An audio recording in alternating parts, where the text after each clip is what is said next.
Have you ever had that feeling where you're playing vanilla Minecraft and you look at redstone and say, this is honestly way too easy. I want something more complicated and things are just always spinning around. I had that same thought at the start of the year, so I started my Create Mod journey. The Create Mod, if you don't already know, is a really great addition to vanilla Minecraft by making it possible to automate pretty much everything while still having that classic Minecraft charm. You can do things as simple as just an automatic farm to creating machines that can produce 200,000 items per hour from just a cobblestone generator. There really is no limit from what you can do in this game. So sit back, relax, and enjoy my first 15 episodes where I go from raiding villages for food to producing more items than I could ever use.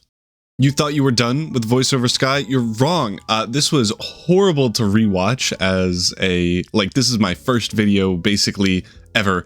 It's just super cringe, and also the music's super loud, so I decided to voice over it. And this is a pretty simple episode. We're just going to a village that was really right next door, and this mod pack has like super dope villages with a bunch of loot chests, a bunch of cool houses, coal, which is crazy. So we stopped to mine that for a little bit. We got a bunch of different other resources. I really tried to mine iron with a stone pickaxe, or wood pickaxe even, so you did see that correctly. So I had to go quickly get some stone so I could mine the iron, grab a furnace, smelt it down with the coal that we just got, and then we're kind of already at iron tools and armor, which is dope. This was the fastest I've ever gotten an iron chestplate. I also met Tamicia and Javierto, so I thought those were funny names, and I was a big fan of Javierto. And then in this building, there was coal underground, which is awesome. And then I ran by like 5 or 6 iron blocks before realizing that they were iron blocks. And then I had to mine them there as well. And then in this village, there were Create Mod windmills. So I obviously just borrowed some of the items in there, including every Create Mod contraption thingy ever. It did take me honestly way too many times to try to make this jump, which is so embarrassing.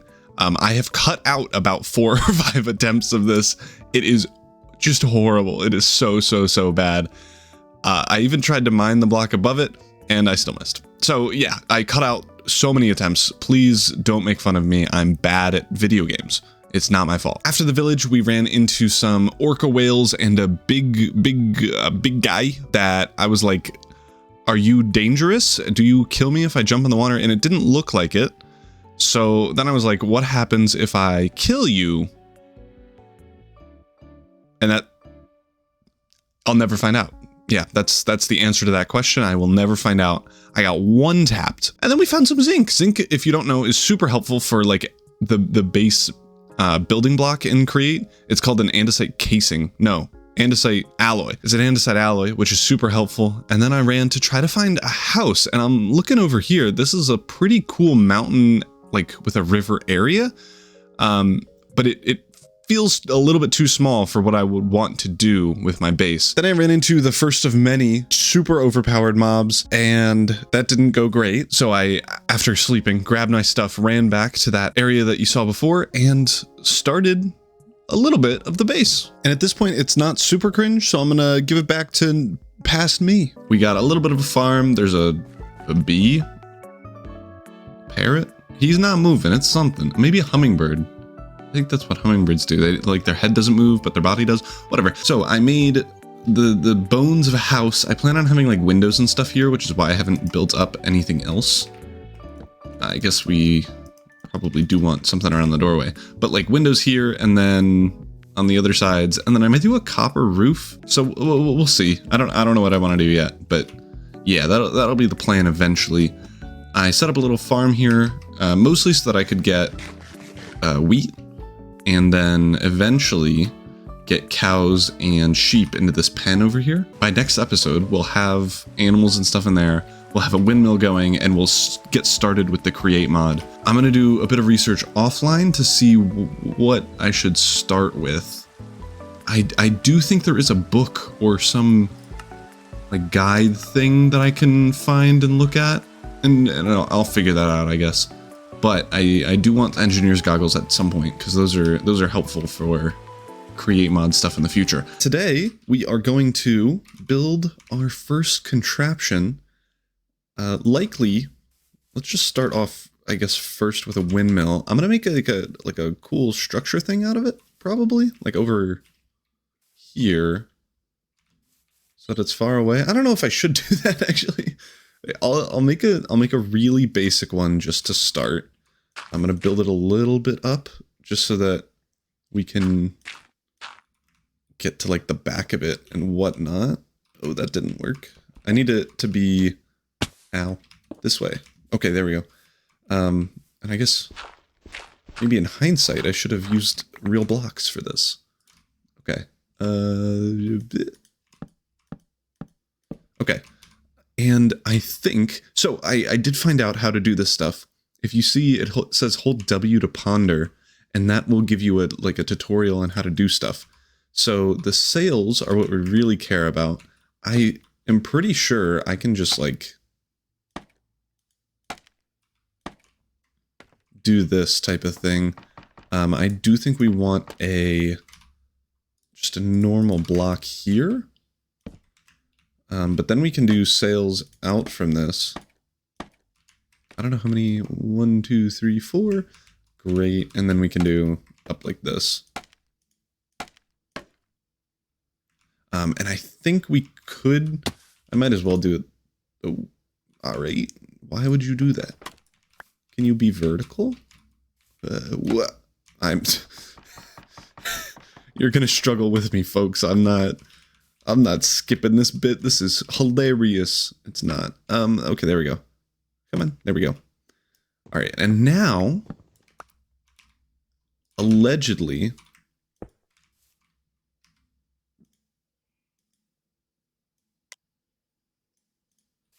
okay, that didn't work.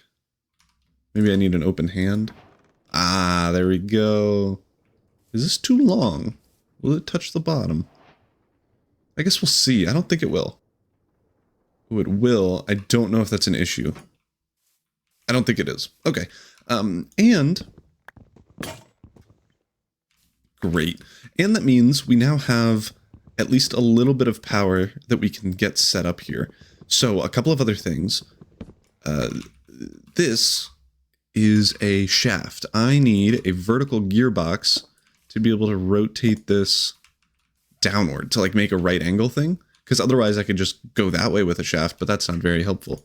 So we now have this thing going down like this, and then if I get a cogwheel, boom, beautiful. Now the cogwheel's turning. Let's not get ahead of ourselves though. I want to make a wrench, this bad boy, and also goggles. Yeah. So, oh, I can't save them?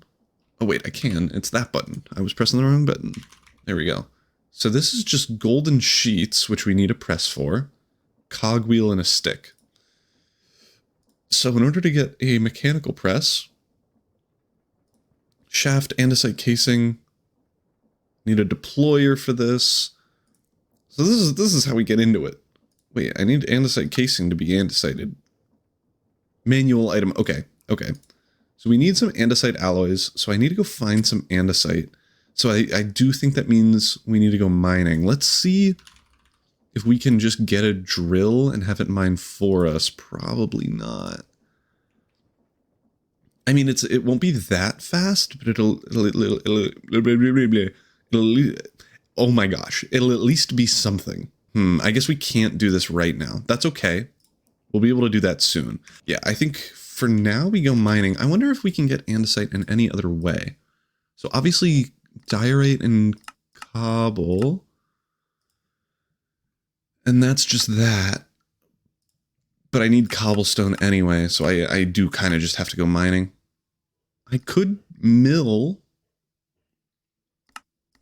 some stuff, but I don't really have that. Okay, well, I think let's prepare for a mining session. I do need more gold anyway for those gold plates, and also to upgrade my backpack to a gold one. And I do want to get some diamond stuff. I do think there is, I was looking in the mods list and there was a create enchantment thing. Enchanting, oh, I pressed the wrong button. What is this? Right-click the blaze burner with an enchanting guide. You must make blaze enchanter work. Enchantment guide must be configured first. To retrieve the enchanter guide, right-click it. You replace the enchanting AI by holding it directly in your hand, right-clicking on Blaze. I'm going to be honest. I have no idea what that means. Oh, can I auto-enchant books? Blaze enchanters can enchant your items. However, it cannot work on books. Nor can it add incompatible enchantments to your items. Blaze enchanters can upgrade an existing enchantment to a higher level if feasible. This is fascinating. Hyper enchanting. This is liquid hyper. What are you saying? Oh my god, he's blue. What are you saying? All right, well, that is getting way ahead of myself, so I'm not even going to bother. At least we have zinc. Zinc can be used to make... Ooh, zinc swords. Oh, it's just iron? Oh, well, I might as well make some leggings, because I don't have those yet. Boom. I look beautiful with my kind of green leggings. And I'm just going to throw this into the lava. Blech. There we go. So yeah, let's prepare for the mining session. I'll empty out my backpack of everything, I suppose. We'll put the create stuff up in the top little chest for now. And then, yeah, we'll get going. Oh, actually, you know what I was thinking? Maybe I upgrade or get one of these pickup upgrades for the backpack just so I can pick up stuff just immediately instead of having to open the backpack and shift stuff in there. I think the only thing that I need... Oh, I don't have any redstone. But I think I can make that. And then the only thing I would need is lime dye, which is achievable by getting like some plants and putting them in this thing, which I have. And I did look it up. So the cog thingy, if you go from, I think it's big cog to diagonal small cog, that doubles the speed. And then if you put another big cog, I'm going to put it below just so that we don't have floating cog wheels and stuff as much. So if I put it directly below so that the things line up, and then I put another cog wheel there, that's now double the speed of that. And then I can put this millstone here. And if I get stuff, I can toss it on that and it'll actually like do stuff. So I guess technically this is our first contraption. I wouldn't count it. I also made dough already with, we had some flour in here and some water. It was super easy. So I just made that, and we need that for the slime balls for the sticky pistons eventually. And then I can't afford this, unfortunately. Whatever, we'll get there. But I think we're kind of ready to go. So I guess let's get to it. Oh, I wonder actually, can you make zinc pickaxes? I assume you can. You can. I don't know if I want to bring zinc. Well, I'll bring some coal and I'll bring some torches. Let's go adventuring. I don't know where... I don't think I've seen a big cave yet. Oh, what is this? Are you a... You are... Ooh. Alright, be very careful, apparently. There is some gold there, which I do want to snag. Let's see. Because that'll let me upgrade my backpack pretty much immediately. How do I get there? I guess I have to build with my wood. I'm silly and forgot to break that. There we go. And now we have the gold. Hooray. Oh, there's more gold there. What? Ooh. I guess a fortune shovel is something. Okay. Give me this gold block. Thank you for your time. Alright, now I'm going to jump down this hole. Ooh, what is that block? Calcite and limestone. What is limestone used for, if anything?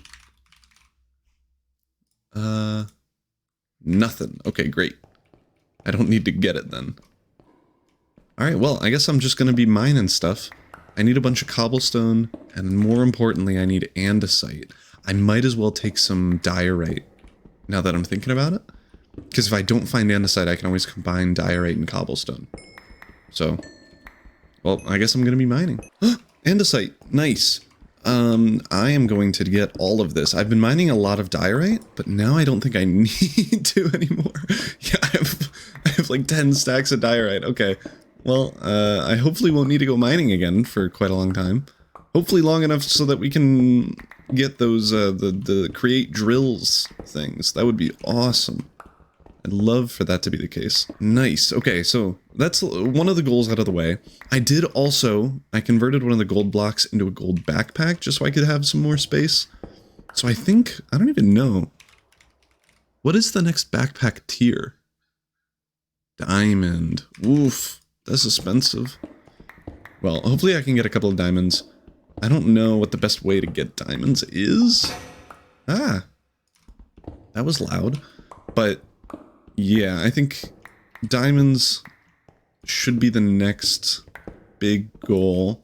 What else do I need?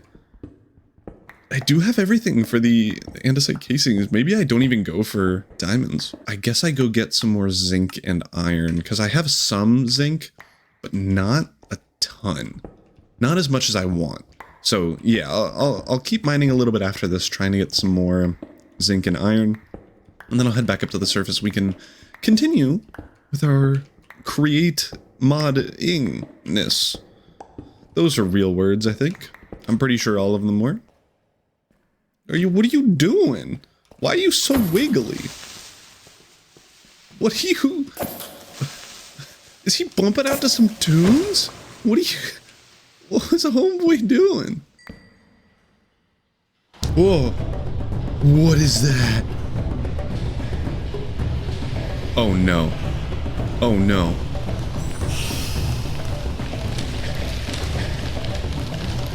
Please don't be able to climb. I'm so toast. Ah.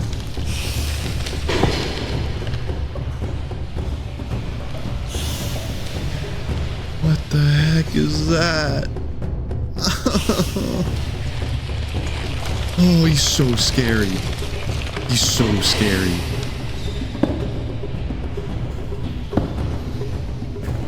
He's so fast too.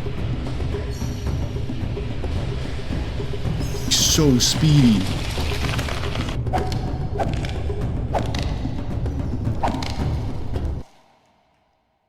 Okay, well I guess I get crab out of it. I did not like that at all. Oh my goodness. That is the worst thing ever. At least they can't climb. If they could climb like spiders, I would have cried. Like actually. Oh my goodness. Just the noises it makes is so unsettling. Like it was just scuttling all over the place. Ugh. Super yucky. Come on, just give me some diamonds and I'll be on my way.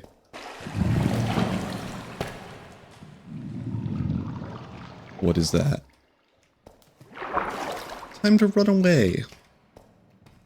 From whatever that growling thing is. Definitely not a fan. Oh, diamonds! Let's go!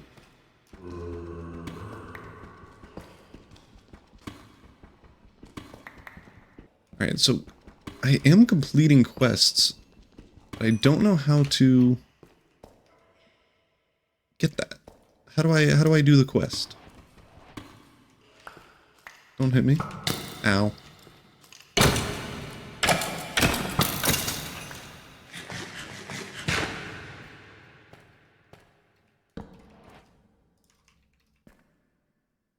Oh no. Is that Warden territory? No. What is that? I thought that was Skulk for a second, but it's not. It's some, like, weird blue. I kinda like it. Like, it looks crystally. I'll go check that out after I grab this zinc. It could be something I make the roof out of, or my base. I'm not fully convinced on the wood house, so... Shoot. This looks cool. Which it kind of does. What is it? Osterine? What is it used for? Anything? Just pretty things? You can get zinc from it if you crush it. But it kind of looks cool. What other, there's like polished stuff? Let's... Ooh. Oh, there's my last pickaxe. Let's grab some of this. I just want to see, like, because it's a cool blue. It's definitely like a cool color for a roof, maybe an accent piece. We'll grab just a few, and we'll see what it looks like. But we have a couple of diamonds. I think we have enough gold, maybe not enough redstone just yet. So I'm gonna keep going, mining, searching. But hopefully we're almost done. Diamonds. What are the odds of that? I guess pretty high, because I got them. Nice. More diamonds. Let's go. Alright, well, I think we have enough stuff. I have a stack, almost 2 of redstone. We do probably have enough andesite as well. So I think I should just get out of here before I die. And be so... Oh, I thought that was going to be a lake or something. It was nothing at all. Alright. Fabulous. Well, I guess I'll head up, and we'll see what all the loot we got is. We have almost 4 stacks of andesite, maybe 3.5. That's not too bad. Definitely happy with that. Andesite, more, yay. Okay, I'm definitely gonna mine all of this. And then we'll pretty much be back at the top already. I am finally out. I don't even know where I am. I mined so much andesite. If we sort this, oh my goodness. 2 rows of andesite stacks. We will be good on andesite casings for a really long time. I think I went through like 30 zinc ingots making pickaxes just for mining diorite, cobblestone, and andesite, which is crazy. All right, time to go to sleep, and then we can unzip our stuff. I gotta figure out how to do the quests. I don't know what keybind that is. Ah, there we go. Oh, whoa. Oh, I get a log. Oh, cool. Sure. Make a crafting table. I need a diamond pickaxe still. Oh my gosh. Kill the warden. You can do that? I thought the whole thing was that he was like unkillable. I'm glad it's raining. That's great. Fun to see. Okay, well, let's put everything away.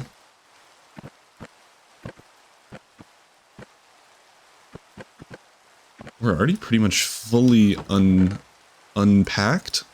That's not the right word. Whatever. I do want to try out this astronite block. I think it'll look better if it's like polished. Well, I'll need a stone cutter for that. We'll do that in a minute. A ton of new stuff. I'm gonna have to smelt everything here. A ton of copper, ton of iron, ton of zinc. Love to see it. And I already have a gold backpack, so I don't need to spend money on that. We are crushing it right now. There we go. Alright, so backpack empty. I have a bunch of andesite and stuff. I'm gonna cook this up, and then we'll hop back into the create mod and try to figure some stuff out there. Alright, these are finally done, and let's grab everything here. And I guess we just get started on making a bunch of these andesite casings. So I think they're really easy. Andesite alloys, sorry. Boom and boom. That's a stack of them. They are kind of expensive on the andesite front. I'm really glad I got a boatload of them. Do I just make 1 million? I'll keep a stack of zinc on me for right now.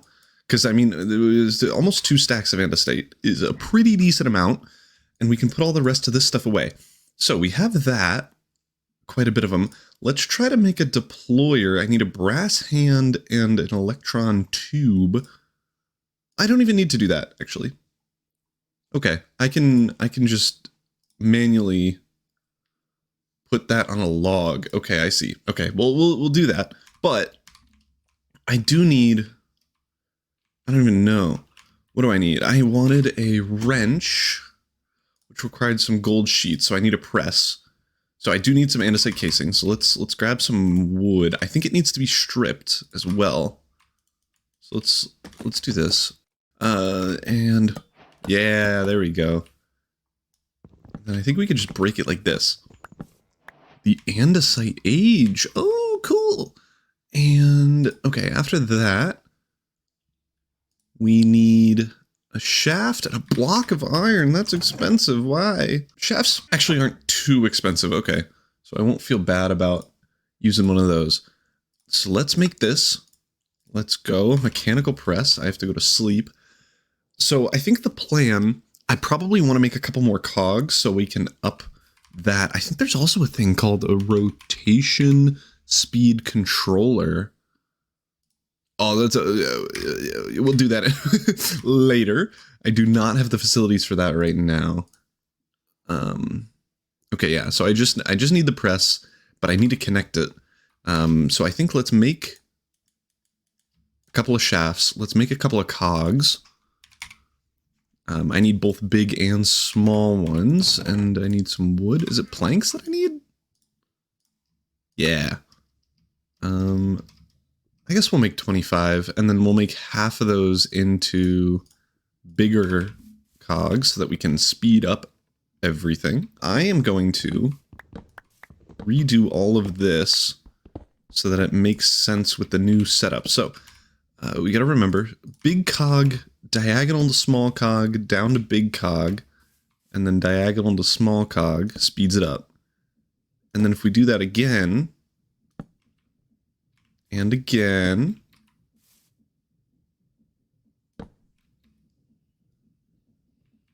eventually, it'll be fast. And I think I can, like, that is faster. Let's see if we can do one more. Heck yeah, there we go. Now it's a speed that isn't 0. Love to see that. I don't even know where I want to put this. This is going to be super temporary for now, just so we can get stuff set up. You know what I'm saying? Oh, this is the worst. What if I put it... Ooh, what if I put it this way? Yeah, okay. And then I need a vertical gearbox, which I think we have one more of. And that'll do something.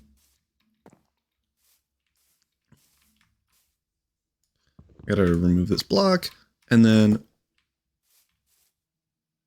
that is working. I just need to invert it. Oh, you know what? I bet I can counterclockwise. Oh, you know what?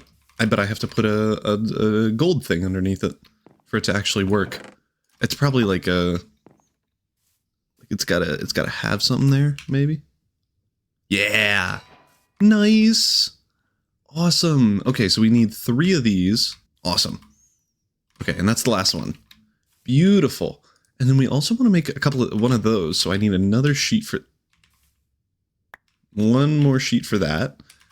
And a cog and a stick. That's all I really need for the wrench. Okay, so the wrench is already done? I don't have any sticks on me. Okay, I need to make one. Let's make a few. And then wrench, boom. Wrench done. And this... is useful for something. Oh, break stuff instantly. That's super cool. Okay, that's helpful. Good to know. And I think for some stuff at least, it will rotate them or change the dealio with them. Let's move on to engineering goggles. So I need some glass, and I think I have string. Yeah, so I have string already. So let me just go get some glass. I feel so bad wasting a whole coal on 2 sand. Maybe I should have gotten more things. Whatever. We do got quite a few bits of stuff. And we are very soon going to get some goggles, which I think we can put on our head right here. I think that's the point of it. There we go. And then engineering goggles. Boom. Kitted out. So I don't know. Oh. Yeah, so there we go. So I'm hovering over this, and it now says 256 SU at current speed. So SU is the stress units. This thing produces 512. So that means I can have 2 of these right next to each other, and that'll take up like the whole production that this can make. Let's grab this wheat and bring some sheep up here. They need to do like hardcore parkour to get up right now, so I might want to make a better path. All right, gang, follow me. Let's get this last sheep over here too. So I need these guys because of the sails. Sails use wool. If I can farm these guys, then I will have big sails pretty quickly, which is always good. Is your third brother up here yet? He got lost. We'll get him later. Come on, buddy. I'll name you Kevin because you are stupid. Sorry to all the Kevins out there. Maybe I'll name you Ishp. It's sheep in a different language. Okay, no, Kevin, you gotta come in. Kevin, you gotta... Kevin. Kevin. You can do it, Kevin. Come on. Yes, Kevin, let's go. Kevin's so... Oops. Kevin's so smart. Good work, Kevin. You get to make a baby now. Good job. Let's go. Alright, let me also make some shears so I can shear these losers. But I'm too sleepy. It's nighttime. Yeah, so let's get some shears, shear these bad boys, and I guess we'll make a couple of more sails, because I think you can have like up to 25 sails per windmill thingy, which does mean I'll need to build this way higher than it is right now. But that is a super temporary setup, so I'm not super annoyed about it. Alright. Shear time. Time for you to lose your skin. It's wool, it's not skin. Don't worry. They're safe. It's actually good for sheep to shear them, if you didn't know that. Because they get too hot if they don't get sheared all the time. Which is so silly. Because before humans were shearing sheep, did they just overheat? Like, what is the deal with that? Okay, let's get some sails. There we go. And it makes a few of these bad boys. How do I stop you? Oh, I figured it out. That was quick. I think we could do like a 2-layer type of situation. There we go. Oh, now it's zooming. Oh, and you can see, it's now at 1500 stress units, and before I think it was 500. This thing's using quite a bit, but anywho, it'll go faster if we have something to squish. It'll go way faster now. So that's hype. Okay. So we're making a bunch of oh, and they already got their clothes back? Okay. Don't mind if I do. Thanks, Kevin and gang. Kevin and Kevin's friends. They don't have names, they're just Kevin's friends. Alright, and we have more sails now, so we gotta stop this again. Stop. And we can put these on.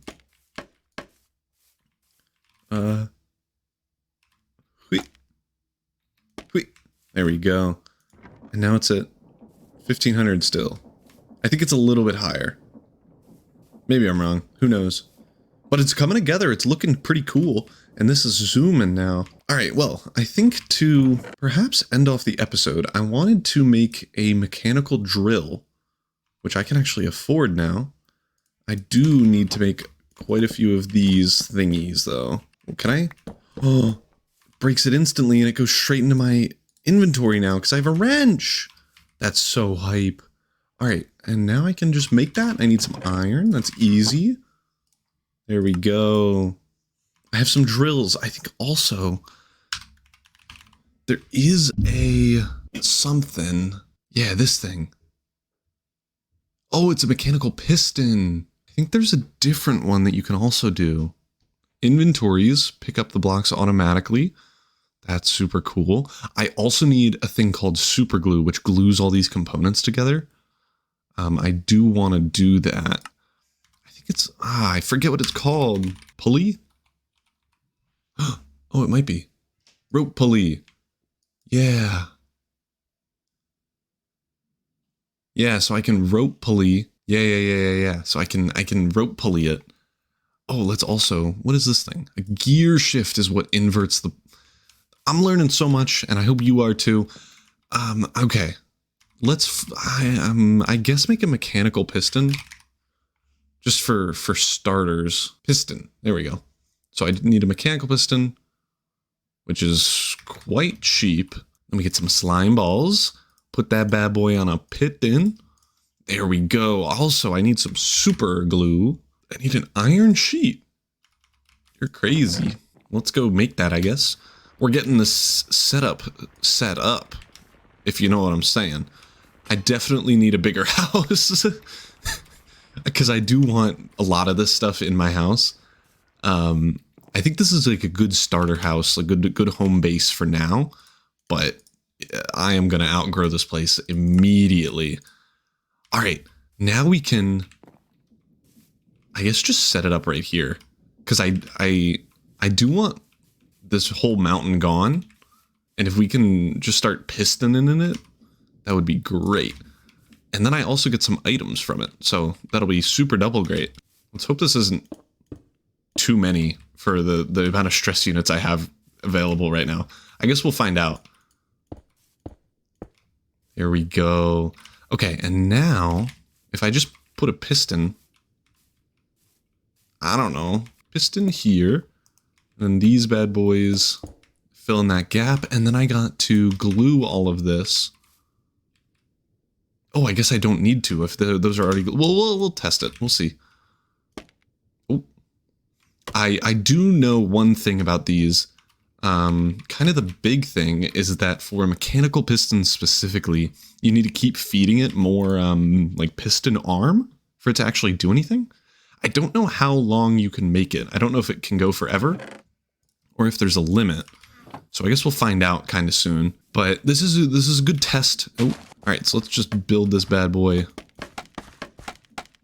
Pull length 9, and I just need a shaft thingy there. No, I did not. No, why would I have done that? There we go. I do need to yoink this vertical gearbox though. Sorry. This is just to test this thing, and then we'll give it back.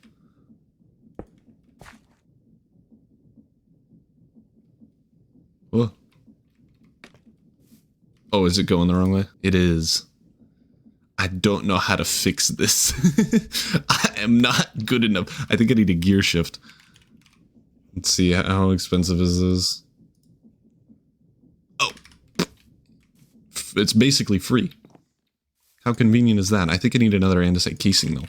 And then I do need a lever, probably would be the best one. There we go. Love to see it. And now we should be good. I don't know exactly how this thing works, I'm going to be honest. Let's grab you and put the gear shift here. All right, so that's backwards. And then lever. Yeah. Oh, okay.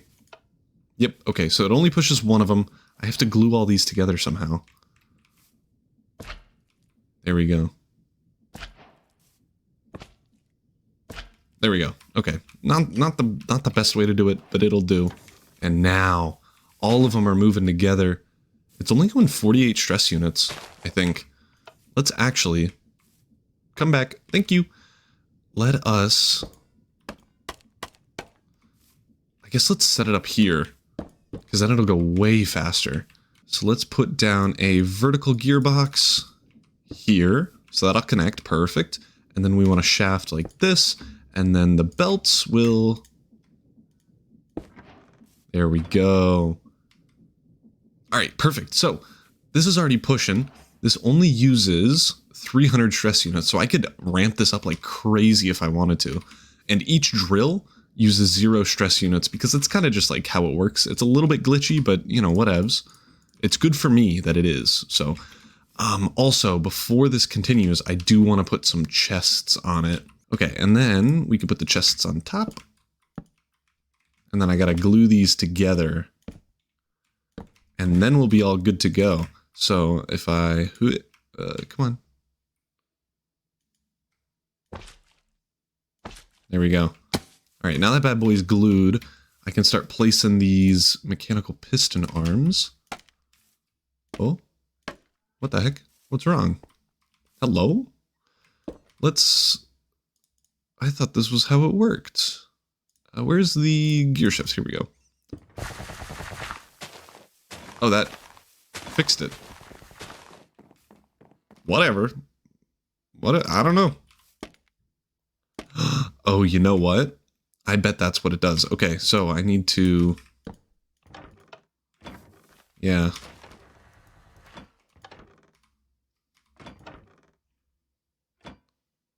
Oh, that's super interesting. Okay, so apparently, for some reason, that's how it works. So, you can see, let me get these out. Oh, okay. So, with this, I have to keep placing them, like, attached to it, but once it stops, and then you have to, like, restart it. So I need to make this line super long in order for this to actually work. Okay, now we can turn it on and see what happens. This will be a learning experience for both of us. Okay. So now it's doing stuff. It's digging the hole. Oh, I did not consider that. Oh, I did not consider that at all. Okay, that is a really good point. Oh no. How many blocks is that pulling? Oh dear. Okay, so we gotta redo this chest setup a little bit here. Because rut row. How do I undo glue? Oh no, I don't know how glue works. Punch it with the... Ah. Cool. Okay, well I did bring an entire continent with me. Oh no, that's not super great, is it? Rut row? Well, I'll fix it eventually. It'll be fine. I'm gonna put these chests on the back. Easy peasy. Alright, now let's try it and hope that this... There we go. Okay, so I do need to fix that at some point. But it's going. It's making a decent dent. It's making some progress. Oh, I do need to light this up, though. I don't think we can look in these, because... Oh, we can. Up at the top there, it says 158 cobblestone, 50 dirt. Whoa, these cave sounds are super cool, like the echo. That's super cool.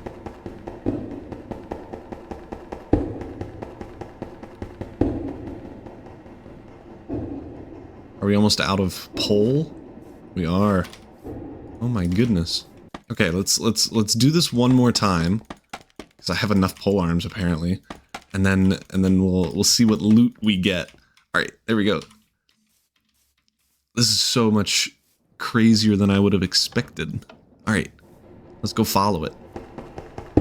Now we're just witnessing craziness.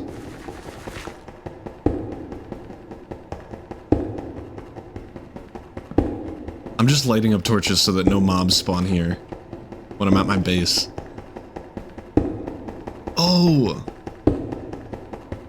You can like look at the whole chest contraption and see what's in it. I see. That's super cool. We haven't gotten anything other than dirt and cobblestone. Rut row. I guess that's it.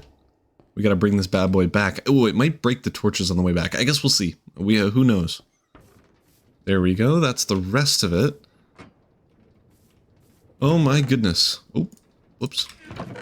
A couple of cobble. Oh, not even that many. Oh, we can expand this like crazy. Okay, I think next episode we try to take down this whole mountain just for fun. Just so we get a bunch of cobble and stuff. And I mean, I already have a big old tunnel, so there's no point not doing it. You know what I'm saying? Well, that's super cool. It didn't break the torches. That's interesting. Well, I think that is a great place to leave it. So, thank you all so much for watching. We made a ton of progress. We made a pretty janky windmill. We made a mining machine that dug a big old hole that you can see back there. And I guess we're set up for next episode to just take down the whole mountain with a big old mining machine. That might not be feasible because I didn't realize how big the mountain was. It is huge, but we'll try anyway. In the last episode, we made the contraption behind me. It's a little bit of a mess, but we'll get there. Today, I hope to do something that is definitely too big for my boots, as one would say. I want to make a mining contraption that can kind of clear this whole mountain and make this whole area flat so I can build a big old factory. I don't think this is going to be possible in one episode, so we might have to split it up into a couple ones. But I think the plan is to mess around a bit, maybe in creative, because there's definitely a way to have it go like and cut it down a bit and then lift it up and then move it over and then cut it down a bit and then lift it up and then move it over and then keep doing that. Like a kind of an inverse 3D printer, if you've ever seen those work, where they like go a couple layers at a time or something. Anywho, I think that should be the plan, where we hop into creative and see what in the world we can do, you know? So, yeah, let's go try to do that. Okay, so we're back, and just in a creative testing world. This is just a creative engine, and these things are the things I was thinking of. They're called gantry shafts, and if we turn them on and then like stop them, then it can move that, and it'll be able to move a set of mining machines and like the rope pulley thing downward. My only concern is, in order to stop this thing from moving, like if I were to put a guy on that, how do I? Who knows? I need to be able to move this guy back and forth, and I need to enable this to be red, like so here, to be able to stop it where I want it, which might be a challenge. I'm not sure how easy this is going to be, but I think in Create, there's like some redstone, wireless redstone pieces that I can use. So I'm going to look into those redstone links. I don't know how these work. So I'll have to look into that and see if I can put it on. Oh, it looks like I can. Let's do just a lever there. And then let's put a redstone link here, I guess, and put a lever there. And then that is not how it works. I thought that maybe if I power this, it will power this one, but nope. Not how it works. Well, we'll figure something out. And yeah, let's keep trying to make this. Okay, so I did a little bit more work, and I added, we're still using the gantry shafts, but I added a rope pulley to have it go up and down. And then, as you can see, there are a ton of these things, but basically the gist is that I hit one lever, it goes down, mines a bit, and then when I think it's low enough, I hit another lever and bring everything back up. I then use this button to make it go over 8 blocks, and then I hit the next button to make it go down, and then the next button to make it go back up. And then we just keep repeating that until we get all the way to the end here. And then once that happens, we come all the way back, and then we scoot over to here, and then we do the same thing. And really, it's not it's not as complicated as this looks, but it's not automated, which is really annoying. So I am gonna maybe do a little bit more work after this episode to see if I can figure out how to make it a little bit better for my needs. Since I am trying to not go all the way down to bedrock, I'm trying to go down to like here, and it might be better to like go across like that way instead of down, but I guess we'll see. For now, I am going to try to build this in survival, and I hope it shouldn't be too annoying to do. So let's go back to survival. All right, so we're back in survival, and this isn't as big of a hill as the one before, I don't think. But if we look on the map here, it is like this whole area. So I think the best way to start out is probably we need to get above it. Ooh, and it's like a diagonal thing. So like over there, we might have to, whatever. I think if we want to keep it this height, this block height, then we should be okay. So I think doing it manually is doable. But we do need to get a bunch of resources to be able to make this quarry thing. But this mountain is the biggest bit that we have to clear. And then after that, I think it'll be pretty smooth sailing. But yeah, so let's, I guess, start collecting stuff. We need, ow, mostly a lot of gantry shafts, which I'm saying should be easy to get. Let's see how expensive they are. So 2 andesite alloys for 8 of those. We probably need like 500 if I were to guess. And there's no chance I'm doing that math, so we're just gonna build a bunch of them. If we build a stack of these, like that's already a ton. So I think it is gonna be okay. But what do I know? You know, I don't know anything. But I do know that we need to get to the highest point, and I definitely don't have the building blocks for this. Let me go back and grab some cobble. We need to go to the highest point, and then we need to dig. Like, we need to make just a right angle of thingies.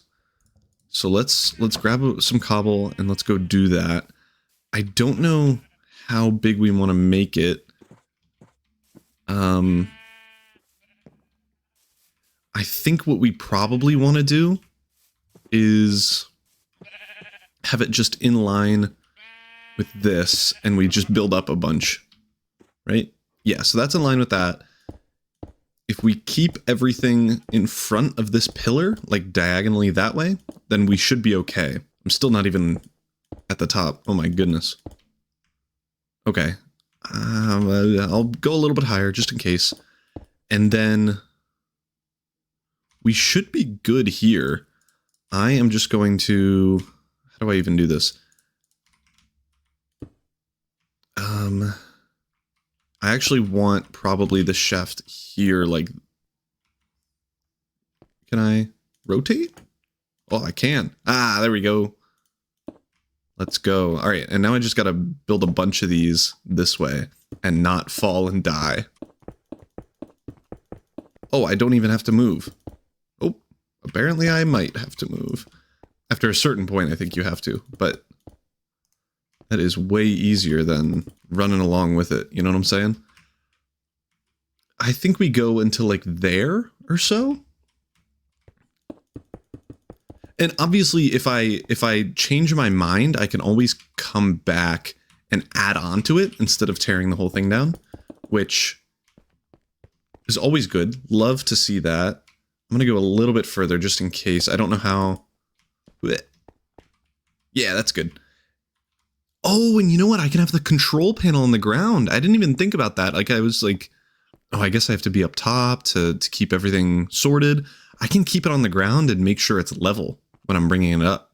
That's actually not a bad idea. All right, so we have that. I need to get down here somehow. I'm a pro.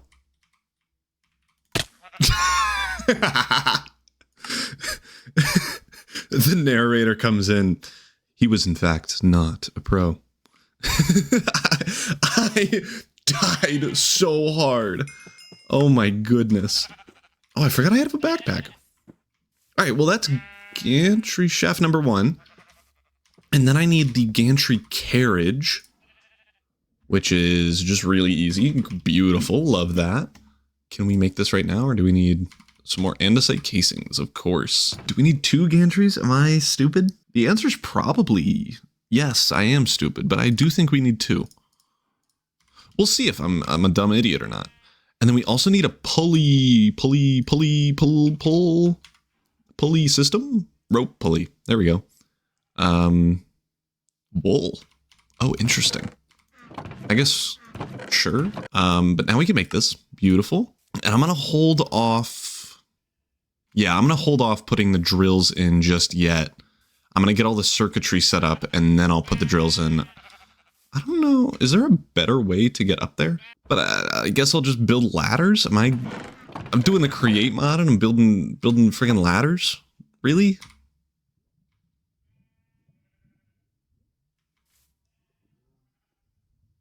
Nah. Yeah, I guess I will. Just because I don't have rotational stuff up there. So I can't even do the pulley system thing yet.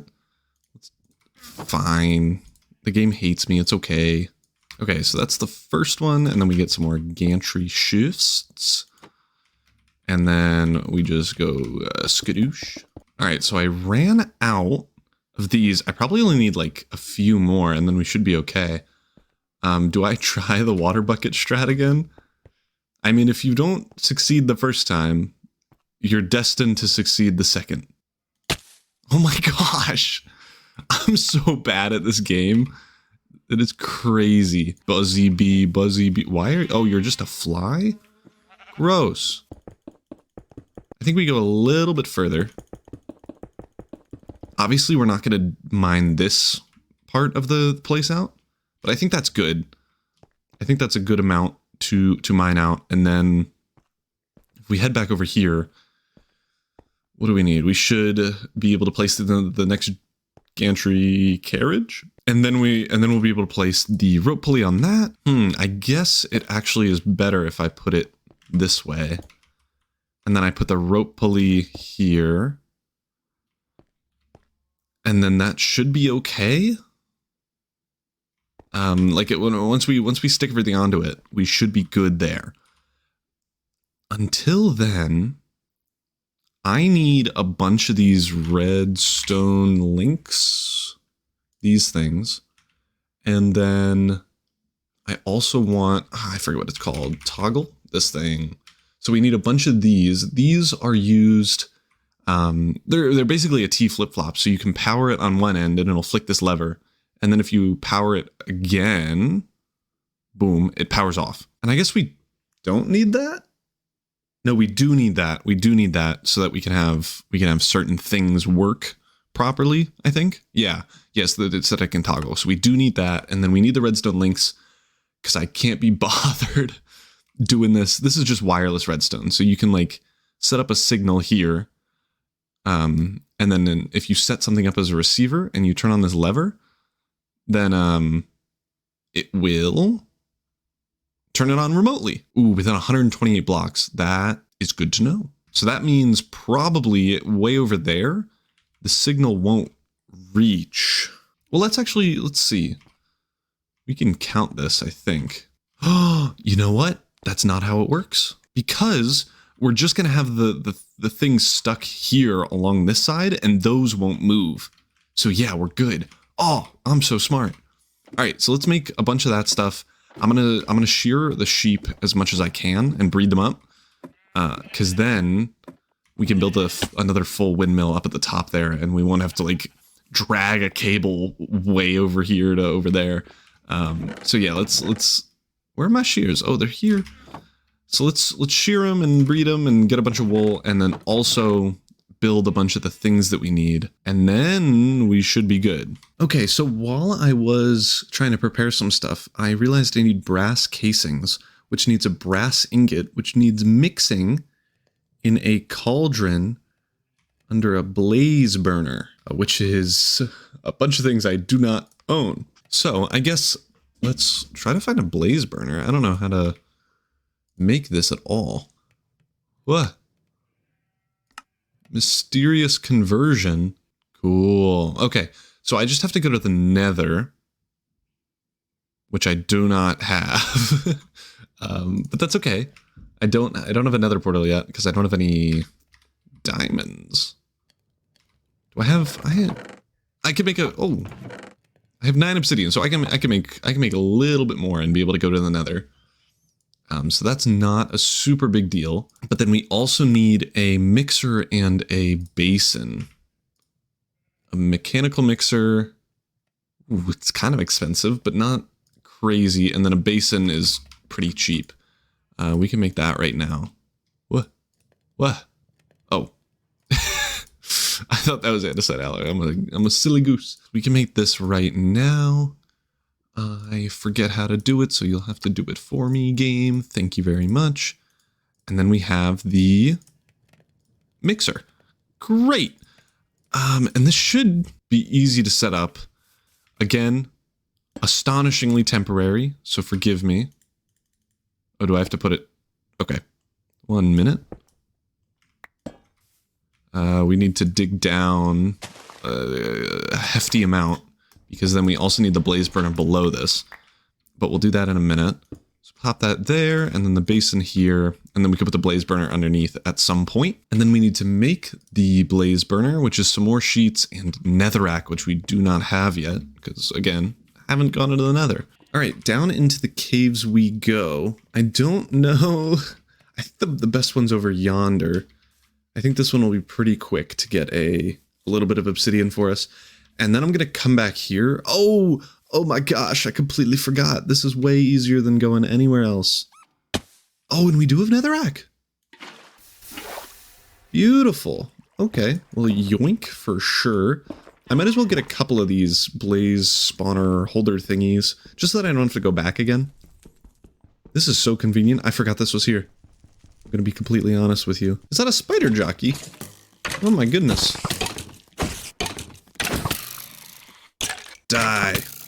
Die from the fire. I'm not gonna kill you. Wait, don't kill me. Oh, shoot. Ah! He's dead. Okay. Oopsies. I'm gonna build this over here just so that we don't have to listen to the portal noises while we're doing stuff. There we go. And then I need a flint and steel because apparently I never remember a thing. All right, it is time to go. I hope, for just the sake of my brain, that we find one like immediately, because otherwise I don't know what I'm gonna do. I'm just gonna be running around for 25 minutes trying to find something. Ooh, a Soul Sand Valley. Please tell me there's one here. I'm curious, actually. Oh, the mini-map. Oh, yes. There we go, we're here. Uh-oh, blaze. So I planned on getting here. I didn't plan on what I was doing after I arrived to be safe. That echo and blaze sound is so scary. There we go. And now I just gotta make it up here. And then I gotta right-click the blaze with this spawner, I think. I think that's how it works. I just right-click, right-click. Yep. That should be easy. Hopefully. I got the achievement, a terrible fortress. Alright, big guy. Yes! Nice, okay, we got one. If I can get another, I'll be out your hair. I don't even need anything else. I'm being very gracious and thoughtful to the scariness of the nether. Please do not be mean. I am not wearing any gold. Please just have a blaze right here. Ah! Run away! Nice, that wasn't so hard. Of course there's a ghast. Of course.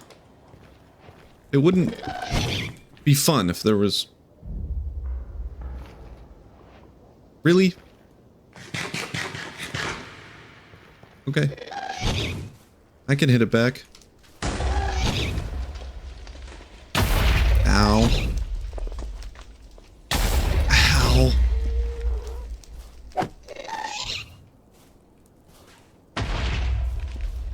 Okay, stay away. Don't come back up. Por favor. Don't shoot me. Okay, thank you. Have a great day. I was gonna build a path of netherrack so that we could run not on soul sand, and then there was a ghast, so I just, nope, dipped, see ya. I just needed my blaze guy and a little house, and we're good to go. Alright, so this should be as easy as that. And then I need, do I need to light you on fire? Is that a thing I need to do? I don't think so. I think he's already, like, up and ready to go. So we need copper and zinc, I think, if I remember correctly. Let's see. Where am I going? Here, brass, copper and zinc. Heated.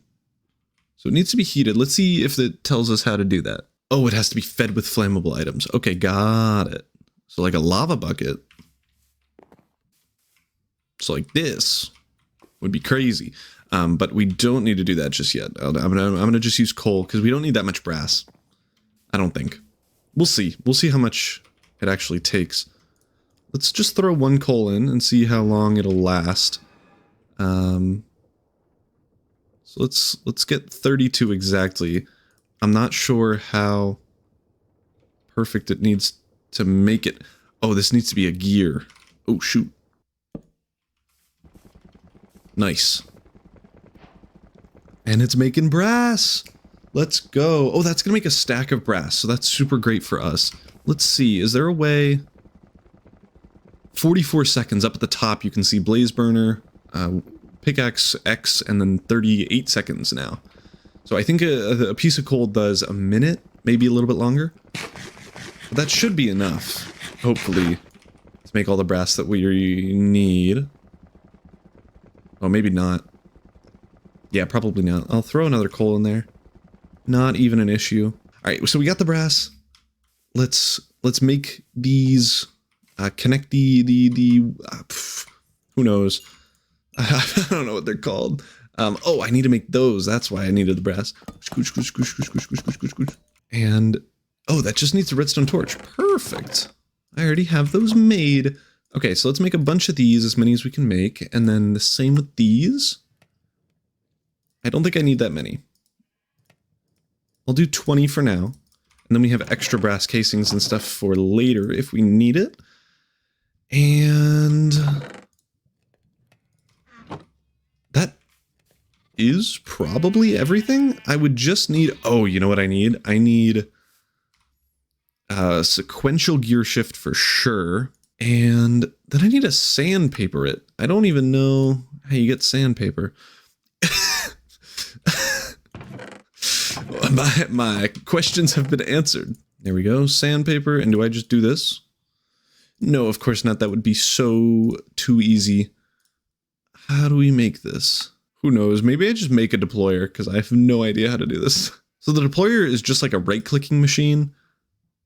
Wait a minute. What the heck? I need rose quartz to quartz the rose. What?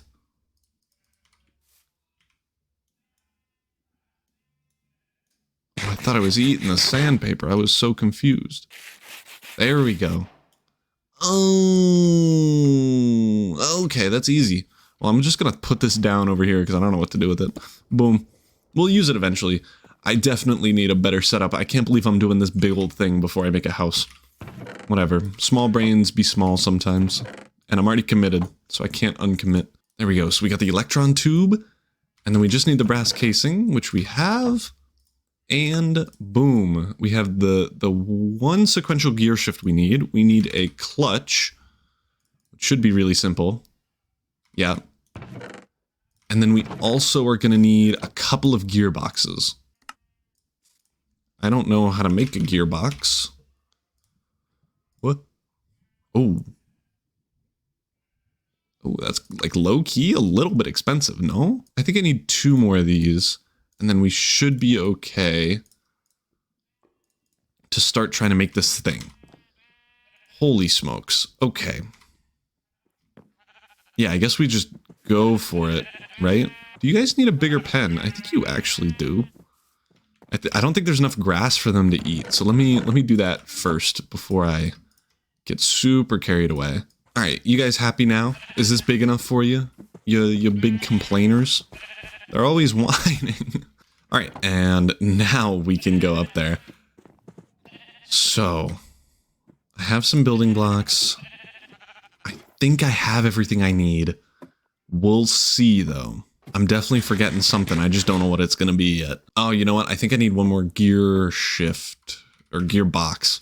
I need one more something. It's okay. Break you. Then I need a gearbox connected to this bad boy. I need 2 things connected to this. I need a gearbox and a sequential... Oh, rotate. No. All right. And a sequential gearbox facing the correct way. Or not, whatever. It's not my job. There we go. And then another gearbox here. And then low-key a gearbox here, I think. Oh, shoot. I need so many more gearboxes than I thought. So we need a gear shift here. Ooh, you know what we can do? Okay, that's what I was thinking is and why it's different. We can put this here. Oh, blah, blah, blah, blah, blah, blah. We can put this here and then put a gearbox here and then gearbox here and then a clutch, if I can get it facing the right way, like that. Perfect. And then we just need a gearbox and a gear shift there. And then that'll be most of the stuff set up already. And then we need to make this go 8 blocks. I think reversed. Ooh, I'll need to test it. So let's just keep it as forward for now. I'll just need the windmill bearing there. Awesome. So let's go run. Try to water bucket MLG Pro. I'm so good at this game. First try, baby. And then we need gear shift here and a gearbox. And that is the whole circuitry thing set up. And then we also need the windmill set up. Oh, that was elite. That was super elite. Did you finally leave? Nope, you're just chilling. We do need the windmill stuff. I'm going to keep shearing these sheep until they are nice to me. There we go. And now I just need the sails up. Hopefully this is going to be doable and kind of easy. But I think we'll see.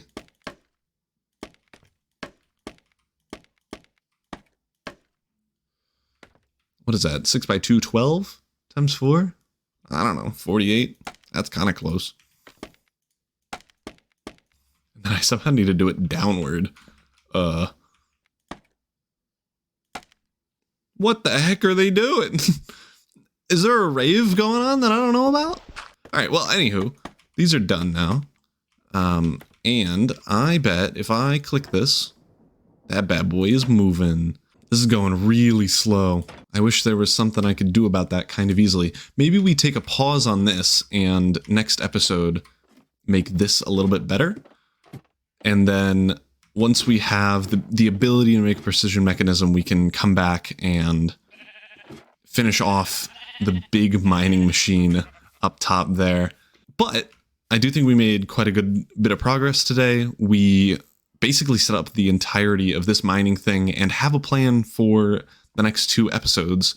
I need to make a precision mechanism, which, if you've forgotten, is obnoxious. What in the world is this? After that, it should be pretty smooth sailing into getting this whole thing working. In this episode, we are going to get kind of the small first home base improved quite a bit.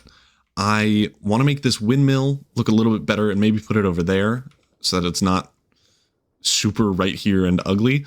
I'm going to clean up all this stuff. I'm going to maybe expand the house. I probably will, like, have it be a little bit more this way. And I might change it to a different block texture. I don't know. I want to do like a brick factory type of thing, but I don't have any bricks. And I don't know if bricks are easy to get. Yeah, not really. I need clay, and I do not have any crushing wheels or anything yet. So maybe we just do stone brick, and we'll get to brick eventually. But I think first things first, let's move this windmill, because it is super in the way, and low-key kind of ugly. I do know the max amount of sails on a windmill, I think, is 256. So these can be really big. So it might be good to build it like 64 blocks in the air, just so we can expand it when we need, and it won't like over expand on itself, if that makes sense. So yeah, and I think we do that just to make it like look cool and stuff too, which should be easy to do. I mean, the only thing that is going to be expensive really is the vertical gearbox, which isn't even that expensive. So it should be really easy to do. So I guess let's get started. So like normally in real life, windmills are made out of like the white something, I don't know, steel. But these, we could just make the big windmill like tower out of wood if we wanted. Maybe we do like the bottom bit is stone brick. What is the stone? No, that's smooth stone. I don't want that. I want stone brick. I want this. There we go. So maybe we make the bottom out of stone brick, and then further up to the top, we make that out of wood. to save me some money initially, and also because I think it'll look better that way. You know what, I was thinking, I need a bunch of, what's it called? Stone brick for that, so I need a bunch of stone. And I don't want to waste my coal, so I might go ahead and make a, what's it called? Fan? No. Blasting? No. Here, I'll find it. In order to make stone, you can bulk blast it with a fan. An encased fan. Ah, that's what I wanted. There we go.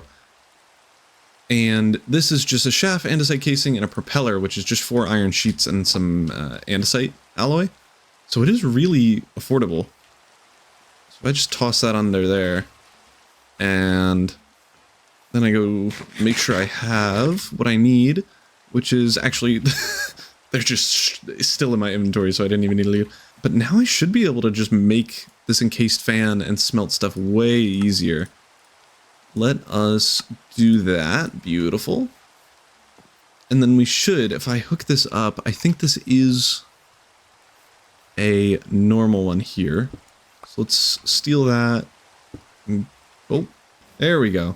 And then I think, if I'm thinking correctly, if I put a dip down here for the lava to go, and then I put the items there, I can put a block there, and then I can walk behind the fan. So let's test this. I don't know if this is actually going to work or not, but it should, hopefully. So let's see. That should just flow there. Yep, awesome, great. And then we should also be able to throw some cobblestone in front of this, have it not get burned, and then it should smelt it for us. Awesome. So I'm going to just sit here and let this cook, and then I'll wait for this. I think my plan currently is to go maybe 10 maybe blocks high with this, and then with the wood bring it inward like a block or 2, and then it should look pretty good. Oh no, is that the first bit of stone, or does it do it a stack by a time? I hope it does it a stack by a time, but we'll see. But in the meantime, I have to grab some oak wood to be able to make the wood bit of the airplane. What? Windmill? That's a windmill. I don't know why I thought airplane for some reason. That was way faster than any furnace. I'm so glad I actually decided to do that. And now we can just make a boatload of these. I thought that was going to take a long time.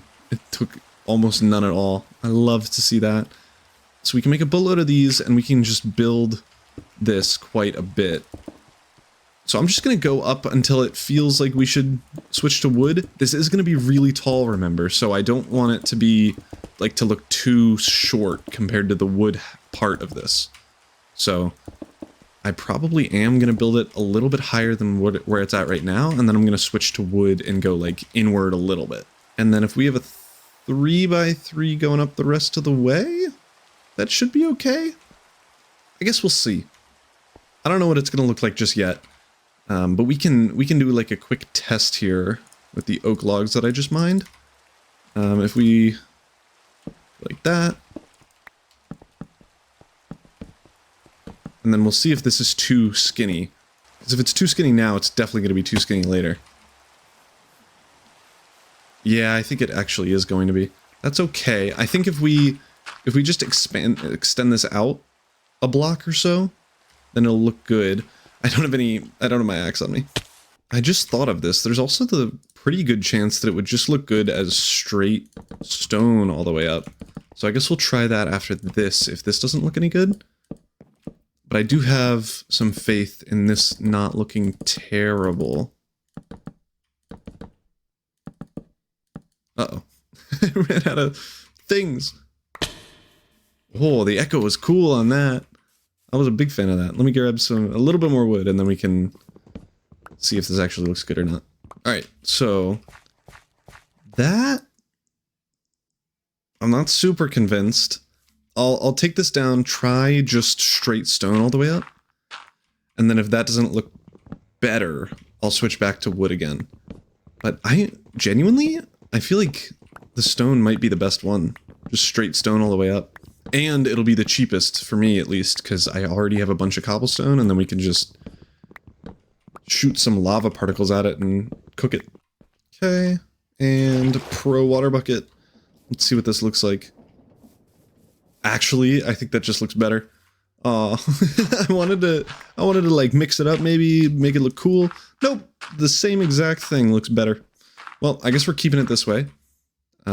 Which, shoot, it's easier for me, so not against it. I'm gonna go pretty high up with this thing, and then I guess we'll see what the outcome is. All right, so I think I'm pretty much at the top. I decided to do ladders all the way up, and then I guess I probably want to do a thing like this where there's like a little housing unit up here that we can walk around in. Like just a small one that we can not fall over immediately. I'm not sure if we want to go out another block like that. I guess we will. And then I'm going to, I suppose I'll bring everything up here, and then I want the windmill out on the front like that. But I don't know exactly what I'm doing, so you gotta bear with me for a minute here. I'm hoping this will look good. We'll go down to the bottom and see. I've been running up and down getting more stone brick and stuff, and it hasn't looked terrible. So I kind of have high hopes, but again, we'll see. And I don't know about this upper casing bit, so you'll definitely have to forgive me if this looks stupid. Yeah, okay, so let's jump down,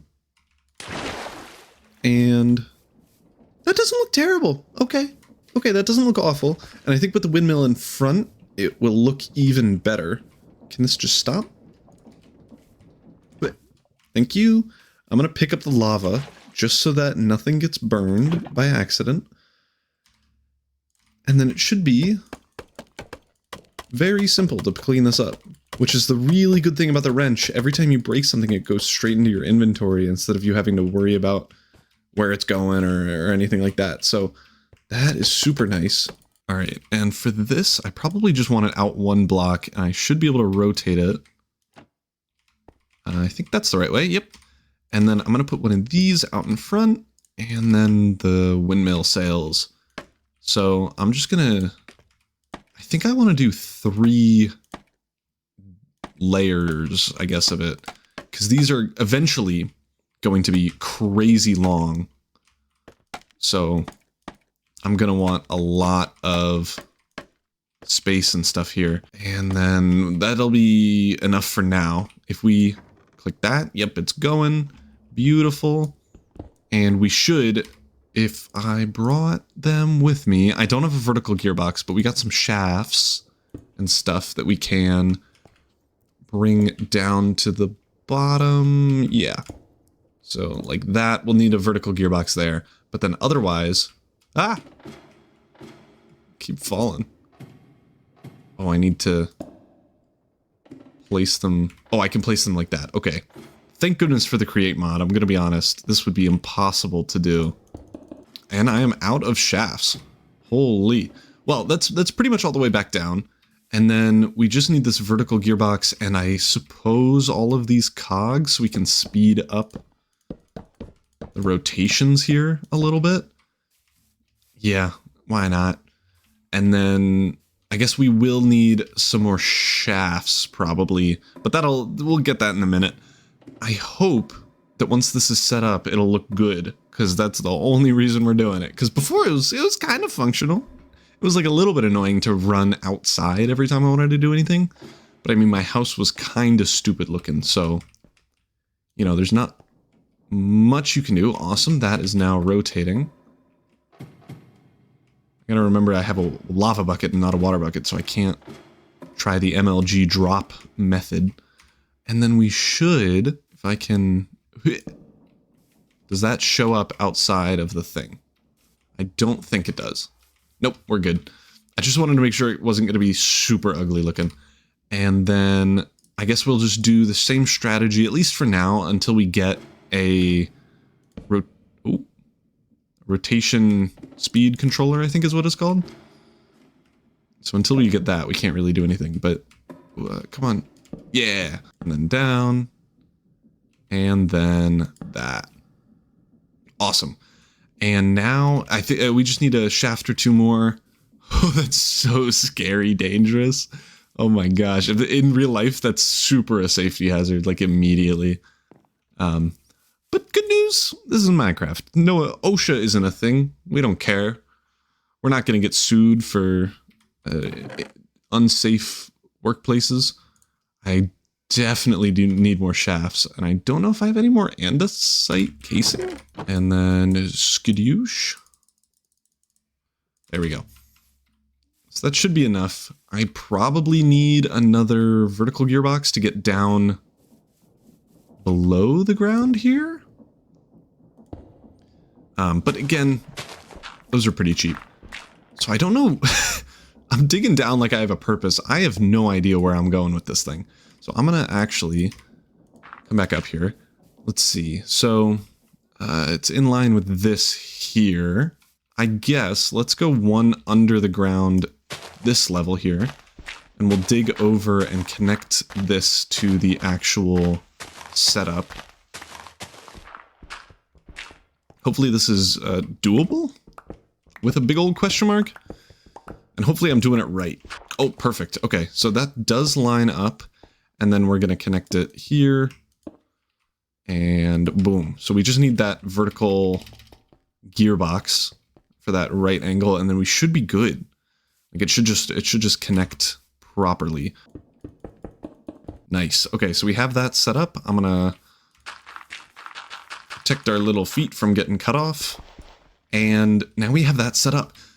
So now we can actually make an assembly line type of thing.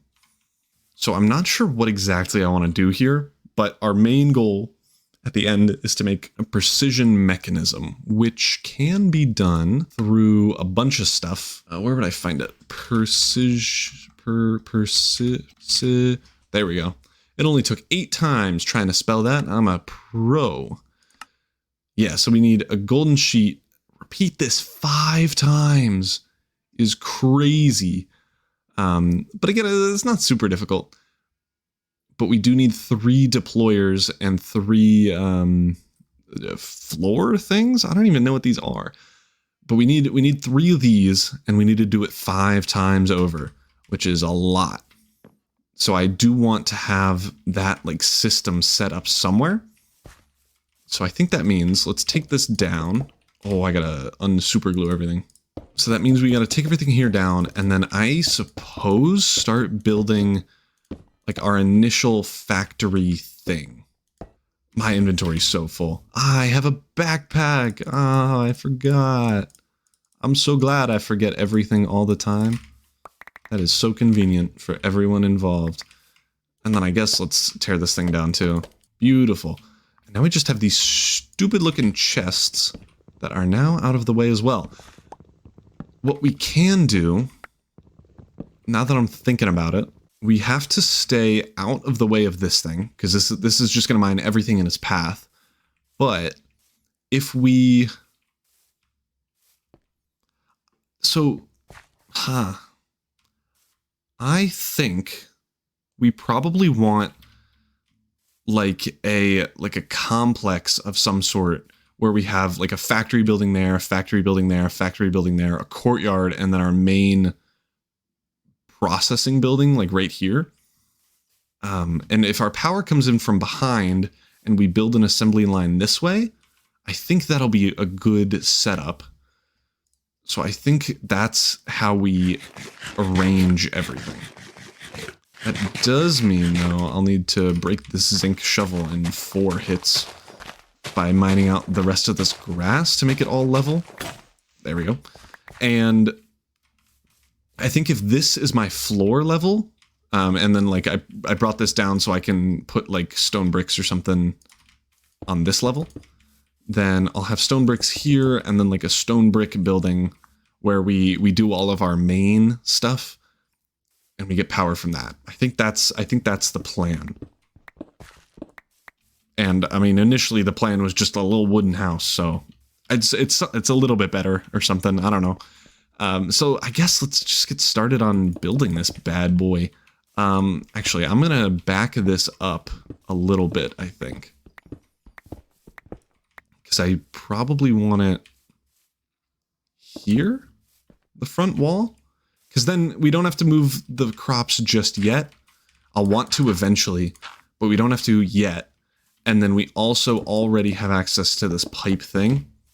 So I think that'll be a good start. And then it's under the ground already, since this is the ground floor level. So I think that's a good setup. So I guess let's start building this. I don't know how big I'm gonna make it, but I'm gonna make it bigger than I think it should be. So like this, and then I'm just gonna go this way until I give up. Okay, I'm giving up. I fell down 2 blocks and I'm like, no chance of I doing this anymore. I think that's big enough for our first starter base thingy. And then we just need to break a couple of these grass blocks. There we go. And we can put stuff over it like this. And then I guess I'll leave this open, this hole open for now, just so we can get the power coming in here. Nice. So with this, I think we can get started. Obviously we'll want a blaze burner. I don't think that's going to be very helpful, at least at the start. So I'm going to put that way down here. And then we want, where's the mixer? I think I put it in here. Yep. There we go. That is set up already. Easy peasy. I do need to obviously actually set it up, but that'll be later. And then same thing kind of with the mechanical press and the depot. I'll throw that next to this bad boy. And then we got those 2 running. Or wait, well, we will at some point. I do need to set this up with a cog, unfortunately, though. So I don't know how we're going to do that one. I guess we'll see. We have a vertical gearbox that we can reuse here. Beautiful. And then I just need some shafts to meet up with this bad boy. And then once we get another vertical gearbox, we can combine those. And yeah, that is pretty much everything. We do want this encased fan somewhere. I think it's probably, you know what we can do, I think. So if the floor's here, I bet we could probably encased fan, maybe get some glass or something, and then put lava in the glass, and I think the fan will push the blocks upward. Oh, you know what? I don't think they will. I'll try it. I can waste a couple of cobble and see if it actually pushes it upward enough to not get us in trouble. But if this works, it'll be super cool looking. So I want to try it. So we have the lava already. We do need to set this fan up though. Where is its input? I think it's on the bottom, right? Yes, it is. Okay, so I need to... What? Run over here? Am I silly? Yes, okay. Run over here. Does this have... No, I need another gearbox here to make it go both ways here. Okay, that's fine. That's super easy to do. But then we can connect it to this bad boy and turn on that fan. But I guess we can put the lava in now. Alright, so if we remove that, replace it with a gearbox, and then go down the line here... What? Made myself sleep. Then I would need a gearbox and a vertical gearbox. Vertical one there. What? There we go. And then a gearbox there. Ah, that's pushing it the other way. I need a gear shifter to invert that. Or actually, what might be better is to just invert it way up here. For the sole purpose of... I don't think anything else is that directional. Maybe the crushers, like the crushing wheels, but we're gonna get to that way later, and I'll have gear shifts then, or yeah, gear shifts then, so I think it'll be okay. Beautiful. All right. Yeah, there we go. So it's shooting lava upward. or well, the lava air. But if we toss, that could actually work. I don't know if it's a better system, but it's a system for sure. Ow. So something like that, I think that'll work well. If I throw a cobble in there.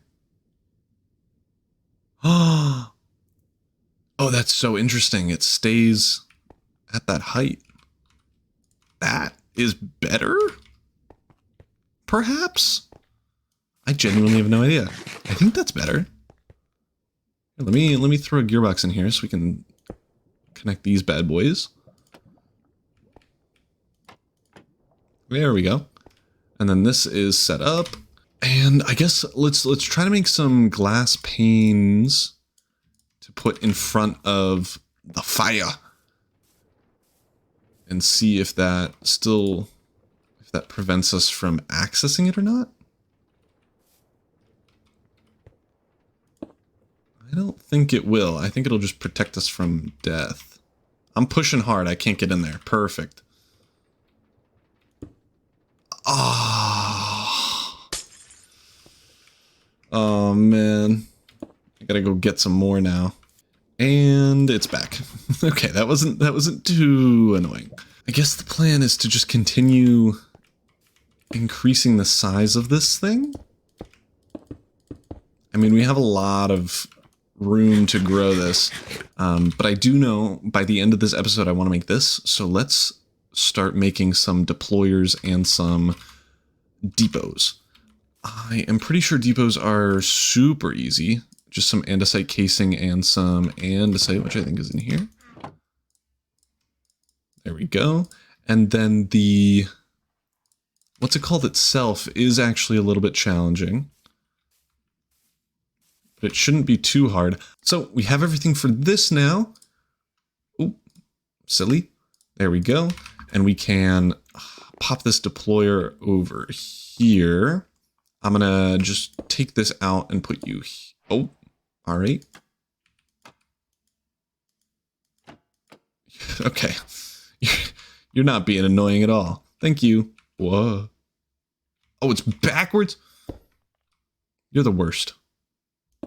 There we go. Now, in order to make the precision mechanism, I need cogwheel, large cogwheel, iron nuggets on a gold sheet. Hopefully, that's super easy. I wonder, oh, you know why you would do 3 deployers probably? I bet there's actually a good reason. I don't know if we have enough redstone, do we? I think we do actually. Let's make 3 deployers and I'll show you what my thought process is. And I mean, it is really cheap, so it's not even an issue to have 3 deployers. And we can do a fun thing here where we give the deployer some sandpaper. There we go. How do I, give me it back. Thank you. And that was easy. We have 8 of those. So now we can make, I think, 2 more deployers. We got those and we got both of those. And I do have both depots in there. And then that is all 3 things. So this should be as easy as doing this. And then I need some cogwheels. I don't think I have large cogwheels or iron nuggets on me, so I gotta make both of those. I have 10 cogwheels, 11 big cogwheels, and 25 nuggets. Obviously, the small cogwheels are gonna be our short point, but I think if we get 2 gold ingots, we can convert those into 2 precision mechanisms, if my math is correct. Let's see, so following, where is it? Precision. So following this, we gotta turn this into a sheet and then go through the step-by-step process 5 times, and then it'll be made? Whoa. Oh, am I overstressed? Okay, so yeah, perfect. This is a great representation. I have too many machines. This one takes up 384, this one 384, this one 384, this one's 768 stress units, and the fan another couple, and this is overstressed. So a couple ways we can fix that You remember how we have a bunch of big cogwheels and little cogwheels speeding the spinniness up in there? We can remove some of those and slow it down, or we can get some more sails on that thing.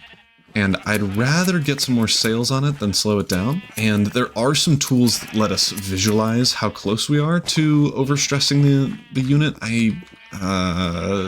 Oh yeah, it's right there. It's called a stressometer, aptly named.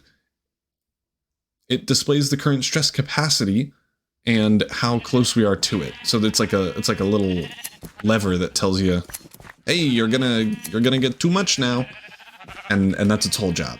So we can make one of those kind of soon. I don't really care about it too much, but we could definitely mess with that. But for now, I'm just gonna get some more sails because we want more anyway. So I'm not too devastated about being overstressed. And when it gets overstressed, you do need to go back up to whatever unit thing is there and like reset it. So you need to like turn it off and turn it back on again in order for it to work. And if you haven't fixed the issue, then it'll stay broken, if that makes sense. So we gotta head up here, fix it, and hopefully add enough sails so that it's no longer hyper stressed. All right, there we go. Hopefully we don't have to come back to that for quite a while. But now I gotta fix the floor, and I don't think I have enough building blocks for it. Please? No. Dang it. Well, I guess it'll be scaffolding for now. Whoops. All right, and we still have more sails to add. So I'm just gonna throw some more on over here and call it a day. And now this should not be overstressed. Heck yeah. So now we're producing 7,168 stress units, which I think the max one windmill bearing can produce is 18,000. So we still have quite a ways to go, but we shouldn't run into any stress issues for a little bit now. Oh, and that's super cool. You can see that since it was overstressed, this cog broke off. Oh, I guess that means it's going too fast now. I don't think I've ever run into that issue. At least not this series. Definitely not this series. That's not too bad of a problem, actually. I need one more shaft. Oh, man. You know what? Whatever. I'll just keep it like this for now. All right, so now we should have enough stress units to actually work. These... Oh, don't smush that, please. But now this should work. So that did those. Replace it with that. And then same with this. And now we're back to the start for the second round. There we go. And now since those are empty, they're moving again. And now we have everything and 2 precision mechanisms, which means we can now make the rotation speed controller, which just requires a brass casing. And we have one of those. Awesome. And let's open the quests to see what new stuff we got. Oh, we get 3 diamonds from that. We get nether portal stuff too, and enter the nether, some more stuff there. Locate a... Oh, I've done that? Oh no. I didn't even know I did that.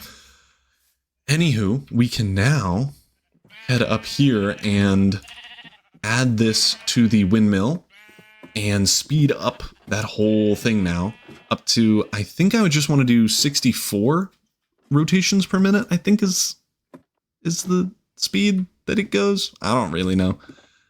64 units, whatever those units may be. Stop. And then I think I need to scooch you 1 forward, which I don't think is possible. We'll see if I need to, or if the rotation speed controller will just do. Let's see. It's not looking like it.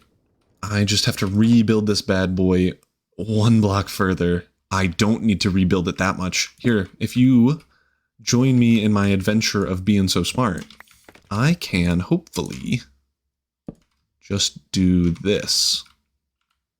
All right, that's definitely the wrong way. There we go. And rotation speed controller and a gearbox.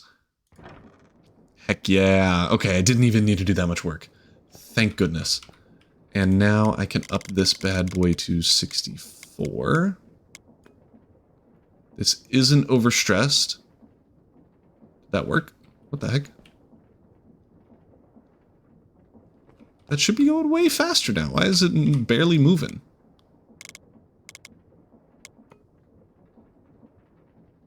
Let me just confirm I'm not going crazy here. Oh, I was thinking maybe I need a cog on top? Oh, it does do that. Oh, it does super do that. Okay. Oh, that might be annoying. Yeah, darn it. I guess I can figure something out. Do I just put a large cogwheel here?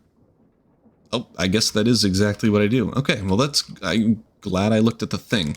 So let's bump that back down to 64, because that's all fast. That's all the speed we need, really. Oh, and I just do that. Oh, easy peasy. Okay, great. Great. So, that works swimmingly.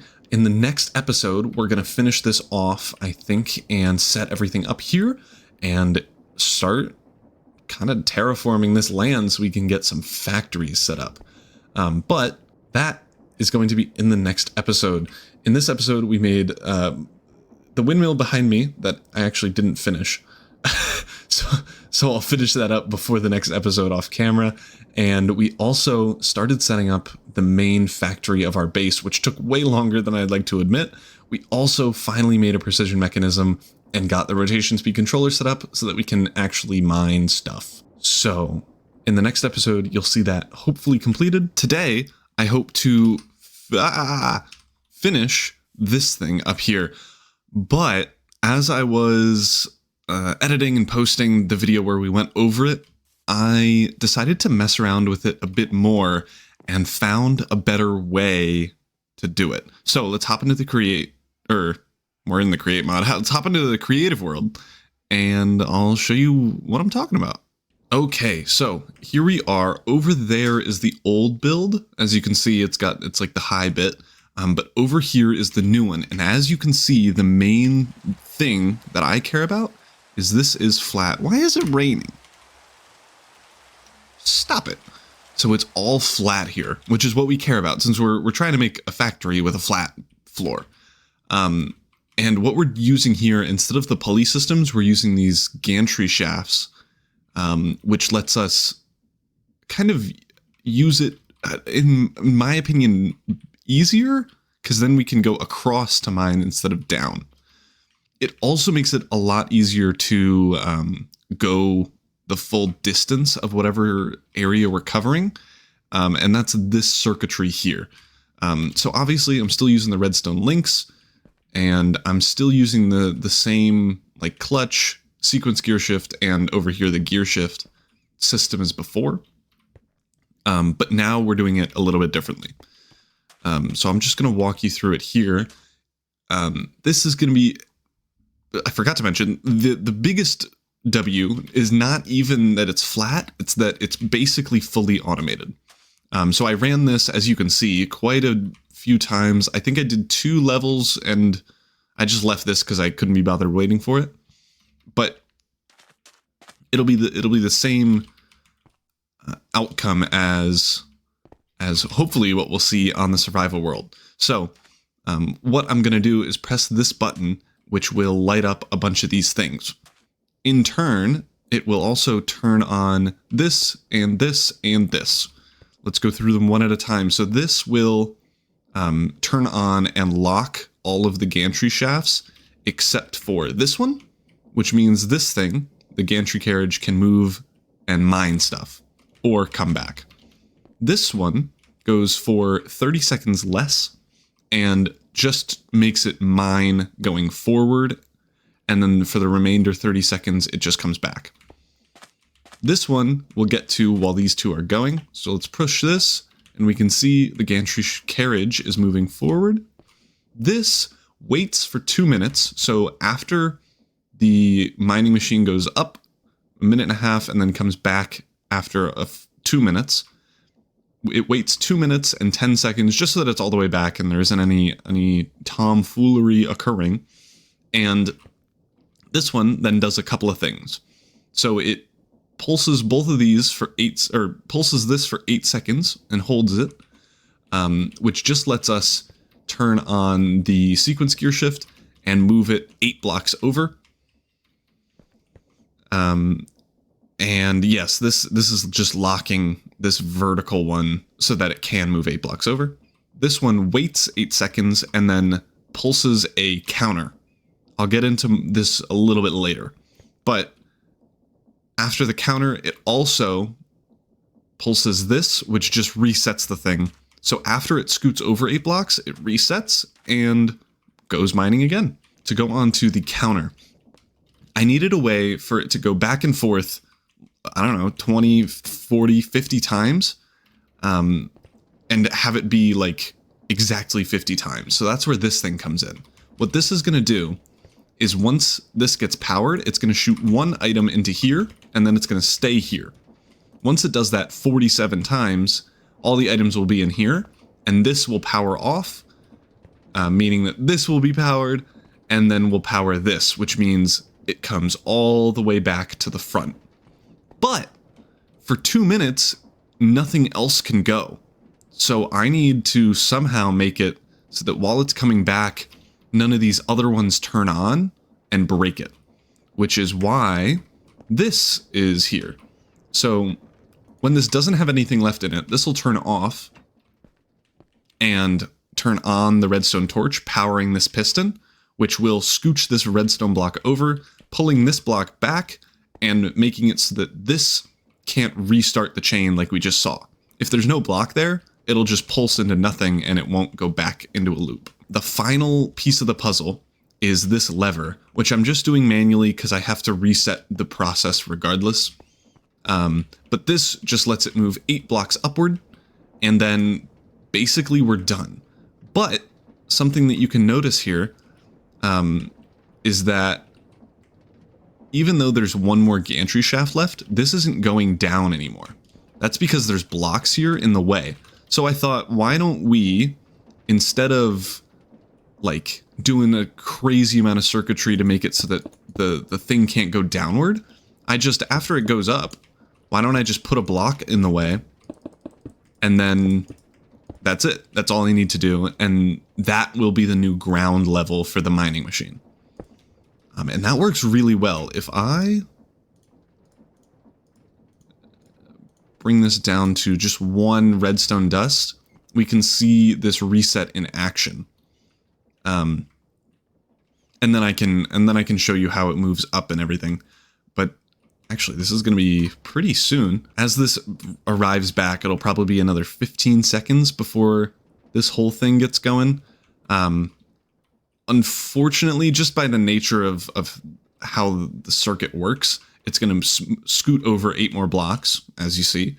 And then after that, it's going to pulse once here.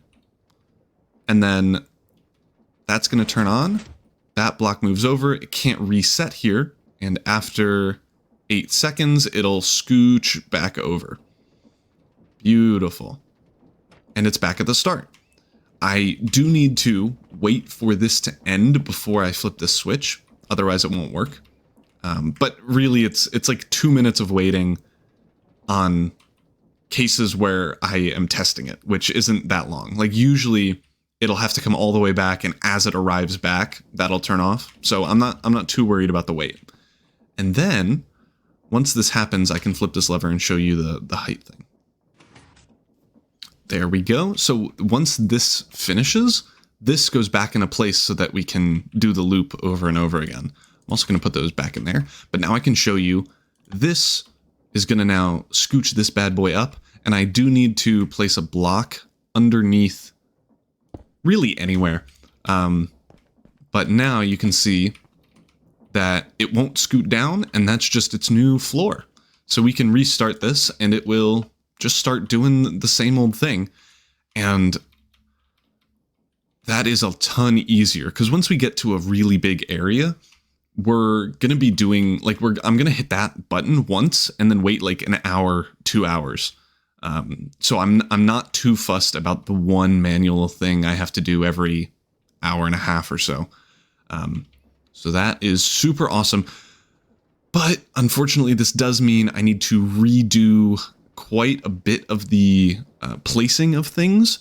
Hopefully it shouldn't be too bad. If I replace the cobblestone pillar in survival with a gantry shaft, that's what it's called, and like connect it to the gantry shafts up at the top in survival, then I could just scoot it all down. And I hope that should be easy to do. So I guess let's get to it. I am going to wait for this to finish here in creative so that it doesn't break accidentally, because I don't know how finicky it is. All right, so we're back in the overworld, and I also just remembered I need to move the windmill as well. Well, I'm glad I set all of that up and decided to change my mind. That was super helpful. But at least I changed my mind now instead of after building the entire thing, you know? And I do think it'll save me. I don't know how long this is going to take, but a couple hours to remove it, move it all down and fix it, then to try to do it the hard way. I don't know. Oh, we actually definitely have enough gantry shafts. Love to see it. Also, an issue that I'm going to run into is that over there, I don't want to take down that mountain, but I might have to. Can I line this up correctly? Oh, shoot. I don't know how gantry shafts work. I think I have to do it here. So from this perspective, I'm just going to remove everything here. And then break this, and then I think I am correct in that this should line up with this thing of the gantry shaft. Am I? No. No, I need to scooch it one more that way. That's why you check, folks. I'm getting better at these MLG Pro bucket waters. Oh yeah. Okay. There we go. And that is the tallest point, right? I'm not sure. It probably will be. Who's to say, though? It definitely will be, because the thing itself, the mining machine itself, is going to be above where this bottom gantry carriage is going to be. So we should be good there. I think I am going to probably need to move, like rotate these gantry carriages to have... Oh, shoot, does that mean I did this one wrong? I think so. I want this one to be the bottom one, and this one to be the top one. So I need to rotate that again. That's okay. Oh, I don't need to do that. Oh, awesome. I can just raise this up one, and then I can put the gantry carriage... What is going on here? Hello? Is it just a visual glitch? Oh, excuse you. I guess it is. All right. Okay, so I did put this pillar in the wrong spot. I need to put it on the other side of both of these. I need to put it right here where this thing is. Great. Did I do that right? I did do that right. And that there. And then, oh, excuse you. And then that connected there. Perfect. So now all we need to do is make this gantry shaft go all the way down. And then I should be able to finagle it. The only thing is that I need to cut a path down to the Y level that I want way over here. We'll cross that bridge when we get there. I might just tear down that quarter of the mountain, and then we just need to build the gantry shaft all the way up and connect the two, and then we should be okay. I do have a fear of it working as I intend, but I guess we'll find out pretty soon if I need to do a bunch more work to get these two shafts all the way down. Okay, that is now connected. I'm gonna just jump W. But now I probably need to reset up this windmill and all this other jazz. And I do need to do it over here because everywhere else is going to be mineable territory, and I don't want to accidentally get in the way of that. Okay, so windmill set up, successful. Now I just need to redo this setup. I need a vertical gearbox, which is just a gearbox but vertical, so that's super easy. There we go. And then I want a gear shift here, and then I need a bunch more gearboxes. So I'm trying to think. I need the sequential gear shift there, and the clutch here. And then I need gear shift, gear shift. I guess I could do a straight pipe thing there.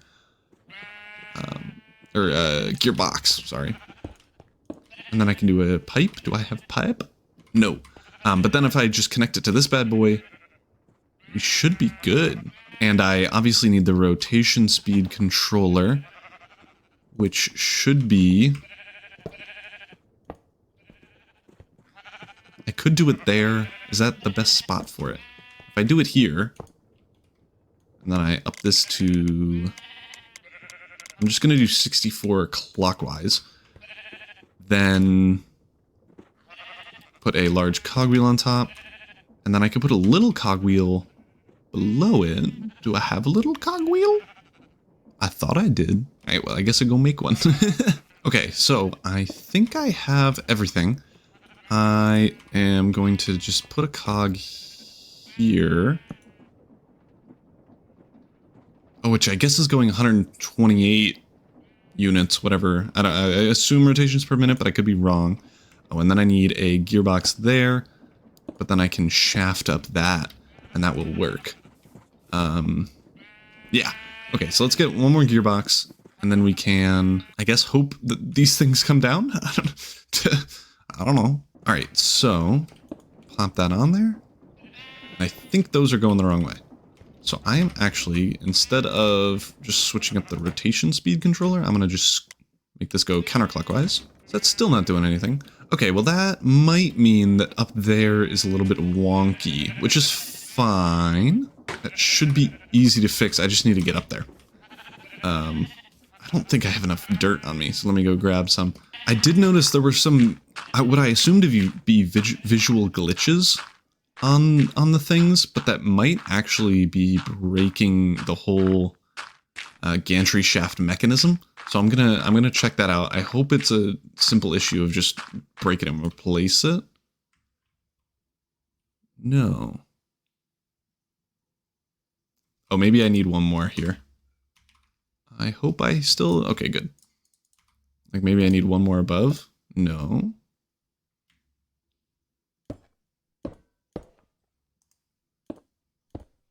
What? Oh. Why is it doing that? Oh, I bet it's because of some stupid thing. Ah, I think that is what it is. So I think they might not connect if you place them in a weird way. So let's see. Yeah, so that fixed it. That's so strange. I think it's because I placed it up against a block instead of connecting it to the already existing shaft, if that makes any sense. But that now should be fixed, and then I need this thing to be here? Oh, yep. Yep, okay, that fixed it. Awesome. I'm glad that it was that simple of a fix. So I guess let's head down. We have to reverse the spinniness of the windmill. But then everything should come flying down as much as it can. I think the first hindrance is going to be that mountain over there. I don't know how we get past that. Maybe we just... Oh no, that won't work. Ooh. I don't know. We'll figure something out. Yeah, we'll figure something out. It'll be something for sure. But if we reverse that... Oh, it doesn't matter which way this goes. Well, we'll keep it clockwise. What? Why'd you stop? Oh, right. Yeah, so that's going to be the biggest issue. I don't know what we should do. If we should just suck it up and mine out a chunk of that land, or if I should remove some of the gantry shafts over there for now until we get past it. It is a good concern to have.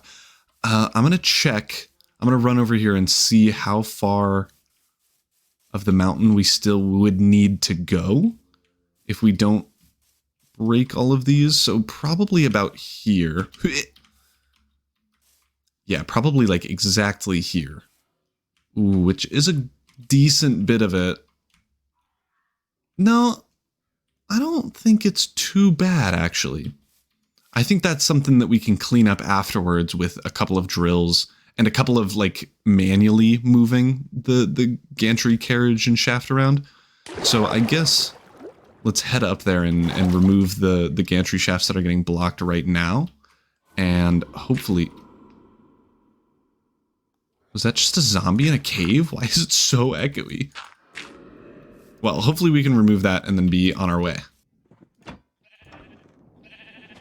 That's coming. Nice. So it's just that tree, and then over here we're gonna have an issue. But I knew that already. I think I'm gonna need to break these set of blocks and these set of blocks, but the mining machine should get everything else. So I'm not too worried about that. And then over here, I think if I just break this tree, we'll be good. That tree is now broken, so let's restart this, and that should be as far down as we can get with the current hill situation we have right now. But this is going to be kind of easy to fix. I just need to tear down like 2 rows of stuff, and then we really should be good to just do it, which is going to be so much fun. I obviously also need to set up the circuitry, but I think that's gonna not take too long, as long as I have like the creative world ready to hop into in case I need a reference. But I mean, we're pretty much at the bottom. I think the plan, I might just dig it out by hand. I don't know how long that's gonna take, but I don't think it'll take too long. And we're back. So I did get a little bit carried away and took down this whole mountain, but that does now mean that this can go all the way down to base level, which is what we needed. I just set up this mining array to take down some of the mountain here. Sorry, I hiccuped. Just because the actual mining machine wouldn't hit it. But now that is gone, and we should be okay to continue. And I do think that it's going to be low enough. I also was off camera messing with this thing. And I did manage to throw cobblestone into the lava and burn it. So unfortunately, I'm going to have to rotate this to be sideways again at some point. I'll do that later, but I just wanted to let you know that it doesn't really work as well as I'd like. If you did it with water, though, it'd be fine, because water can't burn items. So maybe that's something we do for a water one later. We actually got a ton of stuff. I know this is really counterintuitive, but I might try to make a portable mining thing real quick, because I am on my last 17 iron and will not have enough to finish the drills necessary. But maybe I don't do that. Maybe I just go mining for a little bit manually and then just deal with it. Probably is what I'm going to do. But again, we'll see. For now, though, we can continue trying to get this thing back down to the ground. I'm gonna move all of these cables out of the way. I don't actually know what they're called. Are they called poles? A shaft. That makes a lot of sense. That is what they are. Okay, so these are pretty much almost gone. And then I do need to reset this thing. If I just... I don't have a lever. Where did my lever go? I swear I had one. Whatevs. I can just remove this and put it back. It is 1 block too high. Where is it 1 block too high? Way down here or on the other one? It looks like it's here, yeah. Stupid Okay, it wouldn't have been that bad. I thought it was going to be a terrible fall. I don't have an axe on me, so I guess I'm just going to sit through slowly mining this. I need to get some good diamond gear or something. I think after we finish clearing this forest, I'm gonna make a portable mining machine that we can use to get some actual items. There we go. So now we will be able to actually take out this stuff. I don't have any food also. I gotta get a lot of things sorted. It's so silly of me to be doing this first, but I really want to see like a big clearing. And doing a time lapse of it would look so cool. So hopefully I'll be able to do that. And I think that's all. I think that's all we needed to do. Now I can actually start setting up, no, wrong thing. This, which if I'm thinking correctly, I want this like that?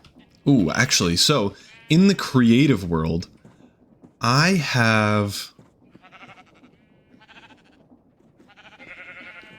Oh, I see. I have these two lines switched, which I thought I didn't, but I actually do. So whoopsies. But if do I have a cobblestone on me? No, but I have one stone that I can convert. I'm never going to get that right on the first try. If I... Oh, that powers the thing I don't want it to power. Okay. Oh, right.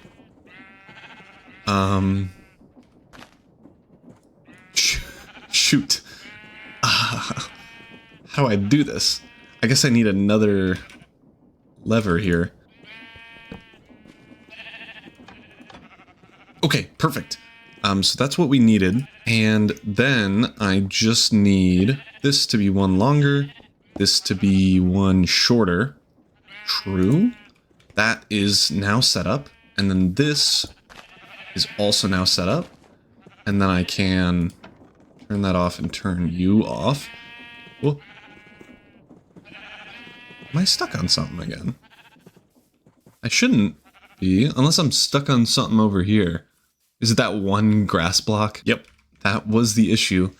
One grass block. Now we should be good to actually place this here, which is the same as what I have in creative. And now, boom, it's at the bottom. Okay, now what I need to do, I need a lot of barrels, but I could just wait for this thing to do a couple of runs and then collect them that way. So I might just do that, but I definitely need at least some barrels, and then I need all of these bad boys. There we go. Oh, excuse you, Mr. Zombie. I'm just gonna run away from you and hope you despawn. It will not work, but I can hope. Okay, so I put the miners in as many as I have. I don't have all 64, I think? Yeah, 8 times 8. I don't have all 64 of them just yet, but I'm putting most of them in just so that we can get a general vibe of what we're looking like. I think I just need probably a stack more iron, which will take like 10 minutes to gather in a cave or something. This should be completable pretty quickly, but we do need a lot of actual redstone link logic to do here. So I think we get started on that. I do need some more smooth stone, or stone to make into stone bricks. All right, so hopefully this is enough. I did totally forget that I need, what's it called? These things, the pulse repeater and pulse extender, but thankfully they're pretty easy. I should have enough as long as I have enough. You losers, dude. Why do you keep spawning everywhere? I need to go find a cow after I kill this banner idiot. Where'd they go? As I was saying, I need some of these pulse repeaters and pulse whatever else's, and I think we have enough brass. It'll be close on the redstone. I think we need more than 8, unfortunately. But I will need to go mining anyway for the drills. So, who really cares? I guess maybe I go count how many things I need just so I don't make too many of them. All right, so yeah, I need 6 extenders and 4 repeaters, which is just barely more than I have redstone-wise, which is so sad. Like if I just had 2 more redstone, I would need to go mining for redstone, but it's okay. There's a cave right over there, so it's not even that it's not even gonna take that long. I'm not against getting more stuff either. I just wish I didn't commit myself to this big old task when I don't have any resources or anything. Whatever. We can at least make all of the extenders. I need stone. Oh, shoot. That's why you don't craft all your stone into the other the stone bricks. Because you'll need it, apparently. Who knew? So we can craft these. I'm just going to craft 6. And I guess we'll craft these 2. I still need 4 more. Is that what I said? 2 more? If I don't remember. But again, that should be pretty easy. I will, I think, go mining right now. Because I do need some iron. And I definitely need some more... what's it called? Some more, not brass, redstone. So it shouldn't take that long, hopefully. All right, so I'm back from my mining trip. I got enough redstone. I also got some clay that I already smelted into bricks, and I'm smelting the iron and zinc now. Hopefully I have enough. I have probably a stack and a half of iron and a little bit of zinc, but I don't really need the zinc. But for the mechanical drills, I need quite a bit of alloy, which we have.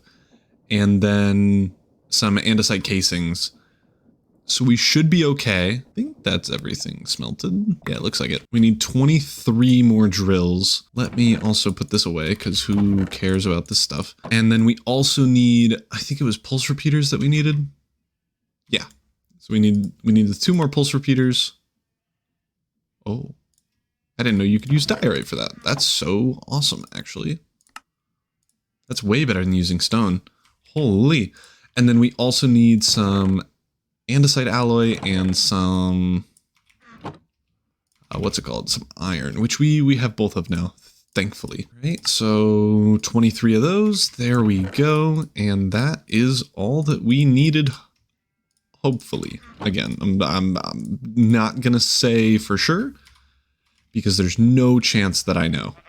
I'm going to be honest. Hopefully we should be able to do it. That was some pretty sweet parkour, if I do say so myself. This feels like we have enough. Yeah, perfect amount. I'm so good at adding. But now we can actually get onto the circuitry.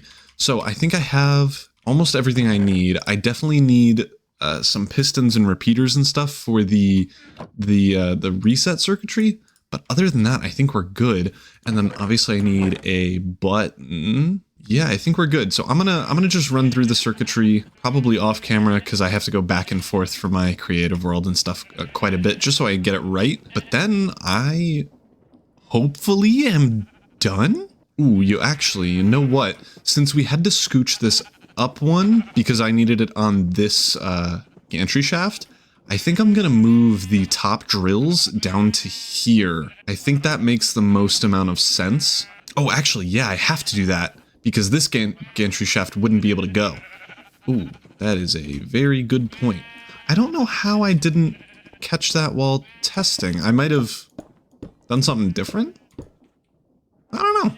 And of course I placed this wrong. This will also make it so that this level, the one that I'm standing on now, gets destroyed, which is really good because obviously like on the outside of the factory thing, I'm okay with having grass, but on the inside I want stone brick or something else, limestone maybe, I don't know.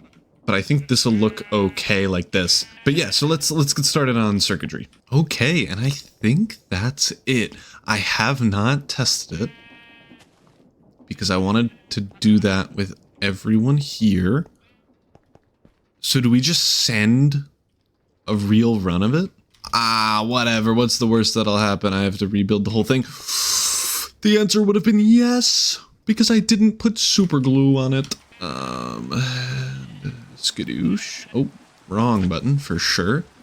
And then also I totally need another barrel right there to hook everything together. So I'm just gonna steal this one.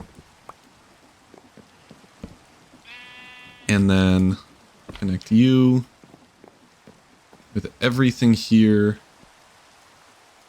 Sure, nothing can go wrong, right? It's begging for something to go wrong. It's okay. It's okay. What we can do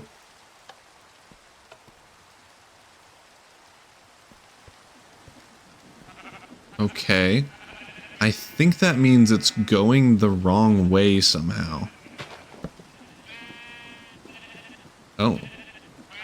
What? It is so weird that this isn't even moving. What if I break this? And I break this too? Just so that nothing could be the issue other than this thing. And then what if I replace this? Well, it worked, it worked, it worked. Stop. Ah. I'm a fool. I'm a fool. Come back. That actually worked, I guess, but that's not what I meant to do. Come back. You darn tootin' loser.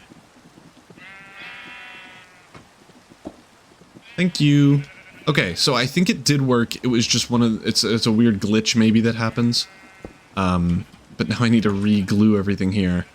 So let's glue you and also glue. I got to get up there. There we go.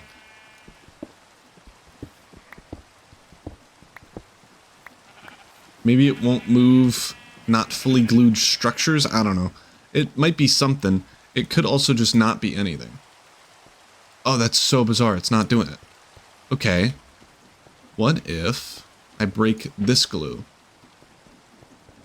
And you would just go by yourself with that one drawer.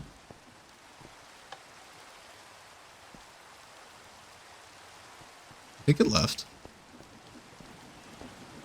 Yeah, it did. Maybe that is the case. Maybe you can't move not fully glued blocks of stuff. Okay, there we go. So, now I need to re-glue this, but... Oh, you know what? I can't glue it to the bottom of the thing. That's what was going wrong. Bruh. I'm so silly.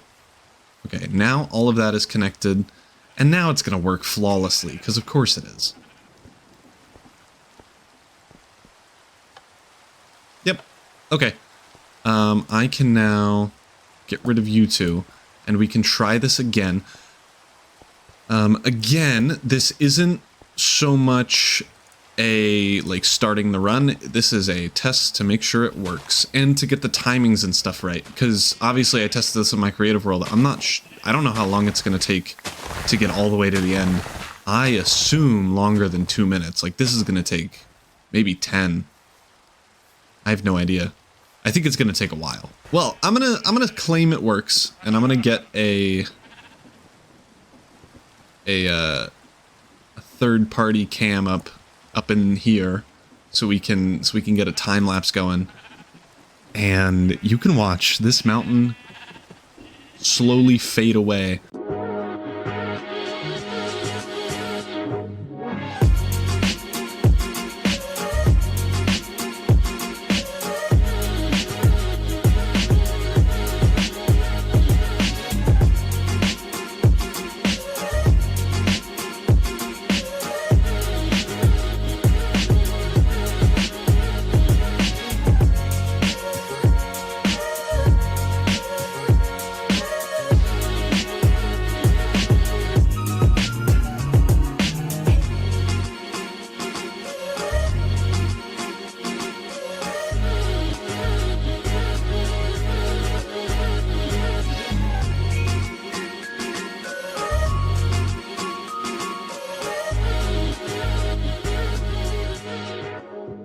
And it is done.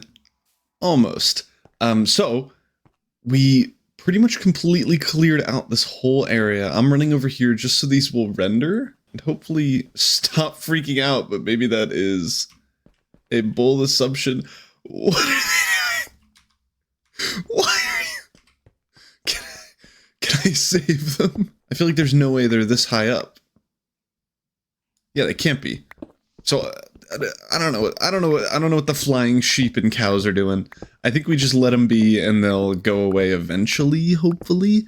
We did finish clearing out this whole area, and I can get started on planning for the factory size. This should be enough room for what I want. I am going to tear down some of this mountain. And maybe I tear down this bit? I'm not sure though. I feel like I don't really need to. But I could if I wanted to. Like it doesn't... Oh, they're gone. Okay, great. I guess. I think I make like a smaller mining machine. Maybe I just move this one over and have it do it. But I mean, this will take like 10 seconds, I hope, to get rid of, and then we can start planning on the factory base itself. But I think for the remainder of the episode, I think we just try to get rid of that little area by moving this thing just around, and hopefully that'll fix it. But I think we'll see.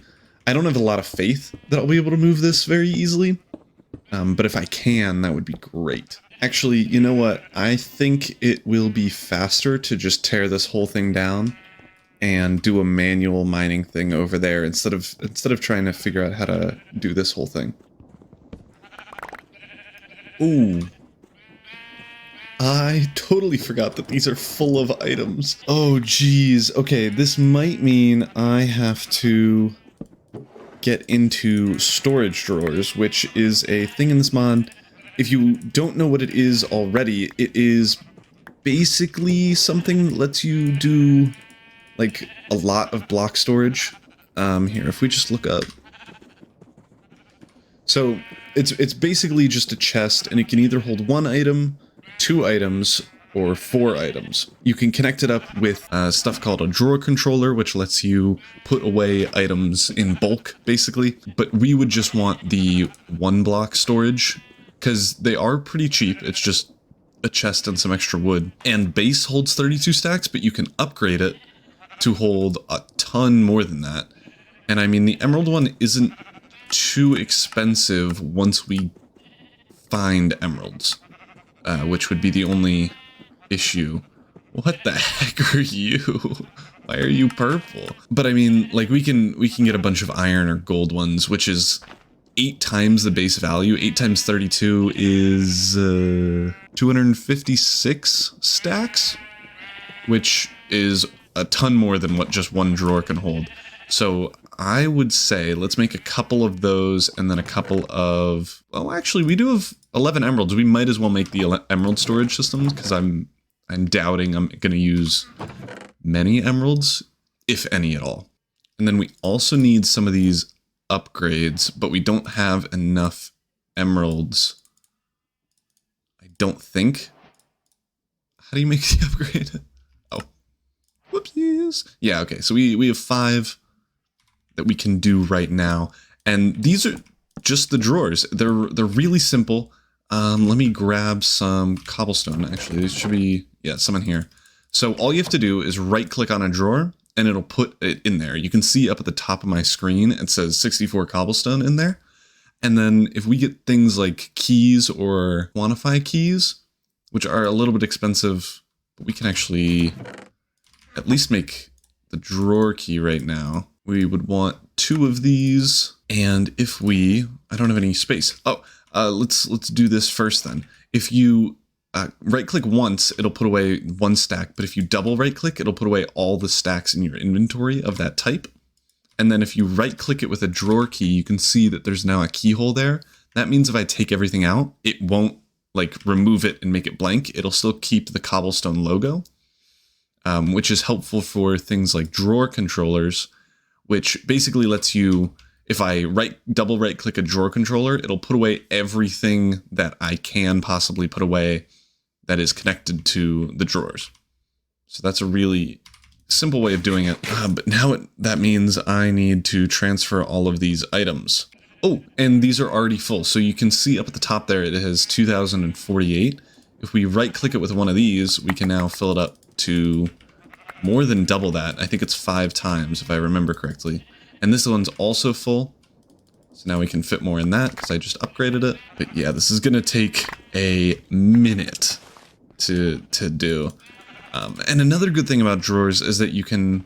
This has 6,000 cobblestone in it. I can break it and just pick it up as 1 block. which is super, super nice when you want to transfer items and stuff over long distances. Or if you have a storage system and you're moving it to somewhere else for some reason. Well, now that we are getting into drawers a little bit, because, I mean, 50,000 almost items and 30,000 of those, that would be like 40 million chests. I also think it's worth getting the drawer controller, which shouldn't be too expensive. I already have one comparator, and I just need one more. Oh, and then I obviously need another drawer, but we're now loaded on the chest and wood front, so we should, in theory, be a-okay. Awesome. So now we have the drawer controller. Let's just put it there for now. I'm obviously going to move this setup eventually, and hopefully soon eventually, but I don't want to get ahead of myself. But now we can actually, and this one, I can show you a little bit more how this works. So let's say we put some wood in there, and I guess we'll put stone up there. There is also a thing called compacting drawers, which I'm definitely going to want for copper and stuff. Copper, iron, gold, anything that can be converted into nuggets and also blocks. Just because then I can have it's hard to explain without building it, so I might as well build one. It isn't too expensive. It's just 2 pistons and a drawer and some stone, which we have all of. There we go. So compacting drawer, let's just, I guess copper first. Let's throw some copper in here, and you can see I can either take out 7 blocks of copper. I'm seeing this up at the top of the screen. A stack of copper ingots or 576 copper nuggets. And if I put all of my stuff in there, that number obviously goes up for each. But if I take out all 23 of those, I only have 8 copper ingots and 27 copper nuggets left. So it just basically lets you craft stuff a little bit easier. But let's grab out a piece of copper and stone. Let's say I have copper and stone in there, and I double right click the drawer controller. I now no longer have it in my inventory, and I put it back in there. So it basically, like if you have 100 drawers or whatever, something crazy, instead of putting everything away specifically, you can just go here, put it away, you're done. And it is really convenient. So eventually I think we're gonna switch over to that pretty much fully. But for now, I'm just gonna suck it up, kinda. I'm super getting distracted. We have to take down the rest of that mound. So let's go over there and do that. I think it will be faster to tear down the windmill and place it in the other over there than to build a big old pipe all the way there. So that's what I'm gonna do. Oh, ouch. Okay, that works great. Hooray. There we go. Now the entire area is fully cleared. All I have to do is bring this bad boy back. Lovely. Okay, now I'll tear this down off camera, but that is going to be it for me today. We literally took down an entire mountain, and for next episode, we are going to start planning and hopefully building. Today, we are going to do a little bit of planning and hopefully a little bit of building, but we'll see how many resources we have and stuff. In the last episode, we tore down an entire mountain that used to be where I'm standing right now. And in this episode, we're going to lay out the plans for the, I guess it's a mega base. It's pretty darn big. Maybe not mega, but a large base that is hopefully going to be pretty factory-esque. So without further ado, I think the plan is going to be to hop into creative, map out. I want like 4 big buildings. If we like have a building here, one here, one here, and one here, and then like a courtyard in the center, maybe with like a fountain or something. But the main goal is I want it to be pretty symmetrical. At least in this vicinity, have it like all make sense symmetrically wise. Is that even a word? So I guess let's hop into a creative world and map this out. Okay, so after a lot of finagling, I finally got this layout set up good enough. As you can see, 1 building, 2, 3, and 4. With this one kind of, well, taking over my house for one, but likely being the main, like, where I'm going to be working, and then the rest being, like, long-term farms or other contraptions that I'm going to use. And then in the center here, as you can see, hopefully a courtyard, but more importantly, all of the centers of each building line up and are centered, if that makes sense. So the distance here is the same as the distance here, and same with this distance and that distance. And they are all centered within the buildings so that when you're standing in the center here, eventually when we have all 4 factory buildings set up, it will look hopefully fantastic. I do want to confirm before we build this layout in survival that a center fountain or pathway type of thing is going to work. Like, I don't know if I have enough space. So I think I plan on making the entrances to all the buildings and then a center courtyard area, and just to see what the vibe is and see if it'll look good. So that'll be the plan, and I'll get back to you. This is kind of my first draft. I'm not sure how much I like it, really, but I think we can work with it. I don't think I like these in the center here, but I will want to replace it with something else. Maybe we do like a granite kind of mix-up pathway there. We include granite and this kind of granite, and just throw in some of this just to give it a different feel. I guess I'll continue working on this and see what I can do to make it better. I'm just like looking up reference images for different like brick pathways and stuff. And then over here, I intend to have like a little fountain thingy. I don't know. It's like something like this. And then we have the brick pathway going around the edge like this. And then this is like a little fountain thing in the middle. I think that's a good enough size to not need to increase the size of this courtyard area, which is the main thing I was worried about. But again, I'm gonna do a little bit more work here in creative and figure out a pathway design, because that is the first thing I'm gonna want to put in. The buildings are gonna come way later once we've already built some of the machines, just so that I can build around the machine instead of having to construct the machine around the build, if that makes sense. But I will need to make this look a little bit less stupid, and I do think the granite is the way to go. So I'll try this and I'll update you. I do need to somehow get some lighting in here. So maybe we do have lights either like on the edges here or somewhere else. I don't know. I'll figure it out. But I just wanted to give you a little progress update. And I do like the grass here. I plan on having some like manicured lawn type of thing with some of those fake like little bush trees. That if we like something like this, where like a couple of those along the edges, and then maybe some bone meal or whatever there. Who knows? But I want to focus a lot on this pathway because it right now looks pretty bland, and I want it to be like a little bit spicy, like something's happening somewhere. You know what I'm saying? Instead of it just not existing. So I'm just gonna, I guess, do random stuff here and hope that it'll look good. Okay, so we are back, and I do really like this. I've also done a little bit of work behind me, as you might have been able to see. I really like this. I would probably, I'd definitely make my own custom trees, I would say. Just because I don't know where these are going to grow, and it's great. It's unlikely that I'll be able to just sapling them and make them look good.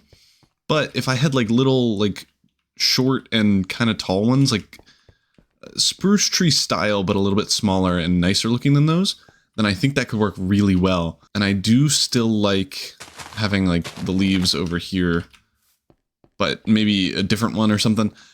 Anyway, I think this would work. The only concern I have is if this vibe is too like different to the vibe of the factories themselves. So I'm gonna wait until we have some factory buildings built to see if this would look good with it before I like commit to building custom trees and stuff. But I think this is a really good start and a really good idea. So I think we bring this into survival and at least make the pathway and set up all of the ratios, I suppose, for the buildings and stuff. And then we can see where we're at after that. Okay, so we are back in survival and I've laid out all of the buildings of stuff and then the fountain in the center.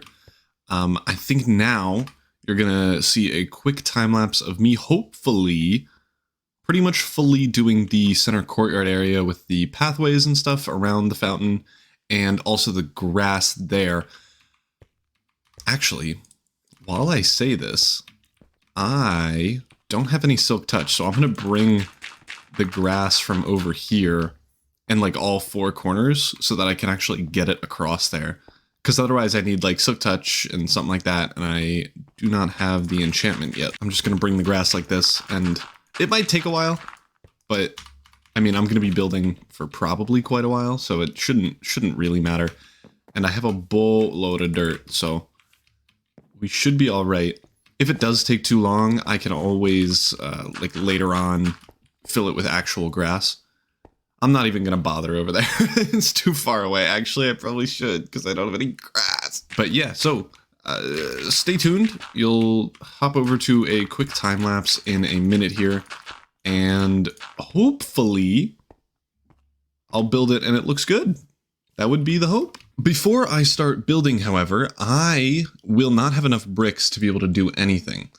So I think it's best if we go down this rabbit hole of automating clay, because I am going to need thousands of clay balls in order to build this, which means I think the best way to go about it, unfortunately, is a crushing wheel, because you can convert gravel into low chance of clay balls, but maybe it might be better to do dripstone? No. Regardless, I think it'll be worth, unless we can somehow get a better percentage chance, I think it's worth crushing gravel for the 5% chance. Which would mean, hold on, let me do the math. 5 out of every 100 gravel. So a stack of gravel would get me like 3 or so clay balls. Ooh, I probably don't have enough cobble for that, actually. So I might need to do dripstone, which would mean a pointed dripstone farm, which would be kind of annoying. I'm gonna be honest. But I think that's the only real renewable way that we can do this. And then the only other thing that we need is these crushing wheels and therefore mechanical crafters, which aren't obnoxiously expensive. We need 21 of them, and this makes 3, so we need 7 of each of these things. And I think I already have 7 brass casings. Oh yeah, plenty. An electron tube and a crafting table. Yeah, so 7 of these polished quartzes, which we have enough of now for sure. And I mean, it's just 7. I think the only thing we'll need extra of is that sandpaper, because if I can ever find it, we are a little bit low on it, but I mean, shoot, it's sand and paper. It's not that hard. So I think we just try to make a bunch of crushing wheels and crush a bunch of stuff. That was expected. So I had another sandpaper ready to go. And those are the quartz enriched boys. And then I don't even know if we need anything else. Ah, some iron sheets. No problemo at all. I just need 7 of these as well. I mean, it really shouldn't take too long to get everything set up here. I think the only thing that takes time is the dripstone bit, which maybe I actually do first, because I need to AFK that regardless. So that's probably the way to go, instead of making these things. So I guess, I doubt I have dripstone. So I suppose let's head into the mine and try to find some. There is a hole in the center of that area now, though. So I'm just gonna grab some torches and head in there. Okay, so I did find a dripstone cave. This one's super lame, though, it looks like. So I guess I'll just grab some of these things and call it a day. I need a pretty hefty... Oh, he was hidden.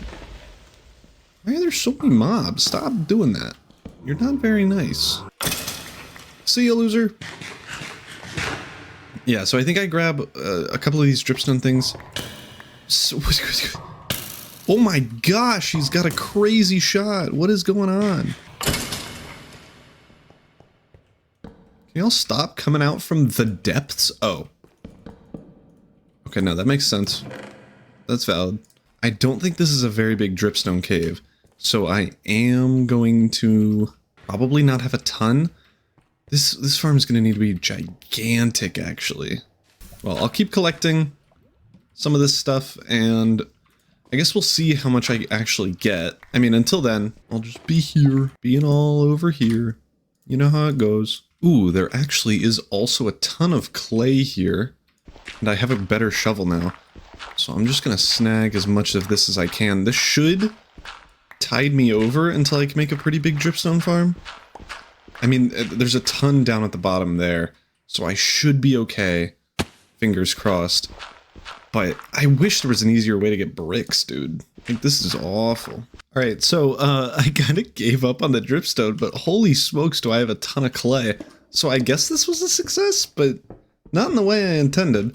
I mean, I don't even know if I make the dripstone thing anymore, because if I just get a mining machine, like eventually when I set one up, I could just mine a bunch of clay and then be good forever. So I don't know if there's a point in making a fully automatic dripstone thing. You know what I'm saying? I guess we still need the crushing wheels and manual crafters eventually, but there's not really a point, I don't think. Alright, so I am finally back, and it's time to smelt all of this stuff.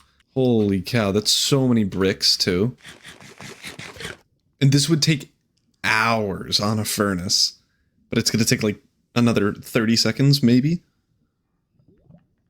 Let's see. It's already pretty much fully done. I think it might be now. Oh my goodness. That is everything. And now I gotta make bricks for the next, like, 2.5 hours. Love to see that. Well, that means we can actually get started on the pathways. So that's good. All right, well, for real now, time-lapse time.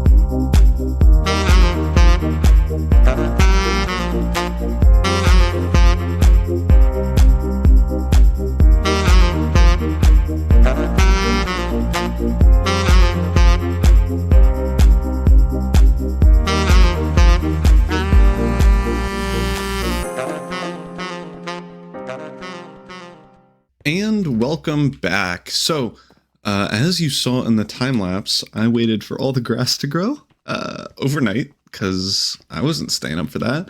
But now it looks pretty darn cool. I also, if you saw in the time lapse, I kind of just freehanded this fountain. I'm not a huge fan of it. I feel like it's kind of bland and we can use some other things. But also, I definitely don't care enough to change it. And also, I decided not to put water in here.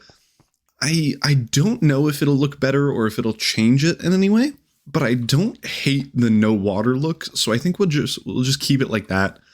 Unless something changes, which I don't think it will. I think we'll just keep it like that. And I still think it looks absolutely fine. So I'm not too worried about it. But moving gears pretty heavily, I want to get some better gear than mostly destroyed iron armor and everything else. So I kind of want to transition to making a mining machine. So in a similar form to what I did to destroy this whole mountain, I want that, but have it go downward, just straight to bedrock. And that way we can get a lot of diamonds and more importantly, a lot of different things like andesite, granite, some of the weirder blocks like clay balls and stuff, just because I don't have much of that. And I think getting some of that would be helpful. So I think what we do is we head into a test world and use something. I forget what it's called. It's like a minecart contraption. What is it called? It's let's see if I can find it. Here we go. It's called the cart assembly. And what you can do with this is if you put it on top of a track and it's mounted to a structure above it, you can transport that structure on a minecart. Here, and we could just watch this to see how it works. You can also pick up the entire minecart and its structure. So then we can move the mining machine just wherever we want. And that's super helpful. So I think we use that and make a pretty simple, compact type of mining machine. It is hopefully going to be easy. We don't need to have something as hyper engineered as what I made before. We could just have it go like a rope pulley going downward, mine a 8x8 space, and then bring it back up. Because I don't need anything super intense just yet. And if I ever do, I can always just increase the amount of drills on the floor. And if I do 16x16, that's just a straight chunk. And we're basically like fully already good. So I think that's the plan. But I am going to hop in a creative world just so I have a style, if that's the right word, a build to try to mimic. All right, so I built this little machine. It is really simple. I just turn this bad boy, it spins, and then if I flick this, it'll start mining, and it works great. And it's probably most importantly, pretty easy to transport. So if we grab a minecart, this should be how it works. Right, I forgot to power it. There we go. So now if I push this... Oh, I forgot to turn it off. Maybe that's okay? I don't know. Let's see. Yep, it was fine. Okay, great. Okay, the one concern, I need to be able to push the minecart, which I guess I didn't think about. So if I put it this way.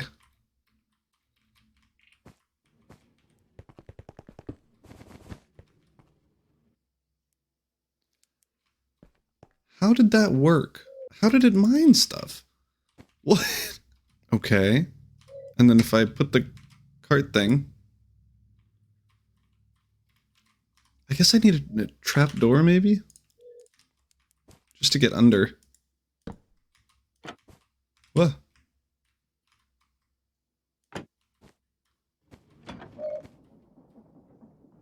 Okay, there we go. I think it's just a visual-ish glitch that makes that happen, and I bet you if I turn this off like I'm supposed to, and grab another minecart, and I push it... Nope, it still spins. Okay, I don't know why, but I think this works, and it isn't too hard to build, which is great. So I guess let's go build this in the overworld. It might actually be better to move these sails and just make it longer and have them be one wide, because then I can like build it basically on the ground and it'll be fine. Yeah, so let's go do that. Okay, so we are back in survival, and I just need some drills, the rope pulley, technically one gearbox, one gear shift. I need a large cog, the rotation speed controller, and I think that's it. I mean, obviously the windmill sails and stuff, but I have plenty of those. And then I think we're good. I just obviously need a minecart and a cart assembler, which is super easy. There we go. There's the cart assembly and the minecart. That was probably as easy as it could have been.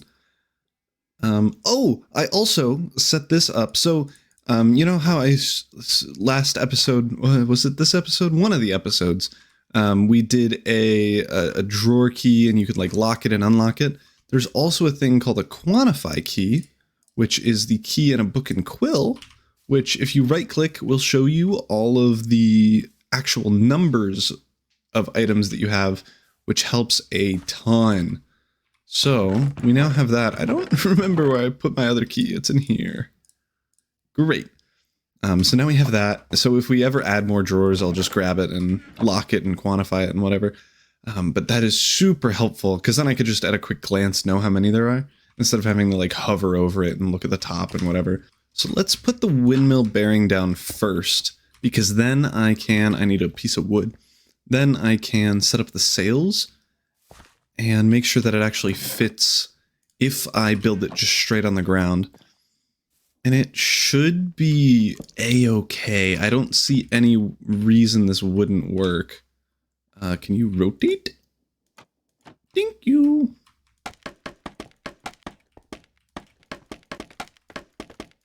There we go. I guess I'll just throw some cobblestone back in there. That's so janky. Anyway, we can now put the rotation speed controller just straight in there. And then I want the gear shifts so that it's easy to bring stuff back up. A lever, actually. If I put a lever... Can I... Ooh, that'll do both of those. I don't see an issue with that, though. And it'll make it so that we can transport it a little bit easier. So this will turn beautiful. This I'm going to just bump up to the max. Lever for this thing, and then we just have the rope pulley and some drills. That works, and now we can just pop this in a line. There we go, and we can just throw on these barrels. And that should be pretty much everything we need. I just need a couple more barrels. I don't know. Oh, they're still over there because they have a bunch of stuff in them and I couldn't be bothered bringing it over. LOL. I would say I'll do that soon, but I'm lying. So I'll just make some more barrels. Alright, there we go. I just need super glue, which is actually in my backpack. I keep forgetting that I have that, actually. So I guess we have to do... Yeah, we could do that. And then these. Beautiful. Oh, I forgot about... Whoops. And then I need to super glue everything here. I don't know if I need to super glue the sails. Let's try not doing that. Ah, I forgot. I will always forget to turn it on the first time. No, stop doing that. Okay, I didn't need the sails. That's good to know. But that does mean that whenever I move it, it will start being angry. So I suppose I should not have put it there. That's fine. I'm gonna smelt this up. I'm also... Nah, I'll just wait. I was gonna say I'll also get some more glass. Oh, we actually have glass. Okay. I'm also going to rotate this thing to make it be less scary. I bet I can fall in right here, but otherwise I doubt it. Saw that coming. Alright, well, at least we're done. Don't die. That'd be so lame. Thank you. And now, I guess let's test out this mining machine. I'm gonna go quite a ways away so that I don't mess up the ecosystem near me. I already did that with the entirety of that flat bit over there, but I don't want to do it more. Oh, I totally forgot to put in the large cogwheel. That is fine. I'll be able to fix that later. All right, so I guess I'm going to go this way because I haven't gone this way a ton. I've ran on this ice path a little bit so I could get a feather. I just killed a seagull. But otherwise I haven't been over this way. And I doubt I will be over this way. Okay, this actually looks like a pretty good spot. I am going to throw this bad boy down and hope that everything goes okay. Ooh. Did not consider directionality at all. Is this okay? Did it just overwrite? I think it did. It overwrote the grass blocks. Hopefully. But I was being stupid. Oh shoot, how do I do this? I might need to rebuild this windmill because I need the... I totally do. So just to clarify, I need this large cogwheel like that, which I do not have.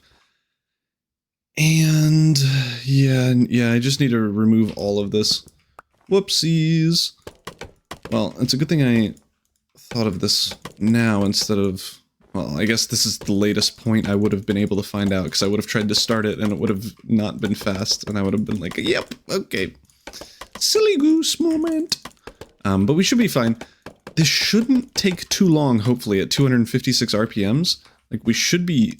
Oh. We should be fine. And... do I just need the windmill there? I suppose so. And I double suppose I need to increase the height of this thing a little bit, which is fine, because it also kind of decreases the spatial footprint, at least, of what I... like, the space that I actually need, which is always good. I love to see... There we go. Okay, and now this should work. Oh yeah! Nice. Alright, I think it is done. It hasn't moved in a minute. So let's bring this bad boy up. This is so exciting. Hopefully we have some cool stuff. Maybe a diamond? I don't know where all the things are. Oh. Oh. Orcum. What the heck are you? Oh, you're just a... Ooh, gold chance. That's fun. Oh no, it's snowing. No, stop it, stop it, stop it, stop it. I got to turn this bad boy off. And move it, I suppose? Fabulous. Boom! That was easy. I don't... Nuh-uh, no way. Well, I don't think we got any diamonds from that, though, unfortunately. I suppose we just scoot it over a smidge? Maybe we just place it down right here? Oh my gosh, I can't believe I lost my lever. What am I supposed to do now? Make a new one? Gross. Well, the good news... that lever stayed on. So that's something, I suppose. But we can turn you on and... there we go. And in the meantime, I'm going to grab some wood so I can, I guess, make another lever. I think it is done, so let's... Hello, Miju? Are you come up? It do. Holy cow, that takes a while at the fastest speed even. Let's see, is there any... I was looking for any maybe diamond pockets that were missed, like barely. I didn't see any. I'm also going to jump up here and check out... Nothing. Really? I guess I'm not mining out a whole chunk, so I can vaguely see that not working. Maybe we... Actually, is there any iron or anything? There's gotta be, right? I gotta just be missing it. We got some zinc.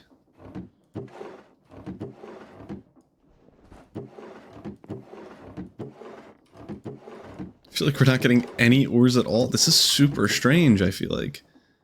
Maybe I'm biased, but I feel like we've only gotten some lapis, coal, copper. Yeah, I feel like we haven't gotten a ton of stuff, really.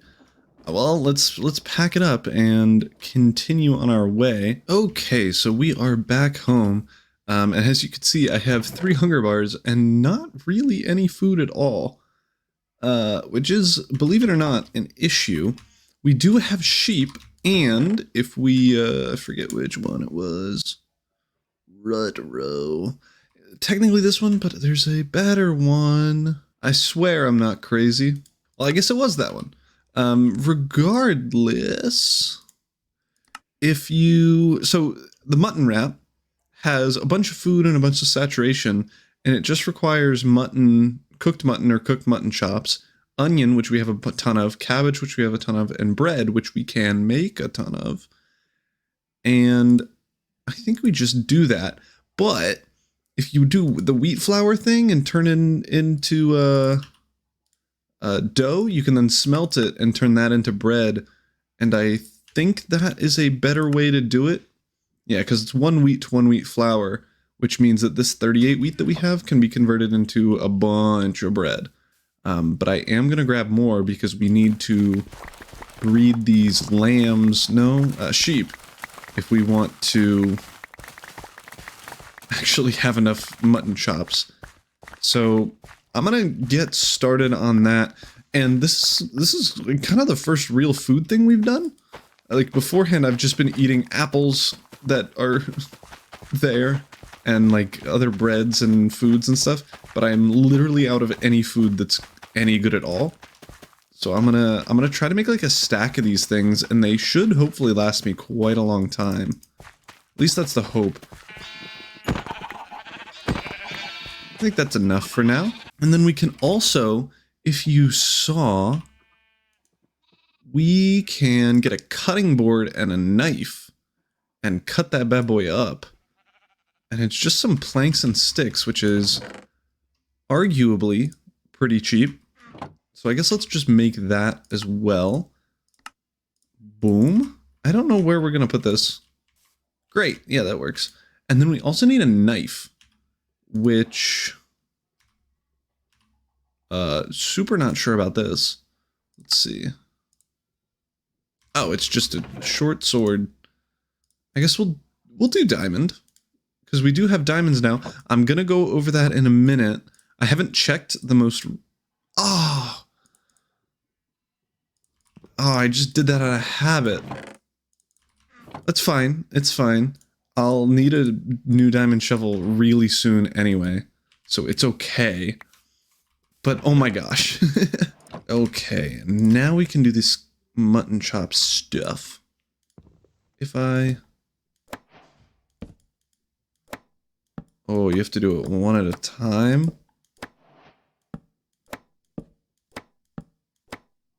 It does double the amount of food that you get, though, which is really quite good. And then we have to go run over here and smelt it. We could also, I guess, grab a stack. Oh, you know what? I do need a pump in order to do the water stuff. How easy and or difficult is a pump? Is that not a thing? What the heck? Oh, yeah, it is. Okay. So I need pipes, which is copper, all copper. So that's not too bad. And a cogwheel? You know what? Do I have copper? I do. Actually, I have this copper, which is way easier to do. But I do need to make some sheets out of it. So let's run over here and place this. There we go. So we got half a stack of sheets, which should equate to a full stack of actual pipes. Beautiful. And then we just need a cog wheel. And then we have one of these. And from what I remember, I may be lying, but from what I remember, this should be as easy as... connecting a pipe skidoodle here. And then going down to like a water source. I'll just put a water source here. So I'm not sure if the pipe is gonna, if I need like the pipe to be waterlogged for it to work. But I'm gonna try it this way and see if this just works, because that would be helpful. Oh, it has to be an infinite source. That makes a ton of sense. We can just plop this in here. Whoa. And that one there. And now this should throw that there. Perfect. And now we can hopefully just toss it in here. Oh, it's not connected to anything. Of course not. And if we connect this up, you know what? I think I need to undo that. Yep. Okay. We should be able to make this now. The mutton wrap. Oh, lol. We need Brit. Oh, if it's a lava, it'll burn it, but fire will work. I did not know that was the case. My apologies to all of the food that I destroyed. Oh yeah, this is nice. Look how much food that still saves. And I have a ton more of that stuff.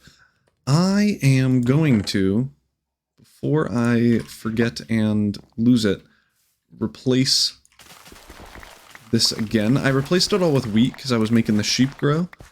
But now I'm going to replace 2 rows with onions and cabbages.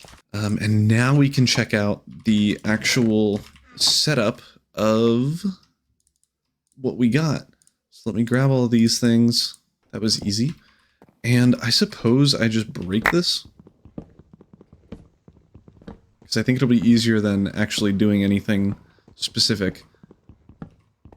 And it'll save me a bunch of brain power. I might want to go grab the drawers and perhaps make a few more. Let me go do that now, because I don't want all this stuff to despawn. Okay, now we can actually put this stuff away. And we gotta make a ton of new drawers for all this weird stuff.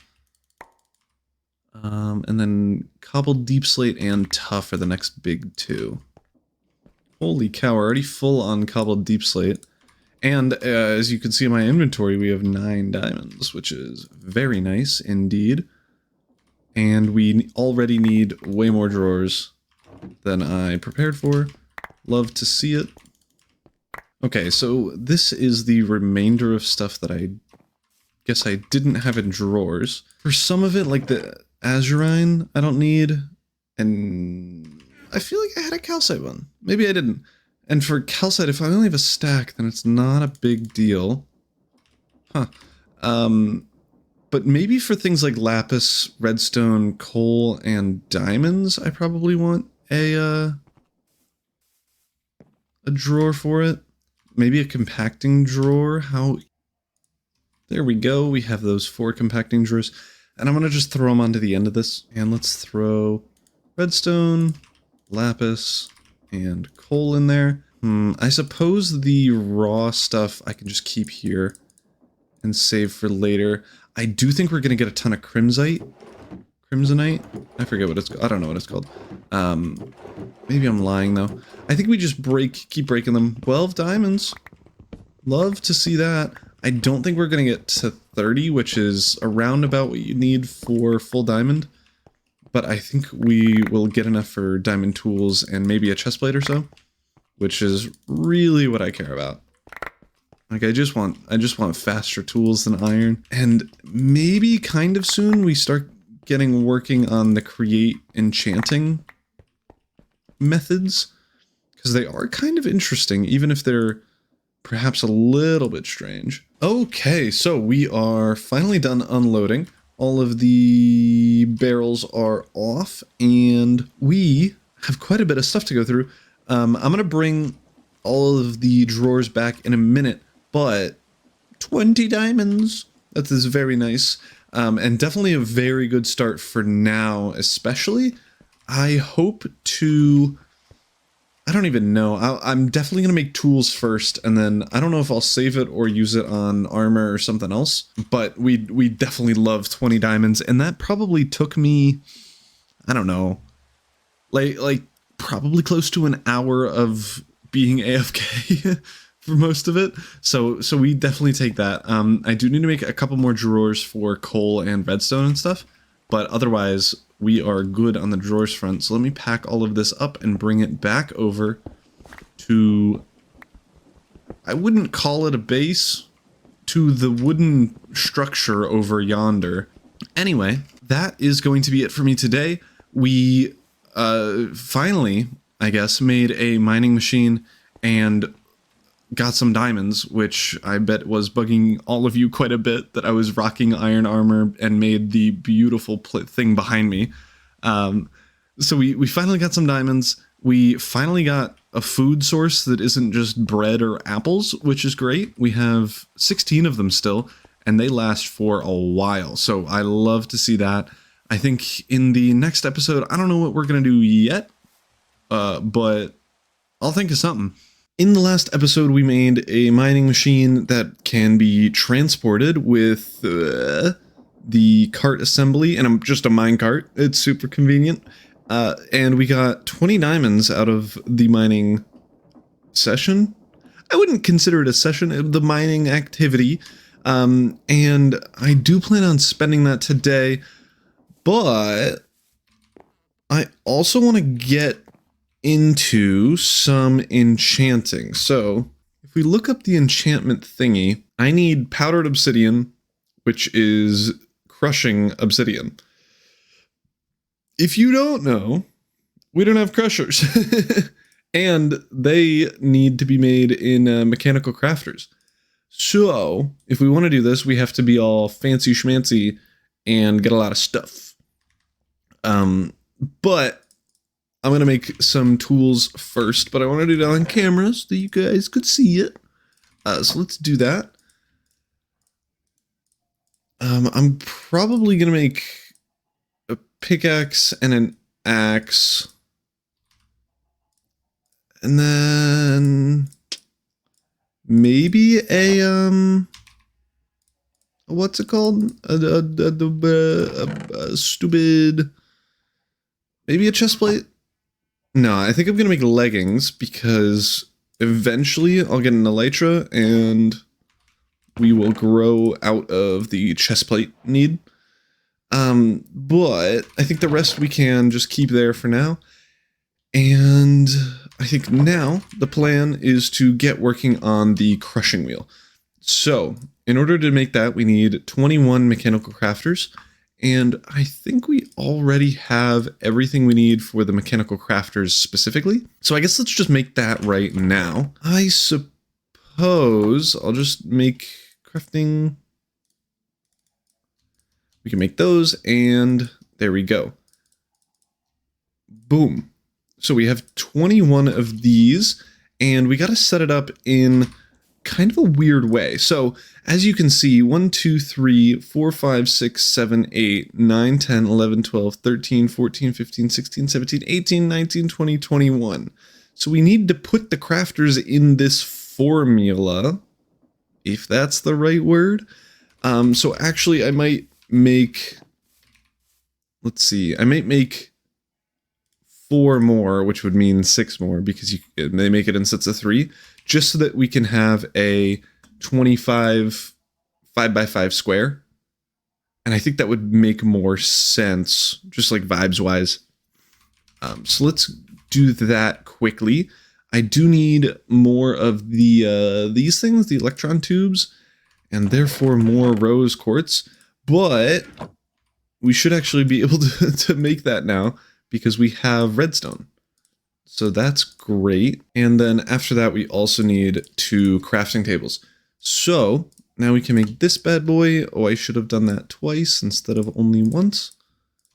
And then we can throw these in here. And there we go. We have 27, which is enough for an entire thing. I will say this is getting a little bit intense with the stress unit meters and such. So I'm actually going to make and use some clutches.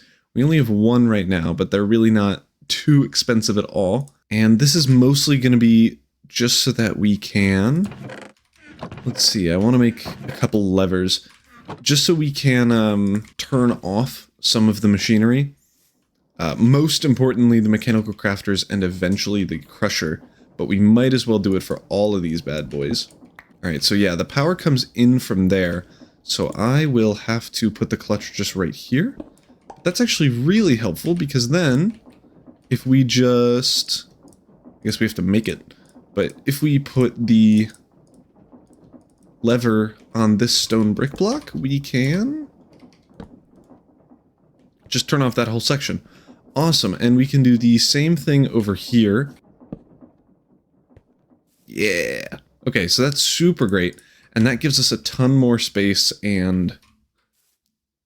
I don't know what the right word is, stress units for the crafters and eventually the crushing wheel. I am thinking for the ground floor, I don't know if we want to go brick or if we want to go stone brick, but I do kind of want to put down a floor here quickly just so we don't have to deal with all of the annoying, like, jumping up and down, trying to get around places where it should just be flat.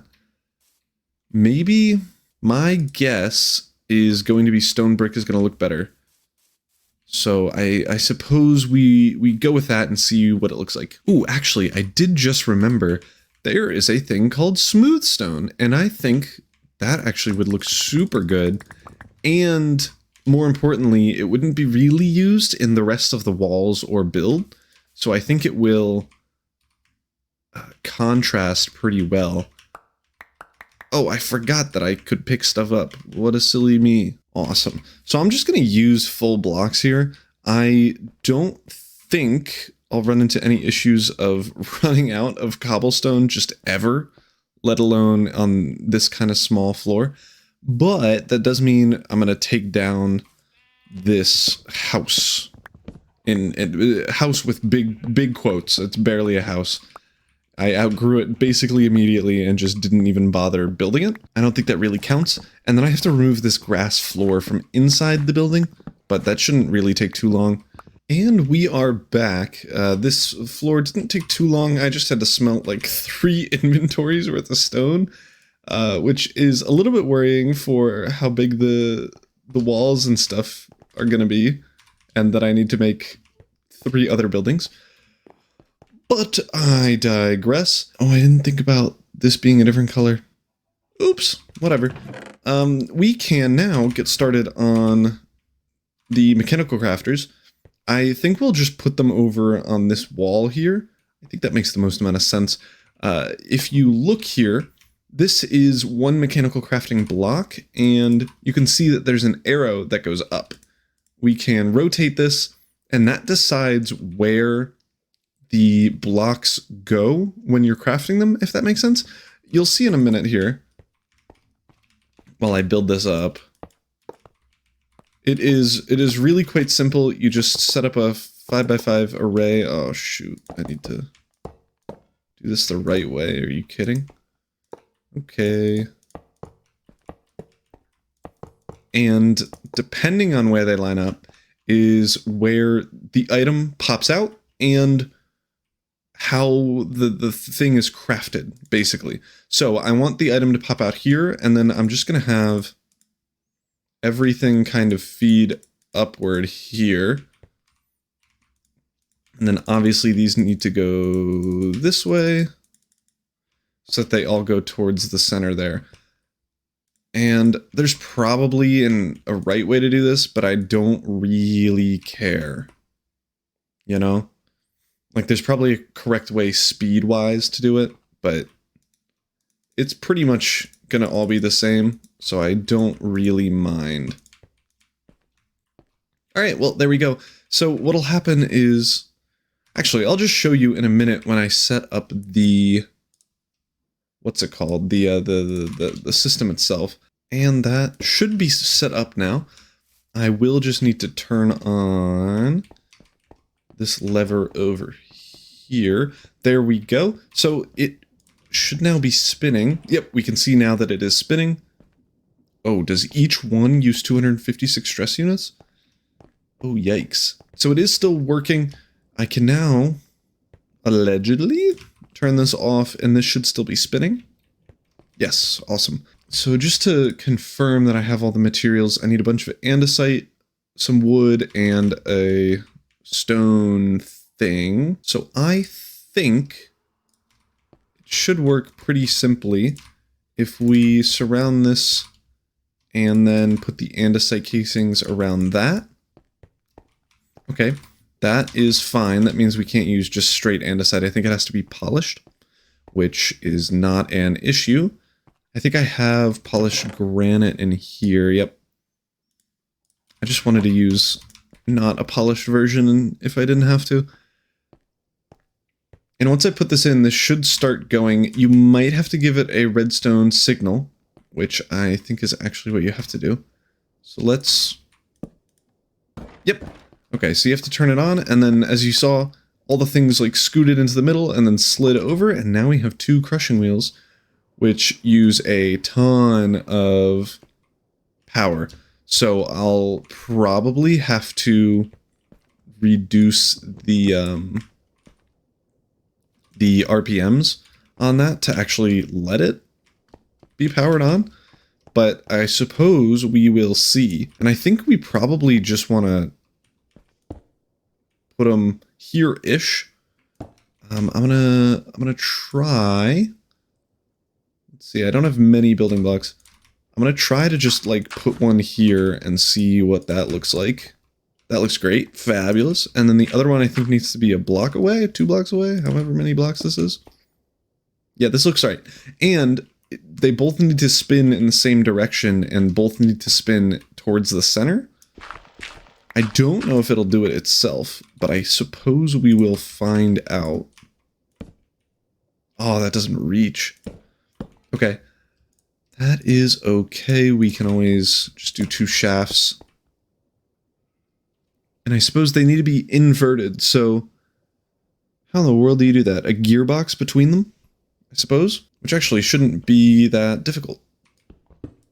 So if we connect them both up to this thing, and I guess in this case we'll need to do dual gearboxes, which I'm never a fan of, but whatevs.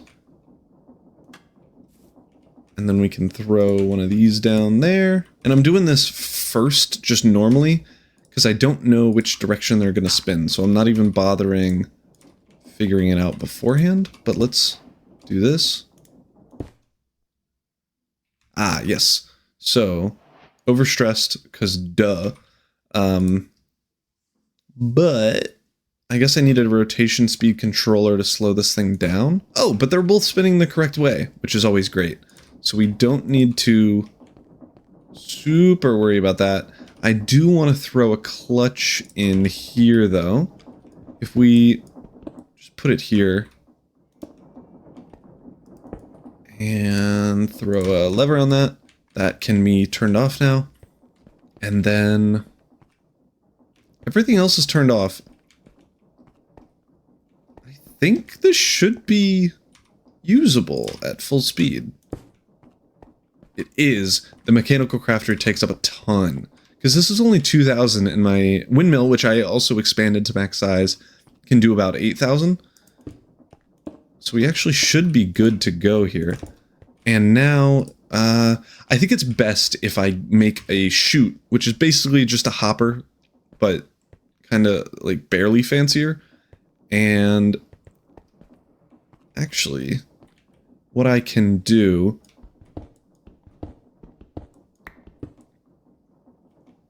If I put a thingy here, can I do that? No.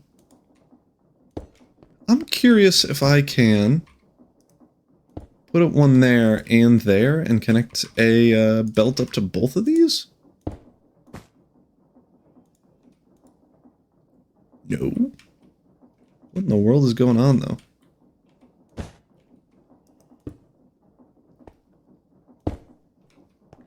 Oh, you can. Okay. I just had to finagle it a little bit. And then I suppose I'll put it here. Why would you do it that way? I can now put this thing here, and eventually when we're crushing stuff, it'll go down onto the belt and hopefully be fine. Yeah. And then we can pick it up. I don't know if we can pick it up. Yeah, we can. I just didn't know if we could pick it up from the belt itself. If we look up a chute. Oh, it is astonishingly cheap and simple to make. We just gotta smash this bad boy a couple of times. There we go, we have a chute. I'm gonna grab a chest or two. We also want, is it a funnel? It is. Oh, I'm so smart.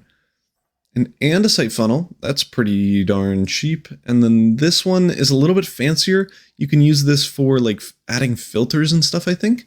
But for our use case, we don't need that yet. What? What? Oh, I need dried kelp. You're so lame. I have it. Okay, never mind. You're cool. You're all right. I can deal. It's okay. I overreacted and I apologize. Please forgive. I think I actually might need to do something fancier there. But we can... Let's throw a chest down here. I think actually it would be better if this works. Perhaps? This looks like it'll work. Ah! Stop it. And then we just need to put a bad boy here. Uh-oh. You know what? I feel like I deserve that a little bit for just jumping into the things called crushing wheels. I'm surprised I died slowly. Like, I feel like I died really slowly, given the notorious nature of a thing called crushing wheels. Whoopsies. But let me do that. There we go. And I can remove this. And now if we put a chest up here, I should be able to just crush stuff. So let's try crush dirt and see what happens. I actually don't know what dirt crushes into. So I suppose let's check. Literally nothing, so it's a good thing I didn't do that. But things like gravel and cobblestone will work. Okay. Let's crush this. And we should see... Heck yeah, there we go. We get 7 gravel. And then we can crush this into sand. Beautiful, and we get some flint. Love flint. Love me some flint. Awesome, so this is now set up. I do want to be able to toggle this off. And we can't run both of these at the same time, so this also needs to be a separate toggle thing. Which is hopefully okay. Actually, you know what? A lever there isn't too bad. I did get rid of all of my cobblestone, so I can't make another one. I wonder what turning sand does. Oh, it destroys it. Great. Glad I did that. Well, now let's belt this bad boy up.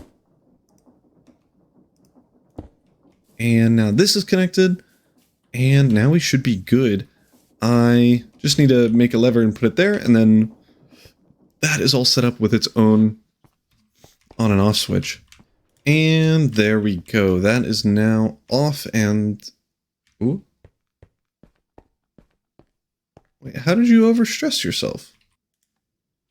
What? You were fine before. Oh, the deployers are running. What is the best way to do this? I don't know how to slow down RPMs. I need to probably make another rotation speed controller, which I think is probably necessary anyway, because I don't need the crafting machines to go that fast. And I would like to be able to use something other than the crafting machines while I'm using the crafting machines, so that would be good. And it is literally free because I already have the precision mechanism, so that was easy. I can now run over here and fix it. My only worry is actually precisioning and doing this. Beautiful, there we go. I do just need to put back in the clutch lever. I just don't know where it is. I also want to make sure that this is fast enough still. This takes 64 stress units each. which, believe it or not, it might be a lot. I don't know. I'm not a wizard. All right, there we go. And just blocking that off. And now they take 32 stress units each and are way slower, but at least they function. This also works. Love that. And they're all on separate systems so that we can actually use them properly, which is always great. One thing we can do, actually, I don't even know. What do we do? I needed these crushing wheels for something. I needed obsidian dust. Why did I need that? Because I needed to enchant. There we go. And I need a sturdy sheet, and I need lava and a spout. You know what? I don't want to do the enchanting stuff right now. So instead, what I'm going to do is I am going to move this all around and hopefully make something storage-wise that looks not terrible. And maybe it'll work. Maybe it'll do something. Who knows? Lapis compacting drawer is so stupid, but it's whatevs. All right, and now we have all these other ones. I'm gonna just set them aside here because I don't know which ones I want to put where yet. I think dirt, stone, cobblestone, bricks, granite, sure, all need to go in the same spot, but like these two things, who in the world is ever gonna use those? All right, and then I just need to grab the rest of these. I low-key want to change those out for oak-colored ones. There is a way to make like a framed drawer. Let's see.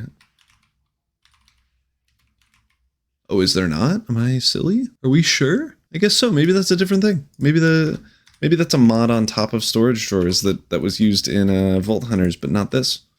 I just assumed. And then this thing is pretty much the last thing. I'm going to put that right next to the compacting drawers, and then I'll just fill out what I think is going to be the most useful. Alright, so this is set up again, and I'm just re-enabling and locking everything. That should be good for storage purposes. I suppose now is the time to get into enchanting, but this is already the end of the episode, so I am going to leave it here. Thank you all so much for watching. We made quite a bit of progress. We now have a floor. We now have mechanical crafters, crushing wheels, and separate circuits for each of the 4 things that we have so far. And in the next episode, we'll get to enchanting, hopefully. Hello, and welcome back to another episode on the Create mod. You'll probably notice that I am wearing different armor. And to the 18 people that already watched the episode that came out and maybe looked at the comments section, you could probably see that was the same video that I posted, I think 2 weeks ago, episode 6. And that is because I did it by accident. I do not have the original video for this. I do have, however, the time-lapse of the build and the build in front of me. So, yeah, I built this all and only have a time-lapse left to spare. I guess, here's the time-lapse. Enjoy it, watch it, share it, be sad for me.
And yeah, that's it. I hope you enjoyed it. I also got a jetpack. I didn't know this was a thing in Create Mod. It's so helpful. I should have gotten it so much sooner. It lets you fly. Today, we are hopefully going to get villagers and enchanting set up because I can't be bothered dealing with not efficiency, not sharpness, no protection, no unbreaking, no mending, no whatever. But that does mean we need to make a floor and then get some villagers to get some books to then do the auto enchanting thing. So that's first on the to-do list. But we definitely need a floor. So I was thinking, let's have a floor. I want a floor at, well, I want a ceiling at that level. Here, this level, the one that I'm standing on, the ceiling for the lower floor, and then a gap, and then if I can figure it out, a block there for the floor so that we have a 1 block gap in between so we can run shafts and anything else that we don't want seen super out in the open and have it be ugly. All right, so we now have a floor. It is 3 blocks deep, and I'm not sure if I want to just keep this as a whole. There is an elevator thing in Create, but I wasn't able to find it, like a literal elevator pulley block that makes elevators really easy. But I wasn't able to find it, so I just gave up, and I have a jetpack, so we can leave this hole as a hole for now. But we do need now to get villagers in here. I think we'll have to do that the old-fashioned way, which I guess is minecarts. I don't think there's an easier way to do that. Oh, I guess we would need a villager breeder too? But if I go super far into villager stuff, what is the point in getting the enchanter? Because then I have everything that a villager breeder would need, and then I don't need the enchanter thing. I guess I could enchant books until I get something good. And then I only need 1 book of them, which would be easier. But I need a boatload of levels. Let's also, backpack. There are a bunch of cool upgrades that I can do now. The magnet upgrade to just give me a magnet, basically. And I can bring everything but the ender pearls and then make this on the fly. I think that should be something we do. And then the food upgrade is elite. Like, I should definitely get this. Ooh, and then we probably want stack upgrades, because we do, at the moment, we're just using this for create stuff. If we can get a stack upgrade, then we can just like stack all of these gantry shafts on 1 point and have way more space for other stuff. Oh, everlasting upgrade. Oh my god, this is impossibly expensive. Okay. Oh, backpack in a backpack. It needs another star. Oh, these are so cool. Oh my gosh. Okay, well, we should definitely do some of these. Okay, well, I'm gonna make a bunch of upgrades and see what they do. I think we can also upgrade my backpack to a diamond one. I think we have a ton of diamonds now. It is more expensive than I thought, but it's still achievable. And now we have a diamond backpack, so we should have, I think that's 2 more slots and a ton more space. And we can get a couple of stack upgrades in there. I'll probably want a magnet upgrade, but not a pickup upgrade. And then a couple of other things. I just don't know yet. Oh no, we need leather. I do not have any leather at all. So I'm gonna go collect stuff, get a bunch of upgrades, and I'll be back in a minute. All right, so I've been running around this bastion for a while, and I think I've gotten most of the chests, at least. And they have got some good stuff. I got a Fortune 1 pick. I've got a couple of smithing stuff. I got an Efficiency 5 diamond shovel, which is huge. And then we also have 2 netherite templates, a bunch of gold and stuff, at least 1 ancient debris, and 1 extra nether scrap, a soul speed 3 book, silk touch golden axe, which is okay, and then an unbreaking 3 golden knife, which actually is going to be kind of helpful. And I've also killed a couple of these idiots. Can you not get through? Well, I hope you can't. Yeah, so I have a bit of leather, but not a ton. So I definitely need more of that. But I've also gotten a ham. Make smoked ham, is that? Oh, and you can make a honey glazed ham. That probably is crazy good for you. Oh my gosh, another one? I didn't even look on the map to see if there was one here. Oh, that's sick. All right. What the heck? Why are all of them yelling? Oh my gosh. All right, real quick. I've been like exploring for quite a while, and there's a bounty board that can sometimes give enchanted books. I'm gonna look out for these. I'm just in a village in the middle of nowhere, but there's a bounty board with an enchanted book here, and it is possible maybe to get some good stuff, but I'm not sure if I actually will. Let me real quick check what this guy's trading. Piercing, gross. But I am on the lookout for books because I do need them. Ooh, I just found a sick trade. How do I... Uh-oh.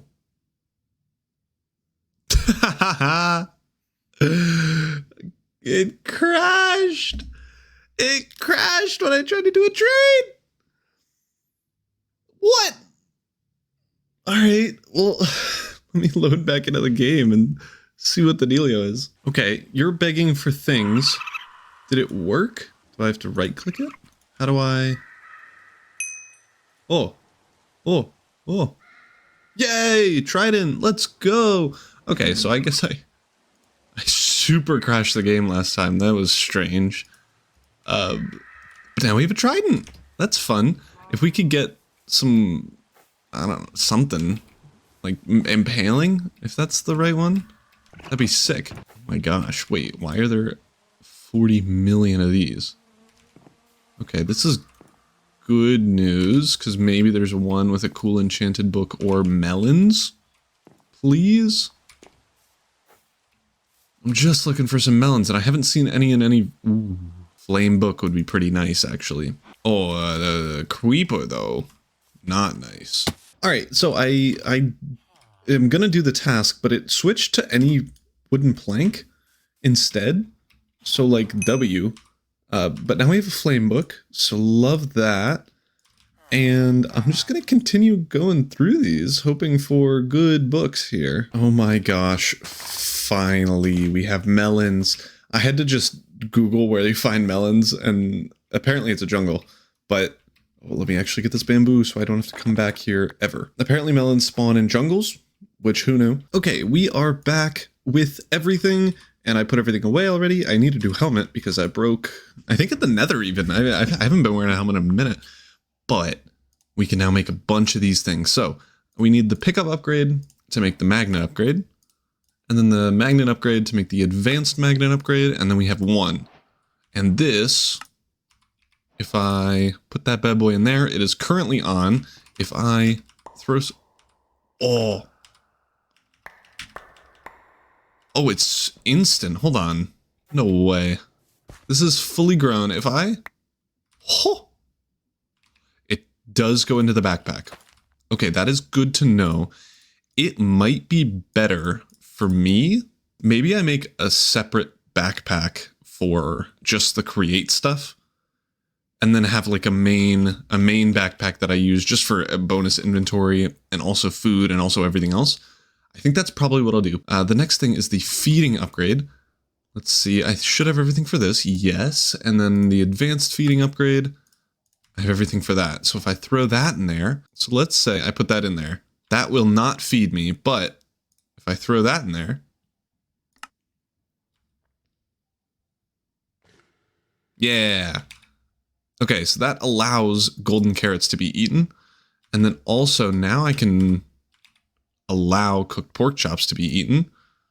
That's super convenient. And then the crafting upgrade, which I feel like should be more expensive, but it somehow isn't. I just get a portable crafting table now? Whoa. I wonder if I have flint in my inventory, can I craft? Oh, I can. That's so sick. And then after that, the tool swapper, which I don't believe this is going to work like I think it will. But if it does, I'm going to be bamboozled, to say the least. All right, so let's say diamond shovel, diamond pickaxe, diamond axe, and I'm mining this. No, what if I click allow? Huh! I'm not sure if I like the magnet upgrade because it goes into the backpack. I suppose we can keep it. Anyway, the tool upgrade is sick. And then also it'll let me, the tool upgrade said somewhere that it can automatically swaps items in player's hand, has filter option, and enables swapping wrench-like tools for block entity player is looking at with null. Let's run over to a create thing and see if this is the case. No. I don't think the wrench is going to be doable, but I think the axe will be. So I'm A-okay with that. And now we just have one more to fit in the backpack, but I might take the magnet out depending on how it works, how much I like it. I don't know which one to go for. It's either a stack upgrade or a tank upgrade, because a tank upgrade is sick. This will let me store water, or I could store experience, but I think it's probably, you know what? I haven't had issues with storage space, but I would love to be able to store tanks. If that's a, I don't think that's a verb, but I mean, shoot. I'm actually worried that some of this stuff is going to get destroyed, so. Oh, okay. Puts it on the side. Now, how do I, okay, so I have to do a lot of tank shenanigans. I'm curious if I can break this and put the backpack like that. Yeah, oh, thank goodness. Okay, so I can refill it that way, and that saves me about 45 minutes. Oh, and it looks so cool, too. Oh, it looks so dope. Here we go. I can put this bad boy back on and put cauldrons in my backpack. Oof. You know, I'm not a huge fan of the magnet. I'm gonna be honest. I think I probably replace it with a stack upgrade or something, because it's kind of annoying. I'm gonna be honest, because I'm just so used to picking stuff up, if that makes sense. Like, it's so confusing to have to like do it manually. So I think two things are gonna happen. I am going to make another stack upgrade, which are low-key really expensive. The tier 4 is a ton of blocks of netherite, like hello, excuse me. But the tier 2, which ups it by 4 stacks per slot, is gold, which is super affordable. And then I'm also going to make another backpack for just the create stuff, and then change this one to be a bunch of cool stuff. Well, there is our create backpack. Oh, this is small. Rut row. I probably want to upgrade this just immediately to gold. I don't think we need to do diamond. There we go. It's now at gold. That is plenty of space for some create stuff for sure. Okay, so that has been sorted out. That didn't take any time at all. And now we have this bad boy set up. And I am just going to pick you up. Put you... I could do that, but I think that's going to be annoying astonishingly quickly. So instead, I'll just put it up here. Now, what we can do, I suppose, yeah, let's make a stack upgrade, and then I can just craft it in here. That is so wild that you can just do that. There we go, and then I need a stack upgrade. There we go, we got the tier 2, and let's take this out. Oh, it increases the water stack too. Oh my gosh, this is gonna take forever to run out. Okay, so I'm just testing out the magnet, and I'm curious. Oh no, does it only... It says match mod. Oh, hold on, I didn't... Oh. That... Match mod. Hold on, let's try that again. Oh, that's sick! Oh my gosh, this can... My mind is blown. This makes so much sense, but my mind is blown. My mind is literally exploding. Hold on, I have one more test, because I'll be like a little bit annoyed about this, but it isn't a deal breaker. Picking stuff up with the shaft, like dropping it straight into the backpack. Picking stuff up with the wrench in my inventory still. That is amazing. I'm actually going to keep this backpack in on my hotbar so that I can open it without it being silly. Oh my goodness, netherite diving helmet together with the netherite back tank. This can protect you from extreme heat. To be effective, legs and feet have to be covered in netherite too. When worn, provides immunity to fire and lava, Slowly draining air pressure from the back tank also grants improved vision in lava. I assume it also gives you water breathing. You just have to upgrade the copper diving helmet. Okay, well let's make that instead of a netherite helmet. Where's my copper? Let's make the copper diving helmet, because duh. And we could make the netherite one right now, but oh, I look so stupid wearing this. But that means I can't use my jetpack running around, which actually means I probably will never use it. But I suppose it's good to have. And then the back tank is the other thing. This is basically just a wearable tank for swimming underwater. I mean, if I made the helmet, I might as well make the back tank. You know what I'm saying? Yeah, I kind of gotta. And it's still not too expensive. And there we go. So we have that, and I think if we grab a cogwheel and it actually puts it on correctly. There we go. Oh, and when you're hovering over it, you can see up at the top it says air, a minute, 2 minutes, 3 minutes. So that'll crank up a little bit as we wait. And I still don't have a helmet. Which means we should probably just make a diamond one. We don't have the money. We're poor. Oh no. Okay, so I think for the rest of this episode, we're gonna get started on enchantment using our, I guess, Soul Speed 3 and Flame books as just kind of a, I wouldn't call it tutorial, really, but as something to get us started. I think the best thing to do is probably, we have a bunch of books. We need a enchantment guide, which is a sturdy sheet, so we need powdered obsidian. We have obsidian, we need to powder it though. So let's throw, I'm just gonna throw in like 4 of those bad boys into there. So we now have 4 powdered obsidian, and then we need to do this whole stupid process where we get lava in a spout and then squeeze it twice. So that is low-key a little bit easy, but we do need a spout. And whatever the spout floor is. I take just a depot. Also, in order for the spout to actually do anything, we need a pump and probably an item drain and some pipes. So good thing I guess really good thing I made a bunch of copper casings. We do need iron bars for that, and I doubt we have iron bars. Yeah, no chance. It's okay. These are also quite easy to make if we can yeet. Beautiful. And then I think it's just this. Yep. So we have the item drain, and I think we also want pipes, which we actually should have. And then if I remember correctly, the mechanical pump is just a pipe and a cogwheel. I'll put this over here so that we can expand quite a bit from it.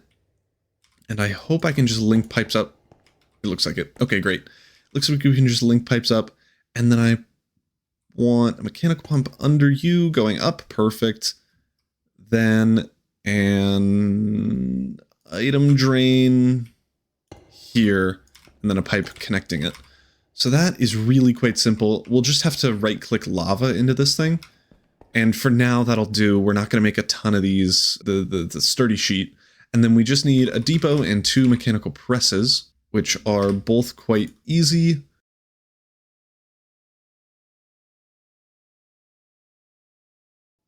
And then we have 2 of those.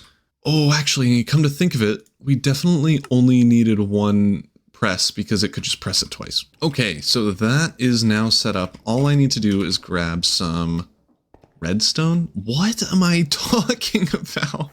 I was like, lava's red? It's gotta be redstone. No, I'm just dumb. I guess I'll put you there and grab some lava. This should be really simple and straightforward. I'm putting quite a few eggs in a basket here, but if I throw you on top, you should do that. It should drain, go into the lava spout, and now... And we gotta smack you down twice. Beautiful. Same with you. And now we have 2 of you. We are out of lava, but I think that's fine. I don't think we need that many. I could be wrong. I don't know how many like auto enchanters I want to do. How do we now make this into an enchantment thingy? Ah, with a book. Easy peasy. We now have book. I guess we make 2 of these because I don't think it could be used for anything else, really. Oh. Oh! Whoa! This is crazy! Oh, that's so sick! Oh, that's so dope. I'm absolutely... Okay, well, I guess we are gonna want more than one of those. But we can at least craft... There we go. And now, if we put a book in here, we can see that you can get flame. Or soul speed. At the moment. If we also have a blaze boy. If we were to put the blaze boy down, I suppose we can do that, actually. I want to do it up here, because I want this to be kind of my enchanting area. At least part of this area to be my enchanting area. Just go here. Oh, right. And then I... Haha, now you enchant. And it consumes 220 millibuckets of experience. I'm gonna be honest. Oh, I can't un-enchanting guide you, but I can switch it. Okay, that's good to know. That's fine. I anticipate homeboy being the homeboy, but that is sweet. So I think now what we need to do is get a bunch of XP and have a container for it. I know. So here, let's look at this. What fluid is that? Yeah, so you can obviously pipe fluids through and unthrough. I think what we can do is just have a small one. Oh, that's kind of cool. Yeah, so an item drain and a spout are what we use. But if we get a disenchanter, which is basically an item drain for fancy people, sandpaper and copper casing is such a weird combo. So we have a disenchanter. That's basically an item drain, but for enchantments. Oh, we can actually look. Yeah, so you get XP from throwing in items that have enchantments that either you don't want or are lame. It goes into a tank for experience, and then you can use that for the Blaze Boy themselves. If we make, I guess, 12 fluid tanks, because that's all we have right now, then we can see this in action. We need some pipes, some cogs. I need to make 2 of these bad boys, and then we can set up the enchantment system. I'm just going to throw the fluid tank in this corner, I guess. Oh, I don't have enough. Oh, now it looks all stupid. I suppose I go make more. There we go. And now it's it's so stubby. What are you doing, dude? You're so silly looking. We could probably decrease the size to a 2x2. I think that's fine. And if we really wanted to, we can throw another one up top. I think that's okay. I think that looks better. And oh my god, the other one is so stupid looking. And that can hold 96,000 millibuckets, which is a ton. So I think we're good on that front. And then all we need to do is bring this bad boy here. We obviously need a mechanical pipe somewhere in the mix. And then if we get a disenchanter, I can stand on it and you can see, oh, well, it's filling up, but this isn't on, so it's not pushing it in. But you can see I had 22 levels, I think, and now that's 658 millibuckets in the disenchanter. And if I were to, I suppose I can show you this before we connect it to that bad boy. Oh, yeah. Yeah, so, perfect. So, if I do this again, you can see it probably better. It is spewing out XP over here, and if we were to connect it to this guy, it will... It should. I guess it... These guys are the worst. It will, if I were to enchant something, put something into here, but instead it is currently just chilling in there. So now... I suppose what we can do is we can grab some enchanted items that I don't want. Actually, Fortune 2 pickaxe might be helpful. We can go up to this disenchanter and I'll show you what it can do. So according to the thing I looked at, yeah, so it disenchants it. I feel like it doesn't give it any XP, but let's see. Okay, so Curse of Vanishing does not work. Good to know. It's like 10 millibuckets of XP, which isn't horrible for stuff that I got just for funsies, I suppose. Well, that's fine, because we didn't do anything to get this other than open a chest, so I definitely take it. Now with the enchanter actually existing, I think the next plan should be just getting the necessary enchantments, the enchanted books and stuff that we need. So we already have this set up, and if I throw potato recovery? What? What even is that? Punch 1 on a level 30 enchant. Oh my goodness, I'm getting scammed. I have just realized how obnoxious this is going to be. Like, punch 1 for level 30?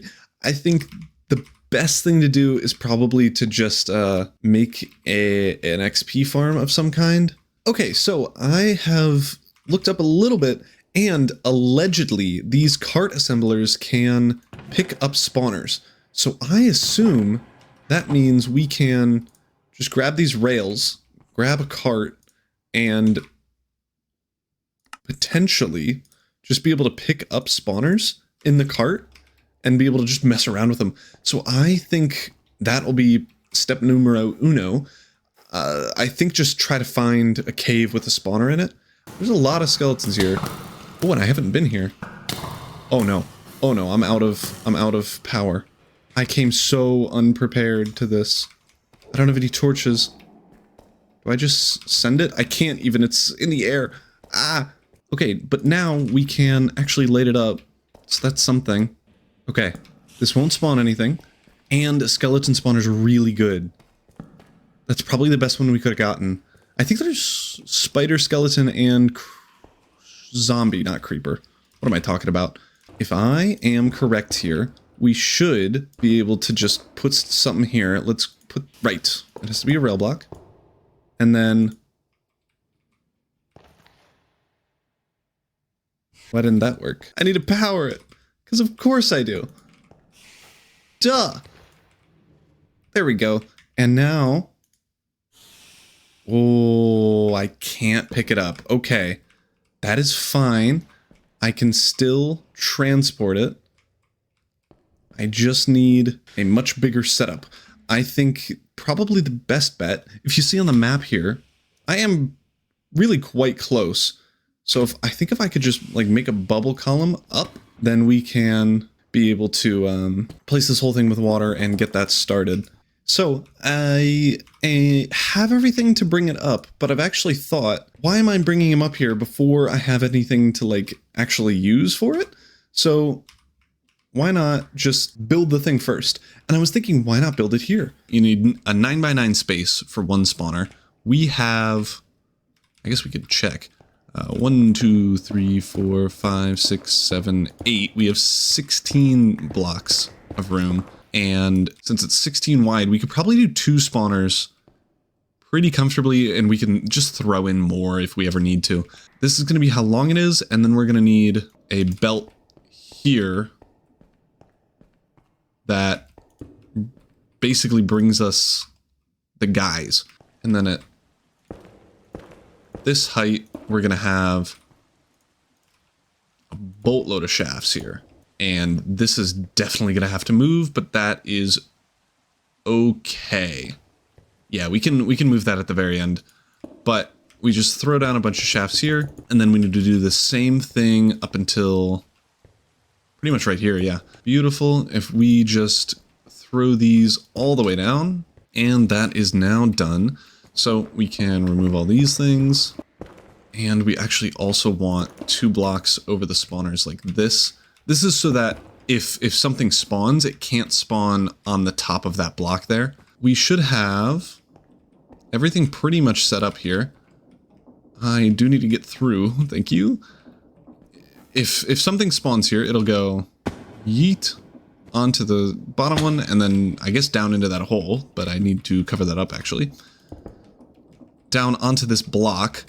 What we need to do still is make a little wall here so that the mobs don't just like fly away. You know what? I am going to scooch all of this back 1 block, which, oh my gosh, how annoying is this going to be to redo?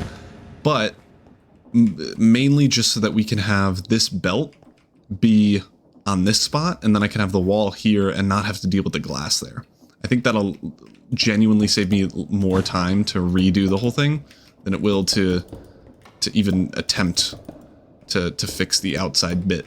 So I'll be back in a second. All right, there we go. That is a little bit better. I decided to have 2 wide stone brick here, just so that there's a little bit of depth difference. And even though it's the opposite way of like the inside normally, I think it still looks fine.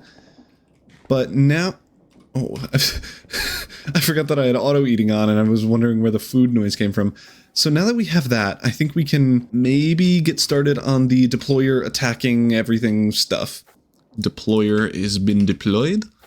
And if we just grab a sword for it, do I have a sword at all? No, I guess we'll make a sword for it. Actually, I'll just use my diamond sword because apparently it only likes to use my axe, which is way up there. We can throw a deployer there. And if we right click it with a wrench, it is now in attack mode. And we can toss our sword in there. And if we make it go, it will start hitting stuff. If we can...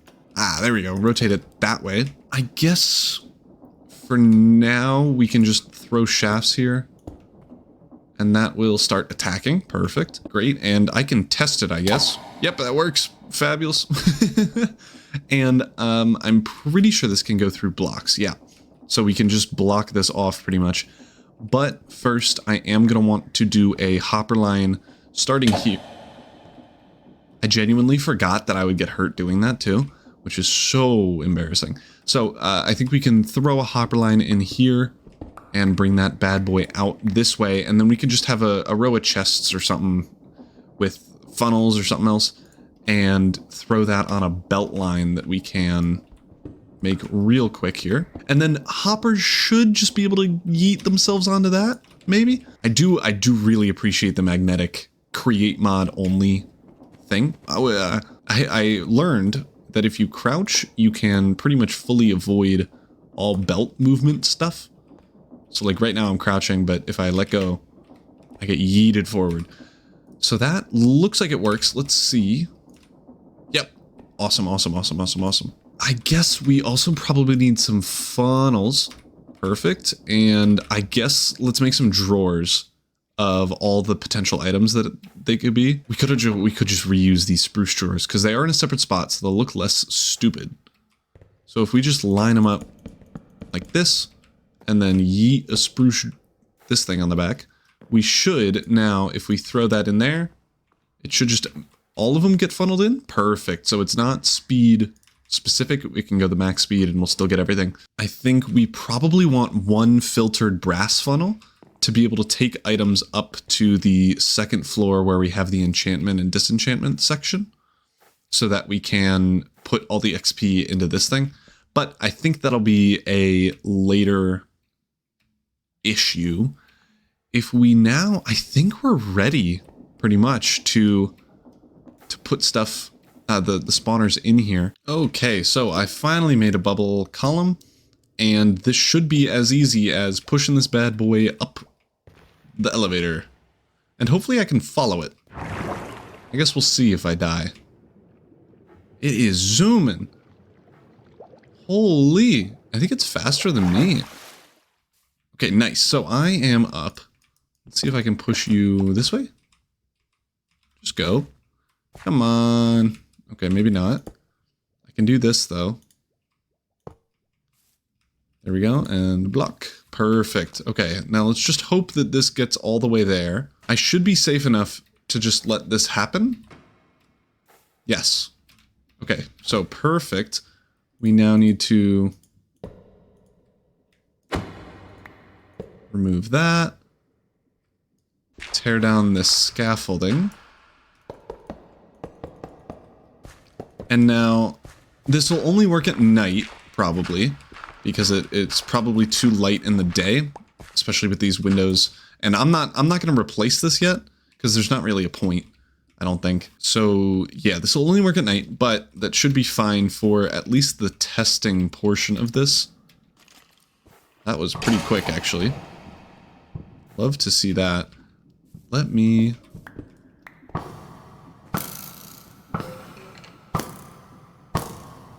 Ah. One block too high. Whoopsie daisies. Put this back. Put it in attack mode. Brilliant. I do need a spot for stuff to get thrown out, though. And we are getting a ton of experience, which is always great. Love to see that. So let me... Oh, ruh-roh. That is my diamond sword. How do I make it? Oh, I need to filter it to only hold the diamond sword. Now I think we're good. Let me make sure that things are still spawning. Oh, you almost got me. It still has the diamond sword in its inventory, and I think that's the way to go. I think you have to set the filter on it so that it doesn't just break. But this is great news for us. We can at least semi-AFK this. It does take a while for them to spawn new ones, though. It feels like. It's like it takes a really long time. Oh. Ah! I still have a light there. I have to remove that. I don't know if that reduces the chance of spawning, or what the dealio is with that, but I think it's best if I just get rid of it anyway. And then I think that'll be it for this episode. I mean, the plan for next episode is going to be sorting out the upper experience area and all of that jazz, like figuring out where to put stuff, how to get power up there now, and then also getting the experience balls from here up there. So that'll be all next episode. Today, we are going to continue with Enchanting. In the last episode, we took a bit of a detour to make a mob farm, but today we are hopefully, and I mean this in the best way possible, hopefully going to get Enchanting set up. So let's head down to the XP farm, mob farm that we made last episode, and walk you through what's happening. So we have a deployer that's just stabbing stuff at all points, and then it's dropping things into these drawers, mostly just stone, or bones and arrows, and then also nuggets of experience, which we are going to change up today. So I guess let's get started. We need two things pretty much here. We need one, a pipe that can go up to the second floor to transport experience, and two, a disenchanter on that bottom floor to disenchant all the orbs of experience or nuggets of experience, whatever they're called, to put them into here. This is also wrong. I didn't know about this, but the Blaze Boys need fuel from below. So if we hook it up to below, then Homeboy will light up and start going ham. So we'll do that in a minute here. But first, let's get stuff into this fluid container. All right, there is the disenchanter, and then we need a couple of pipes, which I should have here. Beautiful. And then I will also need... I'm going to take so much damage today. I'm going to need another cog so we can get a pump going. There we go. But if we now... Let's see. If we remove you... And I guess that can stay for the minute. I guess we do have to do that. We want the disenchanter here, but... Ooh. That's fine. Yeah, that works. That still works. That still works. We're okay. And then I have the mechanical belt connected there. We then need a kind of a sketchy alignment here. Let's see. So shaft, like that. And then also, like, this. There we go. And then also another shaft on this one there. And then we need a ton of belts if we... Let's get that. Should work. And then we have to connect this. And then connect this. Way over here. There we go. And now that should work again. Yep. So, as you saw, perhaps, the items are going in here. The liquid XP should be dropping. And then, if we wait and this spawns more guys, it is slower, I think because I'm still using normal windows instead of tinted glass. Yeah, so it's taken a little bit longer than I'd like, but we're gonna get tinted glass in there soon. But if we just wait here, we can see it in action. Here we go. Yeah, so you can see the orbs of XP are going in here, and then all the items are just flipping on over it. So that's super great. And then we now have this. So I guess I'll just... Ah, right. I pick it up immediately because I have that. can jump in here, and now we have 366 millibuckets of experience. Beautiful. So now what we need to do is pump this all the way up to the second floor, and I think probably the best way to do it is to just come up this way. So everything is now set up. I have this pipe running all the way up, which I'm actually going to protect like that, and I have the pipe going up there. The one issue I'm running into, as you can see in a second here, is that this is not going anywhere, which is most likely because we don't have enough distance. I don't know what the right word is, but basically the pipes can only, I think, travel 15 blocks before they need another pump. And we have a pipe right at the end here, or a pump right at the end here, but we don't have anything else, which is a big ol' issue, if you ask me. So what we'll probably have to do here is add in another pump like that, and then hook this one up too. This shouldn't be too difficult really at all. It's just gonna hooking up this thing with another gearbox and then some shafts, and then a cog off of that. And we can see now that there is more XP in there, and it refilled back up. And if I stand on this, I'll empty out my XP in here too. And boom, now we have XP. So love to see that. It isn't super fast, which is a little bit of a bummer, but we will eventually have enough to actually enchant stuff. And then let's connect this up to this guy.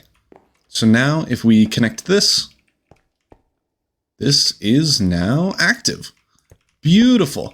So what this can now do, if we actually use it, if we put a book in here and throw, let's say, a diamond helmet on it, it will pick that thing up and then try to enchant it. I suppose let's make this bad boy test it out. I think it might be useful for me to go get tinted glass and perhaps another spawner, because currently we're going at a pretty slow rate here, and I think both of those things would help it out immensely. I mean, just the light specifically is really, really bad for the spawner. Like it takes so much longer to spawn stuff. So I think it's best if I go get some tinted glass, and if I find another spawner, absolutely. But if it's like a million miles into the floor, there's no chance I'm bringing that back up. So I suppose it'll depend on what we find and where we find it.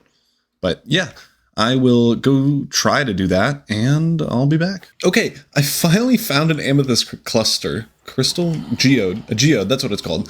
And it just so happens to be literally walking distance to a second geode, which is millimeters above a spawner, but I don't have any torches, which is a bit of an issue. So I'm trying to find maybe, I think I might have some stuff in my backpack. I do, I have enough for a torch or two. I lit up the geodes because I thought it would be better than lighting up the spawner initially, because I'm going to be working a lot with the geodes, and if a creeper spawns and blows it up, the actual amethyst cluster creators can't be made, I don't think. At least they definitely can't in vanilla. I am not as sure about survival, or about create mod, but I'm pretty sure they can, and I would hate for the amethyst stuff to go away. I was actually thinking that since it's the create mod and we have the cart, we might be able to move the clusters, like the cluster creators, and make a cool farm out of it.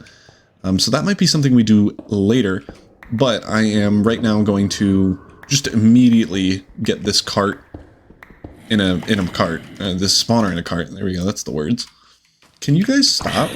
And I'm hoping we are pretty close. Our base is here and we're over here. So I'm hoping we can just go straight to this place on a boat. I'm pretty sure minecarts can go on boats, but I'm not actually too sure. Oh, I also found a bajillion diamonds just because I've been flying through tons of different caves trying to find stuff. I will never remember for some reason to put this bad boy on a thing there. And now this should just work. Love that. Maybe I shouldn't have put all the torches on that because now it's dark. But now we can bring this upstairs. I think it is a zombie spawner. Ooh. Actually, you know, that's a good book to keep. Yeah, so I'm gonna, I guess, make another elevator for this idiot, and I don't think there's a good way to do this. I'll definitely have to go back to my house too to get everything. I need. All right, well, I'm gonna just build this and then AFK these geodes until I get enough amethyst, and then we should be good. This is going swimmingly so far. It only took maybe an hour to find this cave, which isn't too bad. I first went just searching for amethyst stuff, and then I was like, well, if I go back to my house area and search for things there, I might actually have better luck finding a spawner, and then I can bring it back easily instead of having to drive boat, minecart, a billion blocks. And I'm just hoping that the minecart can go in the boat. I'm pretty sure it can, but I'm not certain. Okay, so I have the minecart up here. I'm pretty sure it can't go in a boat, but the other way around is possible. But I don't think there's anything I can do about that. So that means I need to make a railroad across the ocean. Is there really nothing I can do? Alright, so I have the second spawner in. I had to make so many rails. I barely have any iron left, which is a little bit sad, but I can now disconnect these things. I'm going to do the torches at the very end. Let's make sure I can actually do this. Awesome. Okay, I'm out. I'm safe. I will have to change up this thing though, yeah, because it's going to back up. This is so lame. This is so hard to... I don't know how to get rid of this stuff other than probably just having like a lava thing over here or something. So I suppose we'll have to do that at some point. But I have to organize my inventory and stuff because, oh my goodness, it is full of garbage. I am now gonna, well, I guess tear down this rail? Maybe not yet. I'll tear down most of it, but not all of it. And I still have to go AFK the what's it called? The amethyst clusters. There are 2 of them, and I don't need that much glass, so it shouldn't take too long, but I think we'll see. Okay, so after a little bit of AFKing, I definitely have enough for the tinted glass that I have, and for way more than I have, actually. I think I probably need more sand in order to make all the tinted glass. But now I need to find my way out of here. I genuinely don't know where I am. Well, actually, I'll take some glow squid ink. It's useful in something. I forget what. Alright, so I am back. I have glass. I have amethyst. Let us make this. Ah, I pressed the wrong button. How do I do this? I think it's just this, you know? Uh-oh. Am I a loser? Ah, there we go. Oh my gosh, this is actually really expensive. Okay, it's a good thing I got a ton of amethyst, I guess. I actually think a stack should be okay. And I just need to replace the glass out here on these however many windows there are. Oh wow, I actually might need more than 64. That is kind of worrisome, actually. Holy cow. That is a ton darker already. I guess it is going to nighttime as well. But I do think the tinted glass is helping. That is a stack. Oh my goodness. Okay, well, I guess that's a good thing. I have pretty much another stack of it. Literally another stack of it. Love that. And I think this is the last window we need to do. Hopefully this will speed it up. It maybe feels like it's faster? I'm not sure, though. Oh, yeah, it's definitely faster. It's absolutely way faster. Why are they not dying immediately? Oh, I also have to do that. I have to, like, right now set up a way to get rid of the stuff that doesn't go all the way through. I can also remove this, so we don't need that anymore. But yeah, I need to get rid of all of this garbage here. Ooh, I just thought of this. I can actually use the drawers to my advantage here. If I put this here, I would just need a void filter on this, and then that should void everything? No, I think let's see, a void upgrade destroys excess items. I could do a backpack with this kind of void upgrade. That's actually what I should do. And I can just void all items. There we go, there's the backpack, and then if we run over here and remove this bad boy, and put the chest, or backpack down, we can now throw the void upgrade in there, and then Right click that. We can pick up all these garbage items and throw them in here. And this should get voided. No? There we go. Alright, so now anything new thrown in here is going to be destroyed. I assume that's the case even now. I gotta pick up all these things. Yes. Beautiful. So that's just going to get voided. So now this is pretty much fully done, and we can go into the spectator here and see what the look is. Oh, you know what? I think it didn't attack all the time like it is now when it has items in it and it has to drop off those items. Alright, so the base is now cleaned up and we can look at how much XP we actually have. Looks like a little bit. Ooh. 2,286 millibuckets, which isn't great, but it's something. I actually wonder if there's some in these pipes. Okay, it doesn't look like it. Oh, maybe... I don't know if that's just visual or these pipes actually do contain some amount of liquid in them. I don't know. I guess that would be good to learn about, but whatever. We can now, actually, I have a Fortune 2 book, and even though it's probably not the most useful thing ever, we do have somewhere 2 Fortune 1 diamond pickaxes. And this is great because now we can actually show off, well, can we? I need an anvil. We kind of can. I need first levels and second something else. I guess iron is a true. There we go. We have an anvil and now we need, oh gosh, I hope like only 7 levels or something. 8. Okay. We can do that if we just grab some pipes from over here, and I also need to power it somehow. Ah, what can we do? I can remove this and reverse it. That is probably the easiest way. There we go. And now, if we combine these two, Fortune 2, there we go. So now I can show you how this works. If we put the... That's not how it works. We can do that, which actually would work. Yeah, let's do that. So if we put the Fortune 2 book in here, we can now see the Fortune 2 consumes 112 millibuckets of experience.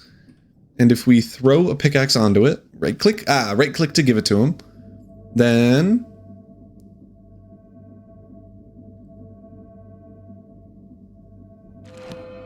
it enchants it for us. And now we have Fortune 2, and then we have 2 Fortune 2s. So if I guess remove this again, and give myself back a bunch of levels and combine those, I get Fortune 3. So we now have automatic, in pretty big quotes, automatic. Oh, it keeps the book. Oh, okay. We now have pretty much fully automatic mob spawning and attacking, which means automatic XP gathering, kind of semi-automatic enchanting. And if we get enough good books, or we get books in some other fashion, then we'll be able to actually use this, like, really, really well. And eventually, it's in big quotes, but eventually upgrade this bad boy and upgrade our gear to be a lot better. The one thing I want to do before the end of this episode is, I don't know if we can enchant a book. I don't think we can. I think actually we can check. If we ponder on this thing, and then we just go to the next section. So it will enchant. Blaze Enchanter can enchant your items. However, it cannot work on books, nor can it add incompatible enchantments to your items. It can upgrade an existing enchantment to a higher level. Oh, it's literally an anvil. Okay, sorry, my fault. I could have done that in the Blaze Enchanter. I did not know that. And then Hyper Enchanting is what we want to do soon-ish, but it'll take a while. It requires a lot of lava and a lot of other things, but it is really good. Enchantment with level cap of 1 level or higher cannot be upgraded to level 2, but all the other ones, so like Efficiency 5 can be put up to Efficiency 6, and Fortune 3 can be put up to Fortune 4.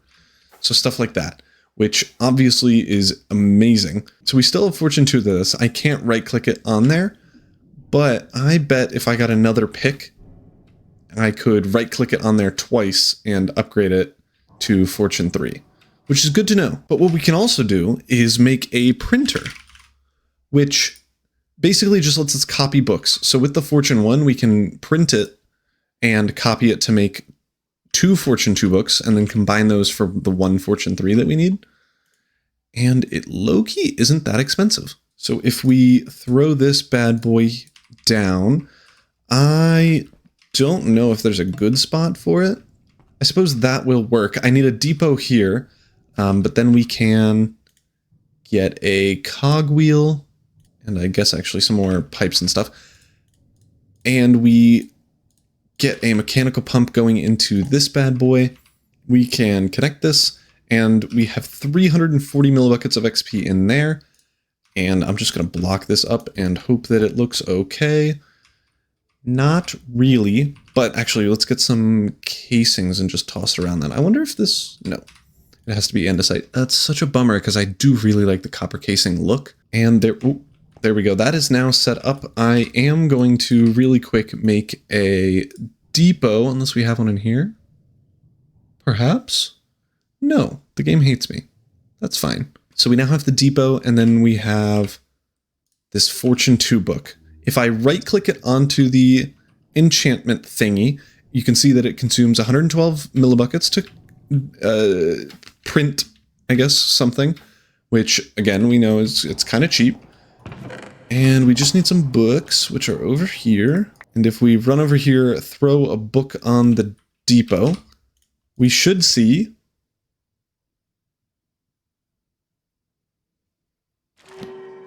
Yep, that copied it, and we now have 2 Fortune 2 books, which if we were to put that in an anvil, it would get us where we need to go. But now I need to wait here until I can get 6 levels. Actually, it might be faster and probably better to just go kill mobs myself, because it is nighttime, so it won't even be that difficult. There we go, level 6. That was literally as fast as it could be. So now at level 6, we can combine these books and... Fortune 3, and if I now shift click into this, I can switch it out, and now it's Fortune 3, which does consume more experience, but it is definitely cheaper than enchanting 2 things, and it's just easier, you know what I'm saying? So I think for in-between videos, I'm gonna just AFK here and try my best to get a ton of experience and stuff, and then... yeah, hopefully next episode we can actually finally get to enchanting our items. So hopefully that is the case and it works flawlessly, because that would be fabulous. But until then, I'll see y'all next time. So thank you all so much for watching. We finally got the mob spawner and enchanting and whatever combined, set up, and working. We found another spawner. We found a bunch of amethyst for tinted glass to make sure that it's dark in there. And we enchanted our first thing with the Blaze Enchanter, which is awesome. Today, we are going to be building the roof and finally going to be upgrading from our stupid windmill back here to at least 1 steam engine. You could probably tell by the thumbnail, I'm going to put them on the roof itself as like the smokestacks of the factory, and I'm really excited about it. So stay tuned for that. But first, last episode we did enchanting, and just in between episodes I enchanted books and got pretty much everything that we need. I'm obviously doing mending because you can't get that, and then probably some other things, but I don't know. I think we have them breaking. Okay, yeah, that's what we really care about. And I also, if we just fly down here, I moved the mob killing station. So this was working great. I AFK'd for ages overnight, and it was working great. I was standing right here, and the zombie spawner was out of range of spawning guys. So I thought, oh, maybe it's because all the mobs are like sitting right here and they're still too close to the spawner. So I did a whole thing where I moved all the mobs, moved them up, put them here in a little house. And now they're really loud, which is kind of annoying, but whatever. And that wasn't even the case. I was just too far away from the spawner to actually spawn them. So whoops. But I want to get a good sword here. They're so loud. I want to get a good sword in that the attacker thingy so that it doesn't break as often as it is, because right now I'm going through like 2 diamonds every 4 minutes. So yeah, let's get started. I'm going to do my armor first, and then I'm also going to make a sword for down there, and then the tools that are somewhere. Here we go. These are so dead. Okay, I need more of those too. Okay, so now I think let's get started with enchanting. It's been a minute since I've played. It's been like a week and a half. I've got my wisdom teeth out and could not do anything. So there we go. And then let's do this for the shovel and the axe as well. And then we can grab our next book. Unbreaking, absolutely. Okay, so we do not have Silk Touch, which I really actually want. It's such a shame I don't have that. I think maybe I can enchant a couple more books to hopefully get that, but we now have efficiency 5 on everything. And now if we switch you out for unbreaking, now we can unbreakingify you when you can put it on the jetpack. That's so nice. It is kind of surprising that the jetpack breaks. I guess it makes sense, but still, I'm curious if you can put mending on it, because that would be amazing. There we go. So now we have unbreaking on everything. Time to put sweeping edge and sharpness on this sword. I'm also going to put it on the axe, just because that's going to be my weapon. The sword is, again, just for the stabby guy down there. Wonderful. Now we have that on all 3. Now it's just time for armor. There we go. Protection unbreaking on the leggings. Beautiful. And that is a new full set. So many enchantments. So little damage taken. Let's see. I gained health. Oh my goodness. Okay, now let's give this guy the sword, because for the past like half an hour he has been smacking these nerds and not been able to do anything. Oh, and now they're all dead. Okay, well, as that clears up, I think now we need to quite a bit of resource gathering. As you can see, I decided to go with Blackstone because I love going to the Nether apparently, and can't get up on this block. There we go. It's gonna be a pretty simple roof. It's just like a line that way, and then some smokestacks. So that'll be fun. But first we gotta resource gather. Who was that? Why was he glowing? Why was he glowing? Monsieur? Where did you go? Literally, where did you go? What the heck?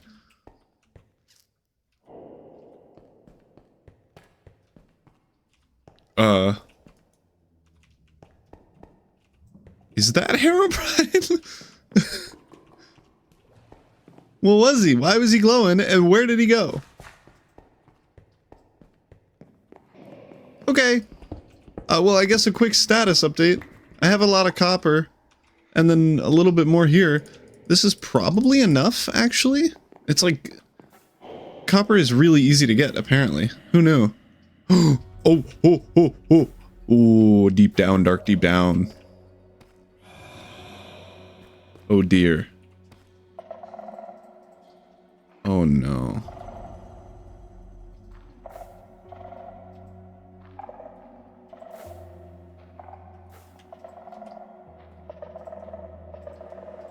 Oh no. Okay, I can easily outrun the warden. I can't open this chest without alerting them. Do I just send it? Oh, you know what? These are not the shriekers, so I can open this chest. Power. Oh, I was hoping for swift sneak. What about this one? Ooh, echo shards and disc fragments we actually take. And then skulk sensors are really sick. You can use them. Alright, Mr. Cave.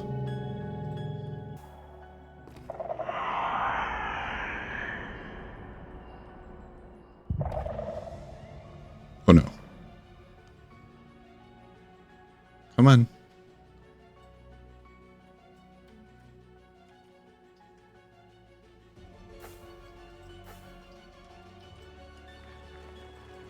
I don't know if I can break this, and it'd be okay.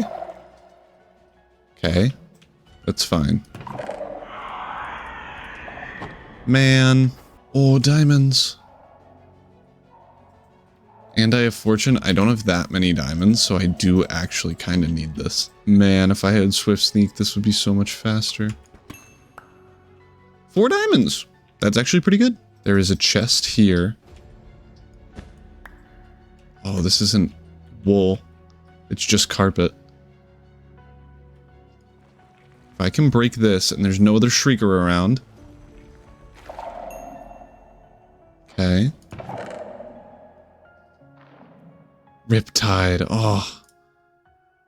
Ooh, efficiency 5 hoe. That's actually really good. Love that. Oh no, there are too many shriekers over there. Ow. Ooh, cool disc.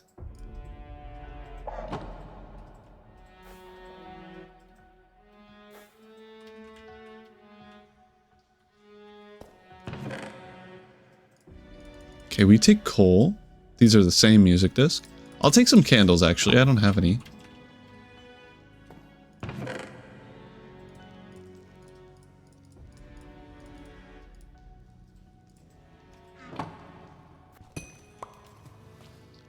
How many did we get that time? 3! We're killing it with these fortune mine thing. I'm still trying to... I just want Swift Sneak. I'll literally take Swift Sneak 1 because we have the printer back at home, which lets you copy another book. So it's not even the end of the world if I only get Swift Sneak 1.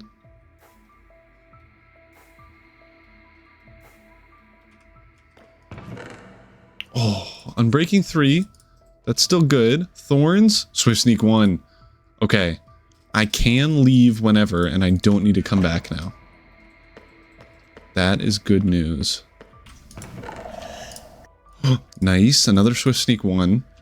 That doesn't really do much for me. It saves me a couple of XP. Just because I don't have to copy another thing, but we take it. Oh. Centennial? What does that mean? I don't know. I got another diamond hoe, though. Love that.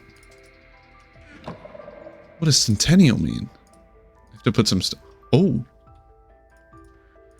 What are you? Open 100 loot chests. I'm a looter. Let's go. And I suppose we leave. Right? Because I'd rather not spawn a warden.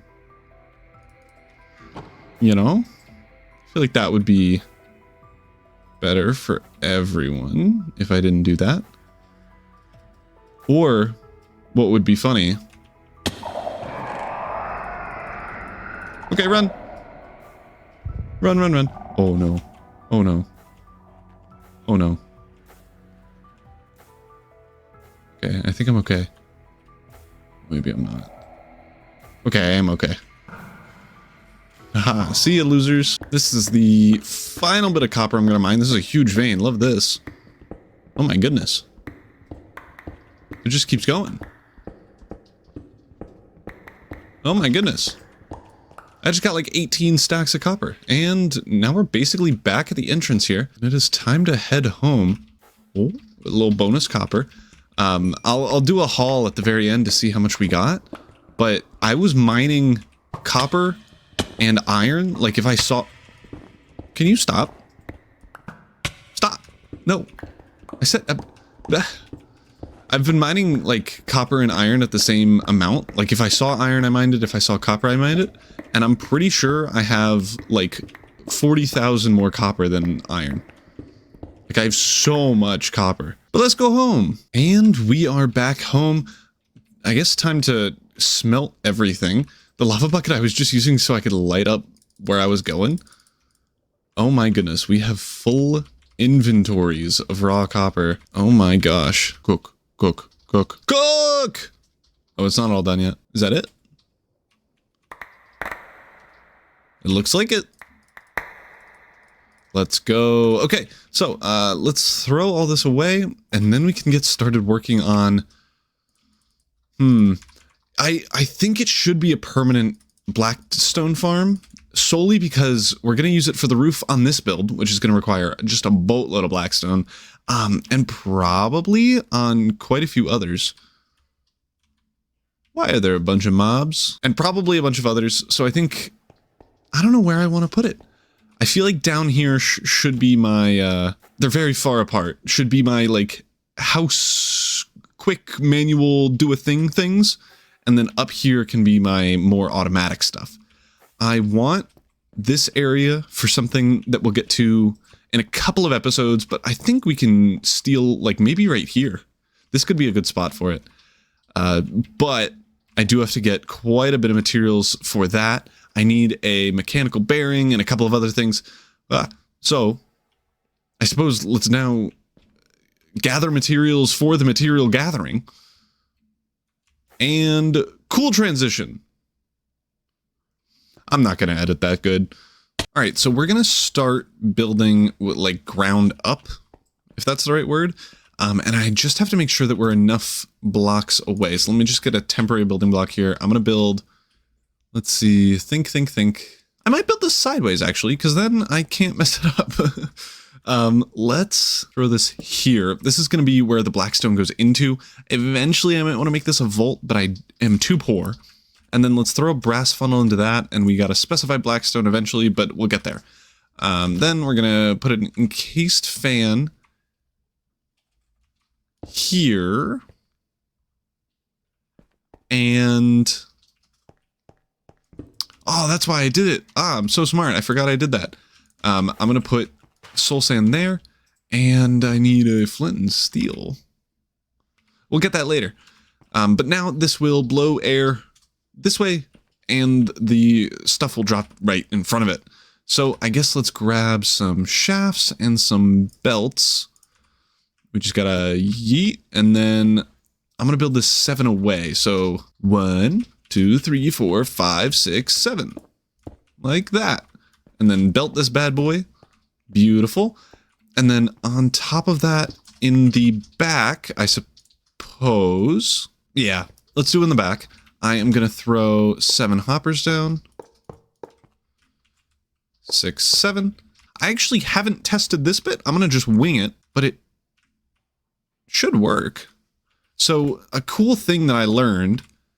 which you probably already know about, but a cool thing that I learned, because I'm all silly and dumb, is that you can, in order to make a cobblestone generator, like lava, water, all that jazz, you can throw the water in here like this, and then it'll just, like, do its thing.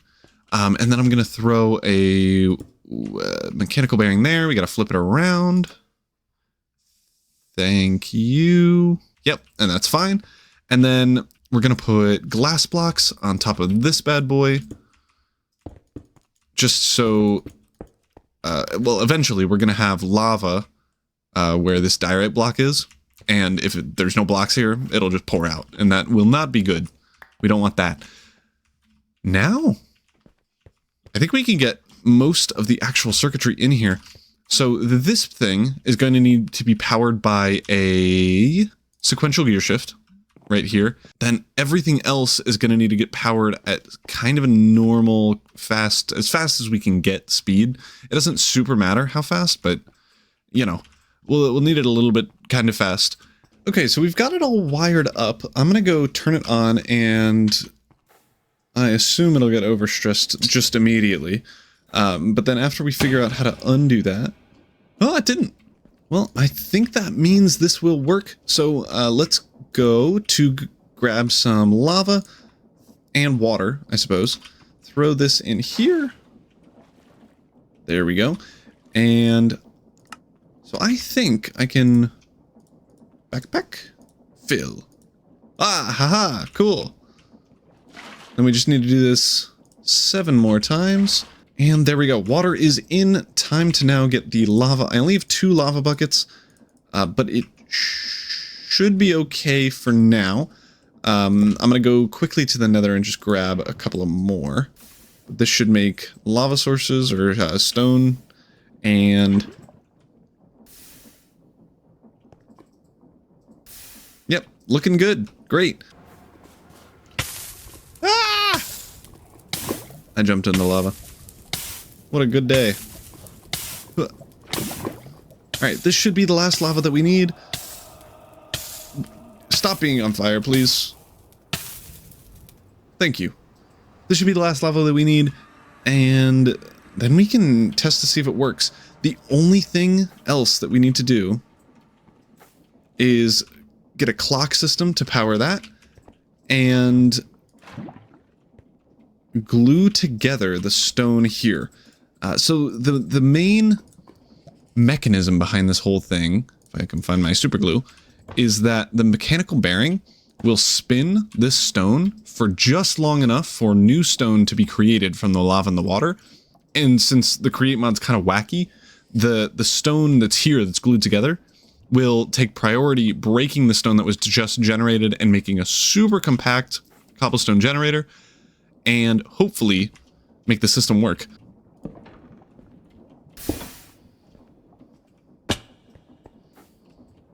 And there we go. That is the first test. Ooh, since it's soul sand, it is technically like a micropixel lower. You can't even tell, but it is a micropixel lower. I wonder, I suppose that will not let it work. Ooh, that's kind of annoying. Oh, I'm silly. If there's going to be a fire here, this won't work anyway. We just got to scooch this back one. Not a problem. Okay, I think this circuitry should all be in. Now all have to do is this to make it blue. And then I need blackstone in order to set this filter. So I'm going to take this out until we actually do get blackstone. And this is such a cool clock. What it does is whenever this is on, it will power the latch, make it go, wait 36 ticks, which is just enough time for new lava and water to make a new stone. And then it resets itself. So here, if we watch it, it's a super neat idea. So this flips back off for a second and then powers back on. And then we get a boatload of cobblestone. I should probably make sure this doesn't make cobblestone go on the wall like it is right there. And there we go. We have our first pieces of blackstone. We can finally set this filter. And then we'll have a farm, and the roof will be so easy to make. And look, it's so compact. It's so nice. If you want a tutorial on this thing, definitely let me know in the comment section. I have an iron farm that I plan on releasing sometime soon with a very similar design, and it's so much better than any iron farms that I've seen. So I'm excited to show you all that. But if you want this one too, I can make a quick one for you. It didn't take too long. I just kind of free-handed it, based on what I learned from making the iron farm. And I mean, 2 blocks wide is, well, kind of technically 3 because you need this to block it. Let's actually see what this looks like from the outside because it might look stupid. I don't think it looks too bad. I think it looks like what you would see inside a factory. And I'm okay with that. So I'm going to turn this on and see how fast this goes. I think it'll be really quite quick. Some things that I did notice with the filter, is that sometimes things don't get converted to blackstone. Oh, and they are fabulous. So sometimes things don't get converted to blackstone if they're in the same hitbox as the funnel for some reason. But it looks like that is not the case here. We already have a stack. This is going to be so fast, and this can act as a cobblestone generator as well because we just delete the soulfire and then it's a normal cobblestone generator. And easy peasy, that is all we needed to do. And now I just get to sit and wait. And this is the new resource gathering time lapse. It's way more boring for you all, but oh, that was strange. Maybe I was just too close and it glitched a little bit. Whatever. Well, so as long as this runs, we'll have blackstone, and I guess we can now start on the build.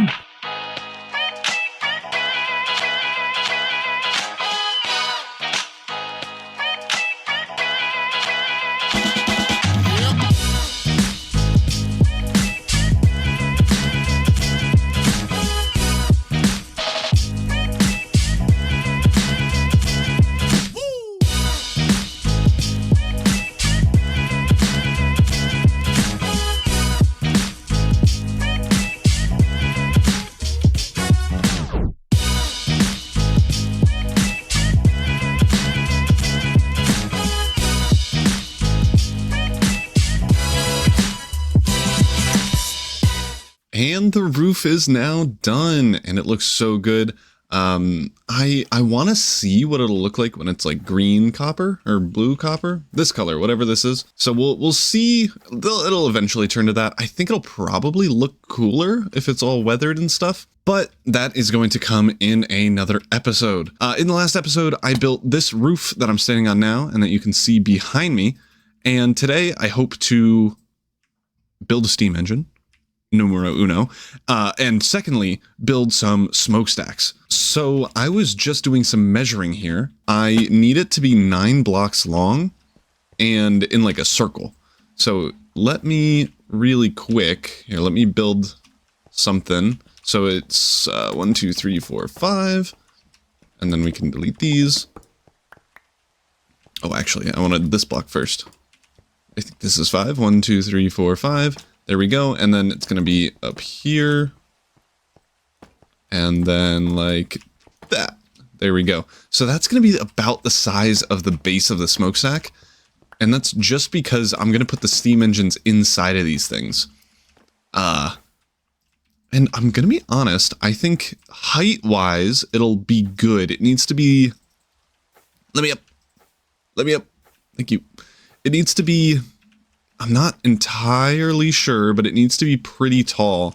I'm thinking like that tall, maybe? However tall it needs to be at least that tall. And then I'm gonna make it like come inward, like this, and then go up more, and then do a lightest block, and then do that all the way up. I don't know what block palette I'm gonna use. But let's get the steam engine in first. I already did quite a bit of resource gathering for it, just so that you don't have to view that, because it is kind of boring. And I think I should have everything. I need some water buckets. I need, some stairs and building blocks, which I guess I don't have. But I have a mechanical arm and everything else, maybe? I did also go to the nether, and I got 9 blaze burners. I need to put them in the center here. I think that's centered. And this is where the steam engine is going to be. But now I think we can get started on building the actual steam engine. If you don't know, steam engines are basically the latest game power generation unit. So this windmill... I can't get up to it. This windmill generates, I think, like 8,000 stress units. And it's gigantic. You could definitely make it smaller and less obnoxious looking. But steam engines... for the same amount of stress units generated, it can be like a 2x2 little cube. And all you have to do is power these guys, the blaze burners, with fuel. So that could be coal, wood, lava, a thing called blaze cakes, which like make them super fancy. But I'm going to do lava for this. And I'm also going to make it a level 9 burner. That means there's 9 hot boys. And it's... I think the size has to be like 28 blocks in a 3x3x4, but I'm not actually sure about that. And then they also need water to be powered, and I'll show you that once we get everything in, but it needs water to be powering, like to be going into the steam engine. And I think other than that and fuel, that's pretty much it. So let's, I suppose, get started. I'm kind of gonna freehand this. I think the biggest thing that we need, actually, that I should do first, we need 14 cauldrons for automatic lava generation. Just the number, the odds of getting a lava for free and like it generating, you need 14 to be able to power 9 blaze burners at a time.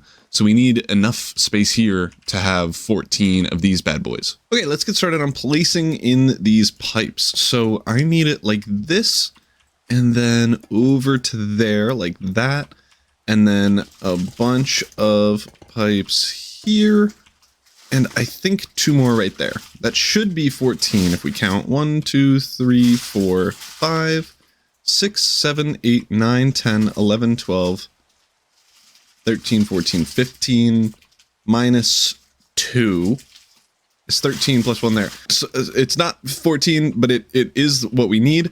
I can't put cauldrons here, here, and over here, but I am going to put one right here. And I suppose I could put one in the ground there instead if I wanted to, but I'm not going to. And that's so that we can have it go in a block a little bit sooner and just make it less like tall, because it's still going to be really, really tall. So let's get all of these in. There we go. And then the 2 here like that. And that's all the cauldrons that we need. However, we also need some water, and it's just going to flow everywhere, which is great. If I just throw a tough block there, then we can put a water there, and then I need another thing of water right there. And then we can put the mechanical pump. I don't think there's a good way to do this, so I'm just going to do... Why in the world did you place it that way? That. There we go. And then delete you, flip you around so that it's going upward, and then put a pipe there. Then we're going to put a cog there, and then eventually we'll have the mechanical arm here, but I'm going to wait on that for a minute, just because I need to place it after we put in everything else, because it needs to like connect to everything. So then we're going to put another one there. And then I think just a pipe on that, and then the spout like that. We can actually confirm that. Nope. Okay. So we're going to put a chute here anyway. But I need to raise this up by just a block there. And then I can put the spout here. And then we can put a depot with a hopper and another chute. And I'm going to put an empty bucket in here and a lava bucket in here. There we go. And then if we put a lava bucket on there, it'll go in, and we can put the rest of the buckets in here to fill up. Okay, and that is low-key quite a bit of the stuff that we actually need. I'm going to put another cogwheel here, and then I need some shafts, a vertical gearbox here, and then like 4 or 5 blocks across. I think to right here, we now need a rotation speed controller, which I totally forgot to craft, so I'll go do that. And that is now done. So, once we put this in, I think the last thing we'll need to do is get some dripstone for the like lava farm in the steam engine type of thing. So I guess I'll go get that now, and then we'll see what the dealio is. So I did try to run around to find more dripstone, and it didn't work. So instead, I'm just going to make a little itty bitty dripstone farm thingy right here. And for now, we're just going to throw dripstone onto this bad boy, and eventually it'll make some more dripstone for us. I just have to put water on top here, and then we'll be good. And in the meantime, I can, I guess, start building the outside bit of the steam engine thingy. There we go, nice, and this should be doing its thing. I guess to start building the steam engine itself, or the not steam engine, the outer bit, I'm gonna do deep slate on the bottom here. At least I think I will. I haven't actually tested what it'll look like with the blackstone, but I think it'll look pretty good. And then after a couple of floors, like up until I think there, I'm not actually sure, I'm going to put in a different, like, lighter block. I actually super wanted to incorporate some deep stone brick in here as well. And I'm not really following a pattern or anything. I know that, like, gradients and stuff are, like, the go-to thing to make things look normal. And it's more so gradients, or it's less so gradient and more like veins of block types. At least that's what Green and Scar always say. So I always try to follow that, where like gradients and veins go every which way, instead of like having some blocks in some places and others other places. I'm not making any sense, but I think it's you kind of can see what I'm going with. Like diagonal there, and then we can break these couple of things, and then maybe a block here. And you just want to make it less dense as you go closer to the bottom. And then we can also do, yeah, let's say this. And already that looks pretty decent. The only issue I'm gonna have probably is getting the height good, because this is a big circle. It's 9 blocks in diameter, which is likely means we need a lot of building to do, like height-wise, in order for it to actually like look good and usable and everything. So again, I'm just kind of going around trying to diagonalize. I do have to kind of switch directions sometimes though, because otherwise it'll just look like a spiral, and we don't really want that. Like, that does look kind of cool, but it's not the vibe we're going for. There we go. So I have one side in, and I do think this looks pretty good. And I guess kind of thankfully for me, I do think I want it a little bit taller.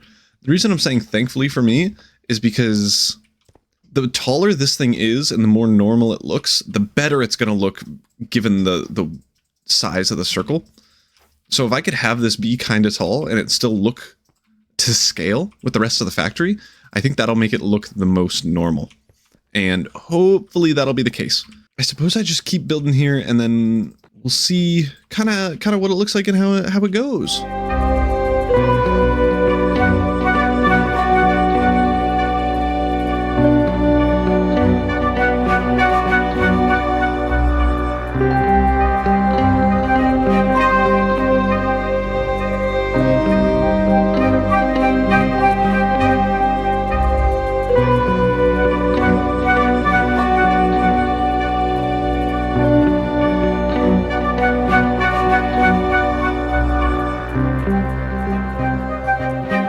Wasn't that just the best time lapse? That's so crazy.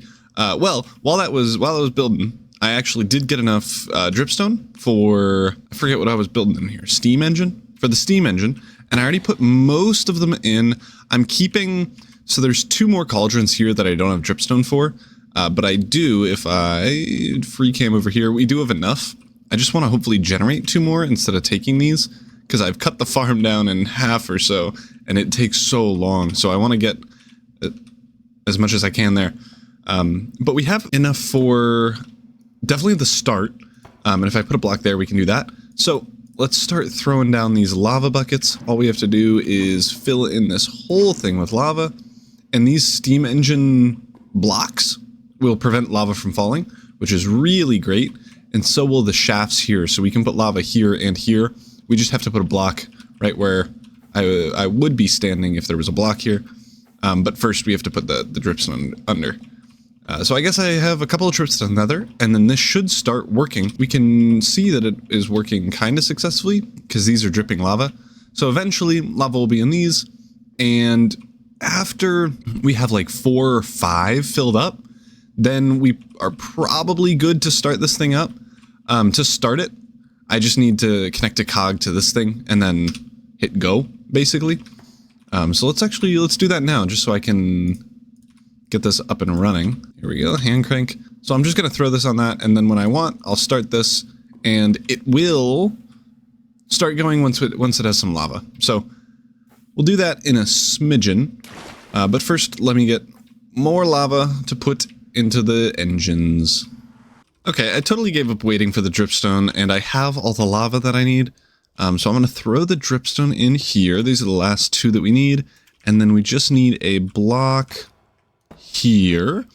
There we go. And then 2 lava sources there. And we are all set up here.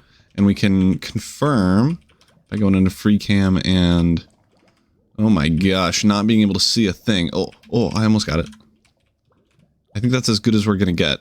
Oh, yeah, great. We already have 3 lava sources. 4. That's one too. It's probably best to have like 5 or 6 in here.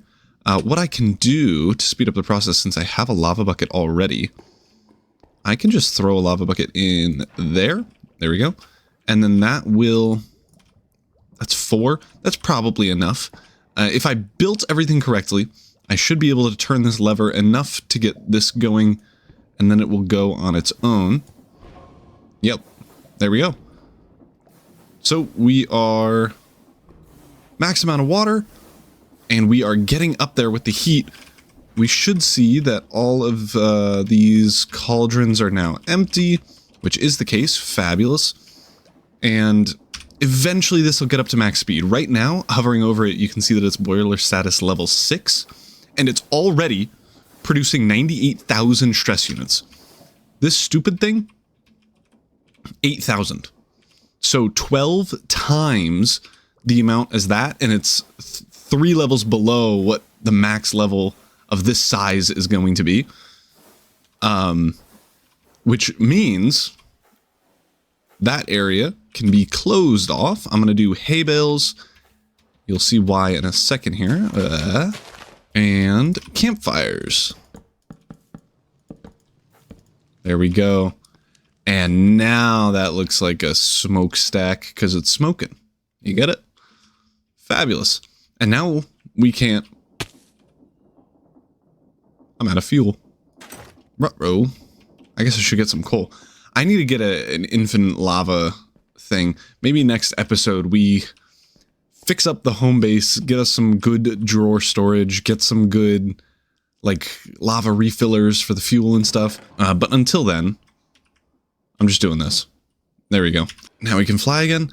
And now I suppose I'm going to fly up here and try my best. I actually don't know exactly where it is. Holy smokes. I guessed it right away. Perfect. Okay, so I'm gonna... I don't think I have any shafts in my inventory, but we can... This is big brain. You ready? I am going to... Well, we gotta put this away. I gotta get a belt. Oh, I thought there was a blaze and I was all worried. That's the whole point of the blaze burners. Okay, I know it's broken right now. Ah, okay. I have to go back in there and fix it now. Where is it? But this is why you keep the hand crank here. There we go. Because now it works. Oh, and great, it's level 9. That means all of the blaze burners are on. If we can see that better, here we go. All of them are burning and being all blazy. And now it'll take a little bit, but once these cauldrons start filling up, it will be completely autonomous. And unless I overstress it, unbreakable. Yeah, now that this is working, we can just extend this one more, get a vertical gearbox, put that bad boy right on top, and then go shafts all along the way here. And then I need to put away all these blocks because my inventory is so full. And then we could throw another vertical gearbox. And then eventually, I guess right now, we can bring this all the way down to the bottom. Beautiful. And now we can hook this up to the actual system. And I just hooked it up. Let me... That works. That works. This works. And this works. All at the same time. I'm going to real quick build a stressometer. I don't know how you make this. There we go. We got the speedometer and now we got the stressometer. Let's see how much stress we're using. It is backwards. Right way. We are using 7% of our total capacity. And before anything turned on, in addition to this, broke it immediately.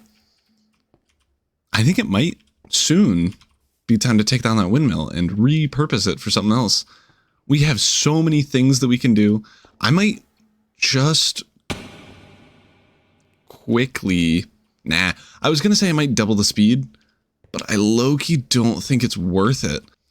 Well, I think that is going to be it for this video. We made so much progress. I don't even know if I can do this much progress next time because it's taken so long. But we've made a steam engine, which is great. We have not doubled, not quadrupled, not 10 times, but 20 times the amount of stress units that we produce with one machine. We built 2 gorgeous steam towers. That just looks so good. Oh my gosh. When this one has a steam engine in it and it's all blowing up the smoke, it's going to look so good. And then we're also going to have 2 more over there. They're going to look so sick. Oh no, I'm stuck. Hello and welcome back to another episode on the Create mod. Today we are going to be kind of cleaning stuff up. And as you saw in the intro clip, we tore down, behind me, the old stupid looking windmill that was in the way of all the screenshots and things I wanted to take because it was huge and ugly. So now that's gone. Last episode, we built the 2 smokestacks up there, one of them with a steam engine in it, which is why we could get rid of the windmill itself, and we're getting all the power that we need down to all of our systems. But today we have to fix up this general area, because number one, I don't use furnaces at all anymore. There's literally no point to have them. And more importantly, number two, I have too many things and no drawers. So I'm gonna go out, get a boatload of wood. There's wood over here on the hill. And I think there might be some of those barrels from way back in the day when we were still tearing down that mountain. There might still be some in there. But I have to go get some wood to make a bunch of drawers and probably change up the layout of this place. I want it to be a little bit more homely. I'm not sure if there's a way to get as many drawers as I would like with it looking homely, but I think we try. And yeah, so I guess a quick wood gathering session, and then I will be back crafting and moving all these drawers and moving all these items into drawers and praying for my sanity. And we are back. I have a bunch of oak logs. That actually didn't take too long at all. I think it just took one day, but I did tear down, as you can see, all the saplings, that whole bit of the mountain for all its wood. But now we can get started on crafting some drawers. I don't know how many I want, but let's just make a boatload of them, because the odds are is that we're gonna need more than 32, because just because we have so many items. And now I think I just do this, and then after I have all of my items in, then I can move the drawers around and it'll be a lot easier. Because if you don't remember, this drawer has 105 moss in it. You could just break it and carry it with you, and then it just stays with moss in it. So it's really easy to transport, let's say, oh, I don't know, 14,000 netherrack super easily. So I think it'll be best if I just fill in all of these drawers with all the items that I have. Oopsies. And then after that, we can start rearranging and moving everything. But yeah, now comes that super fun process. I need a couple of more compacting drawers, at least for redstone. You know what I can do? I can get rid of the lapis from here and put redstone in there. Just who cares about lapis? You're not going to get a lot of lapis. You are going to get a lot of redstone though. So I think that's useful. And then I just have a thing with coal, and maybe that's it? Question mark? All right, well, I'm going to get sorting. Wish me luck. Goodbye. All right, and we are back. Most of the stuff is sorted. I have a bunch of like things that I'm just going to keep in like a drawer or something. Like there's no point in having drawers for diamond pants or anything like that, or music discs. So I'm just going to have those in like a barrel. But everything else that is probably going to be stackable is in drawers. These things are called trim. What they do is they just let you connect drawers. So normally, let's grab some bread. If I put this bread in here, it won't go back in because this set of drawers, the tall one, is not connected to these. But if we put the trim to connect these two, now I can put the bread in. So that was just for testing, but I am going to use this in our final design type of thing. Now what I want to do, so I definitely have too many drawers to just make it like an L shape of this high, 3 high things. I think what I probably want to do is pull all of these like inward drawers out one block and put them there, so I can get them 4 high and have the windows going around still. And then have some cool, neat decoration things in the center. I was messing around in creative and found, oh geez, there's no way I'm gonna be able to find it. Is it a gird? Oh my god, I did. It's these things. They're basically like steel beams that you can route every which way, and they look really cool. So I think I'm gonna make a couple of these. I don't think I have enough iron. Oh, I do. Okay, I might have enough iron to make a couple of these, and then just throw some steel beams in here. And there's also some like weird stair things, like these, like bridge stairs. They're kind of neat. So we might have some of those. But first, I think let's get these drawers in place and actually working. I don't really have a styled design for what I'm doing. Oh, actually, what would be smart is to put the drawers where they make sense going. So, like, Scorchia kinda works with soul soil, but I definitely want to put soul sand and soul soil next to each other. Oh, I already have glass in there. I think I have glass. I'm gonna move this. I have glass panes there, so I might as well put those two together.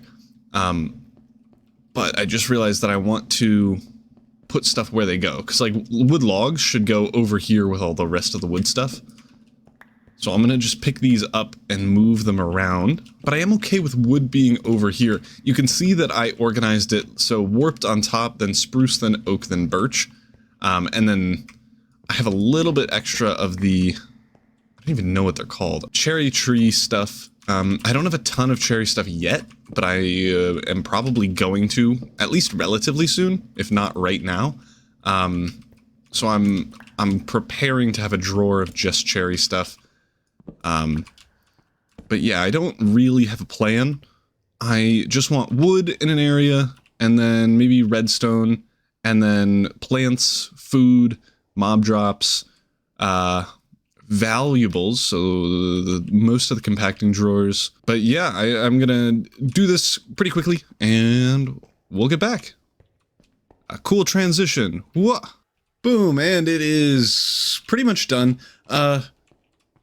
I guess in hindsight, I should have just scooched this all one over, but I'm pretty confident I'm missing enough redstone components to need another 2x2 drawer there eventually, and I'm probably going to be putting more building blocks there as well. But this is a really good start.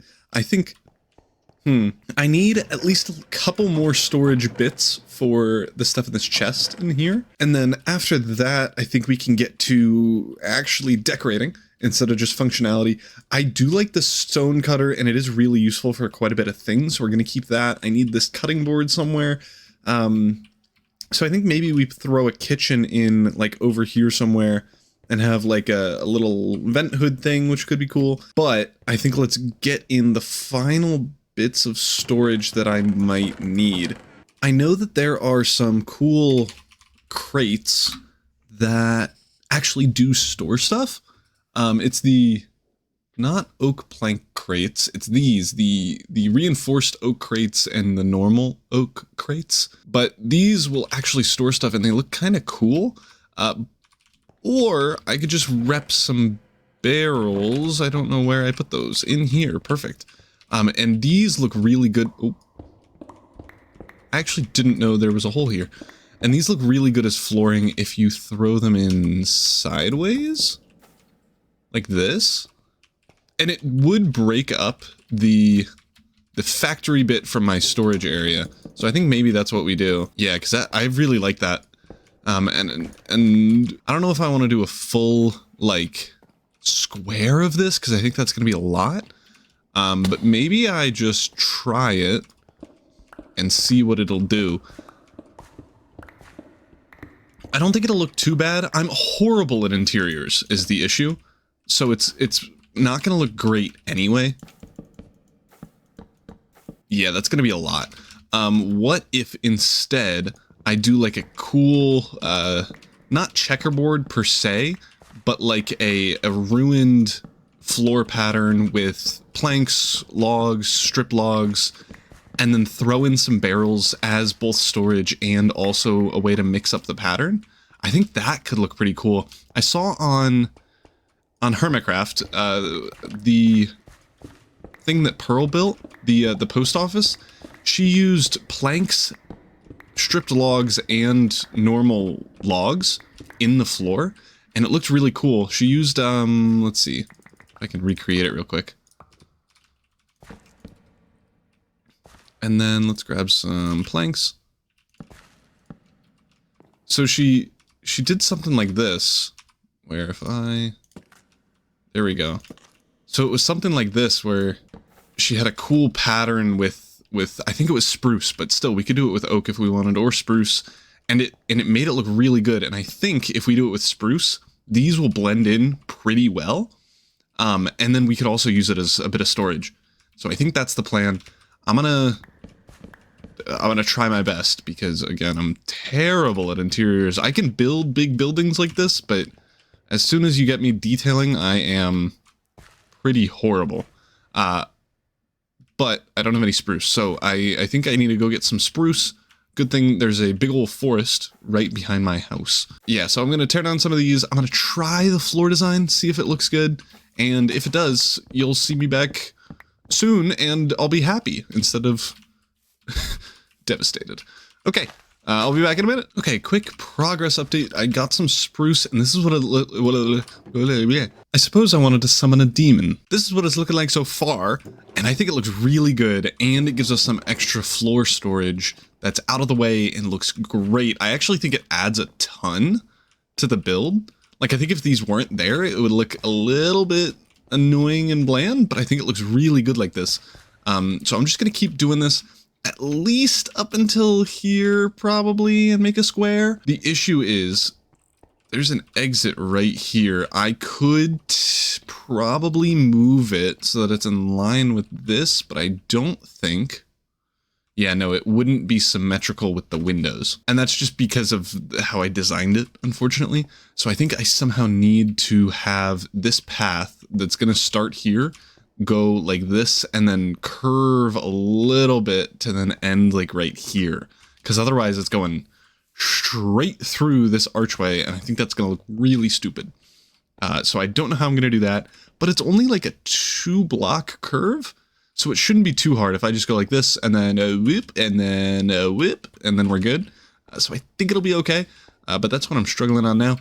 Anyway, let's continue building this, and hopefully it'll look good and not too wooden. I didn't even consider that, but it should be fine. I plan on adding a bunch of factory-esque things in here, so I don't think it'll be too big of an issue. But yeah, let's keep going. Oh my goodness. So we are done. I got a little curve going here and it looks so good. I am keeping back here just the lame smooth stone, just because I'm going to put a wall up there anyway. But it looks so much better than I thought. I started putting oak logs in just because the spruce logs not stripped look just a little bit out of place. And the oak ones actually look really good. And I'm a big fan of this. We now have a ton of storage in the floorage, or the floor, I guess. I think floorage is better, but it looks so good. It doesn't look really out of place, which was what I was worried about. And I think now we can get to building our homelier area. I literally have no idea what I'm gonna do here. I think actually a couple of things. We should throw in a stone cutter and crafting table here somewhere. I think maybe what we do is in the center of this. I don't know what the center is. Actually, I think maybe like right here we could do it.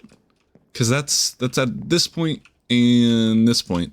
I think we just throw in some useful thingamajigs just on the ground here in like a square. I don't know if we have that many useful things, but I think that's what we do. And then actually I could test putting away stuff. Oh my god, that was so easy. And I do have to set this filter because we didn't have spruce planks before. But it looks really good. I don't like these just being here though. I don't think there's a way to get around this. Unless maybe, what if we built up some like shelving unit things? Let's see. I'm just gonna get a boatload of trapdoors. Something like that, and then I can...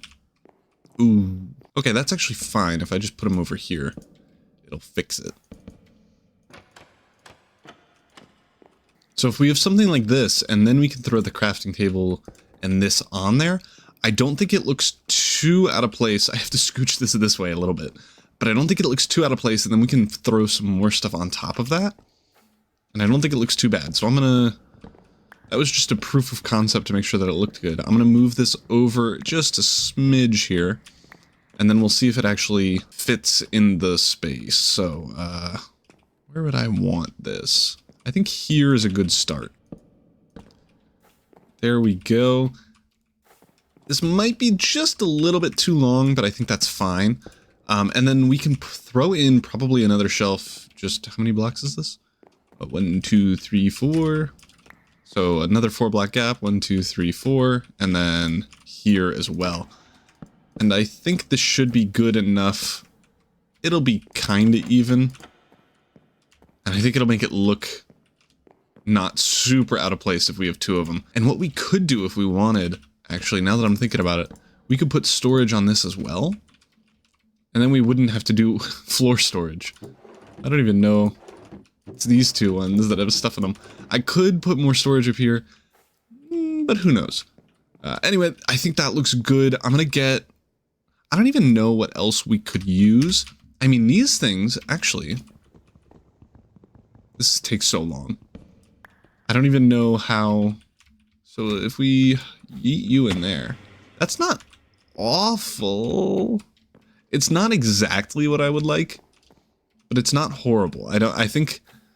If I can't find a good spot for all of this extra stuff, I think that's not a bad shout. But I think we'll see. I wonder... Oh, you can. Where'd my knife go? This knife create mod. Where did it go? I'm blind. Okay. And I really like this, because now I can... Oh, that breaks it. Okay. I guess be careful. And then once we get more things that we just need around, we can put those in. And I think low-key, we might want to move this stuff, because I'm definitely going to forget it exists. But in the meantime, I could probably put some furnaces on here. There we go. I don't think that looks too bad. Yeah, I think that looks fine. Okay, now all we have to do is get a little bedroom set up in here. I want it to be kind of secluded. I don't know yet what I'm going to do with the walls here to make them not look stupid. But I think I'll think of something. And yeah, I think the first thing to think about is what I want the walls to be. So I could just do this, which might just be the safest bet. But I want to look at, let's try a little bit of blackstone, a little bit of this, a little bit of that. And yeah, I think that's probably fine. And let's try all 3, see which one we like the most. No. This is high key just how I build in normal Minecraft. I try it out a little bit in creative, but I mean, comparing this to what I tried to build in creative, this is infinitely better. So I usually just mess around in the real world. I don't think there's anything that looks good here. What if... I think I actually have a plan. So the issue is that it's like just flat. So what if we add some depth? I could just try oak trapdoors.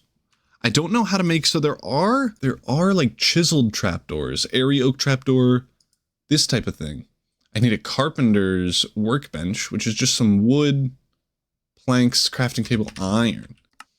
There we go. So we have that now. I'm going to just throw this here. Ew. Okay, I'm going to be honest. It's kind of ugly on this. Whatevs. And now we can throw in wood. No, I need a literal trapdoor, I think. Yeah. Okay, so I need wood trapdoors anyway. The problem is trapdoors are so expensive. It's actually crazy. 2 stacks of oak planks made 42 trapdoors. That's so wild to me. Okay, now I want to find the spruce ones. The spruce flavored ones. Ooh, this looks sick. Oh! Wait, I'm actually a big fan of this. Oh. Don't mind me. I'm a huge fan of these. These look way better. Oh my goodness. And I probably want to build drawers out to here eventually. So what if I... like that. Yeah, I'm a big fan of that. I think that gives it a good border, and I think this gives it just the little bit of depth that it needs to make it not look super flat. So I'm a fan of that. I think we just throw that in. And then I'm just gonna do this right here. We'll get a couple more drawers in real quick. I think I have them in my inventory. I do. Skadoosh. And then I need to light up the back of this here because it's dark. There we go. Those are all set up now. The back is lit up. Now to move on to the bedroom. I'm not sure how to make this look good. I'm gonna be honest. Okay, it's not great. It's something. It's better than nothing. It might be like one block too big on either side, but this is what I came up with. It's kind of just the raised floor with a little bed thing there, and then 2 bedside tables, whatever. I think that we can work on this later at some point, but I'm a big fan of this area, and I think we keep it like that. Okay, so I think the last thing we do is get some lighting in. Here, let me grab these. There's a way to get some cool shroomlight lanterns that I found out, and I think they look really sick. I'm going to do this on the 2nd floor first, just because we have a little bit more roof texture already in here. But I think if we throw some up here, and then separate it by a couple blocks, I don't know how many, but these are what they look like. They look sick from below. Like, they look like genuinely reasonable factory lights, and I actually didn't count that. What is that? 5 blocks. Maybe we do something like that, and then once we get end rods, we might be able to connect them, or we could connect them with those like steel beam things, or maybe do something else. But I think this looks good like that, so I'm gonna just throw these down here as well, and I'm just gonna make sure that they're the same distance, because that would throw the whole thing off if they weren't. I keep forgetting that I can hold shift and not have to bounce. There. But I'm really liking this. The base is slowly coming together. And then I only have 3 more whole buildings to make and more of the courtyard to detail. But everything will come with time. So I'm not super worried about getting everything done quickly. I mean, I haven't even beaten the Ender Dragon, so it's not like I'm going super hard on trying to finish the game early. Oh my goodness, that looks so good. I might change over there, because I didn't know this was a thing when I was putting in those before. But I mean, just like this looks great. So I'm going to switch out these, and then if I put this in there like that, oh yeah, that looks so good. Oh my goodness. And then maybe I throw one here as well. Like, if we put them in there, it won't look as out of place, perhaps? Yeah, I think that looks way better. And I'm gonna be honest, even the warped and the normal shroomlights look good, but this just looks crazy industrial, which I am a huge fan of. Oh yeah, that looks so sick. I think we do something else on the top of each of the things here, like up here. I think we do something else. I'm not sure what that is yet. And most of them are lit up enough that it's not a big deal. Maybe I just throw more of these in here. Oops. That might actually look fine, now that I think about it. Yes, let's see that. Yeah, that looks, oh. That is gonna ruin it. Okay. Well, I think we just have to wait until end-rods or something to be able to do these, because no matter what we do, it's either gonna be out of sync with the arch, I forgot the word somehow, or it's gonna be out of sync with those. So I think we just wait for end rods and then build a little end rod line across like that. Okay, enough talk about lights. I want to, before the end of the video, do a little bit more detailing here, which includes this thing. We just need some iron sheets and alloys. Now all we have to do is craftabilify them. And boom, now we have way too many, I don't know, what are these called? Griddles? Girder. They're a girder. Wah, I messed up. I want to build them 1 block away from the top, like this. And I think, yeah, you can do it like this, just all the way down here. There we go. And look at that, that looks sick. And then we could do that in a couple of different places. I'm obviously not going to do it here, because this is where I fly up. So if I had some blockers there, that would be annoying. But I'm going to do it here. And then upstairs, we're going to do it in a couple of different places. And oh my god, I've already gone through a stack. Oh my gosh, that just shows you how huge this room is, because, yikes. Yeah, that looks good. I'm a big fan of that. Okay, cool. I didn't know how it would look with the lights. I tested that, like, just for a second in my creative mode world. But I didn't put the lights in. I learned about those while I was messing around, just searching through the list of items, just to see what cool things that we could find. Ah. Oh, I might have just enough. Oh my goodness, this will be great. Please. Nah. I think I have one in my backpack. Oh, no. Perfect! Oh my goodness, that's always so great when that happens. And this guy's so loud. Okay, you can stop. Okay, so that's a good starting point here for a little bit of decoration. I'm gonna get just some pipes and start bringing them every which way. I'm also gonna make a couple more fluid tanks, because those are like the only things that pipes connect to, really. So what if I... Oh, it can connect to furnaces. Oh, that's cool. I didn't know that. Okay. So let's just do some pipetry, just of like random things. Because like already this looks pretty dope and structurally cool. And then what we can do, I actually need more girdles. I need more gritters. Gritty.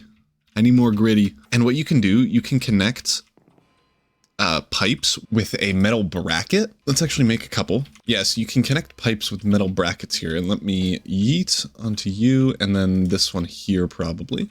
But once you connect a gritter to it, it looks like it's being held up by it, and it looks really, really sick.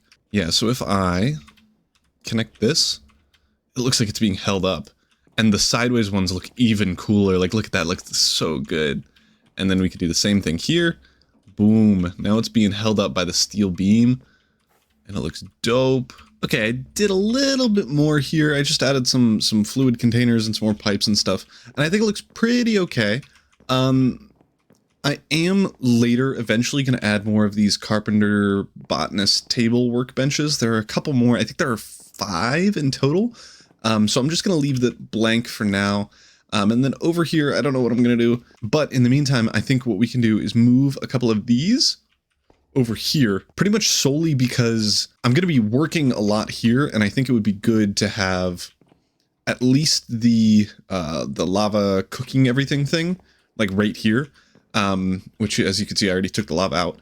And then maybe an additional mechanical press over here, just because I use it a ton, and I want it to be a little bit faster than the 64 RPMs that we're going at right now. There we go, that has been moved over, and I made it look way more sick. The only way you can die is if you go here for some reason, but otherwise it's completely safe. And then obviously we have the on and off switch, and then this is going at 256 RPMs. Okay, I was about to end the episode, but I had a stroke of brain, and while I was putting these in, and I thought I might want to try it. I'm thinking we have a little loft bedroom here, and then below that we have all of the manual create thingies that I need in this corner, and have it be a little bit chaotic in here, and I think that'll be the best bet.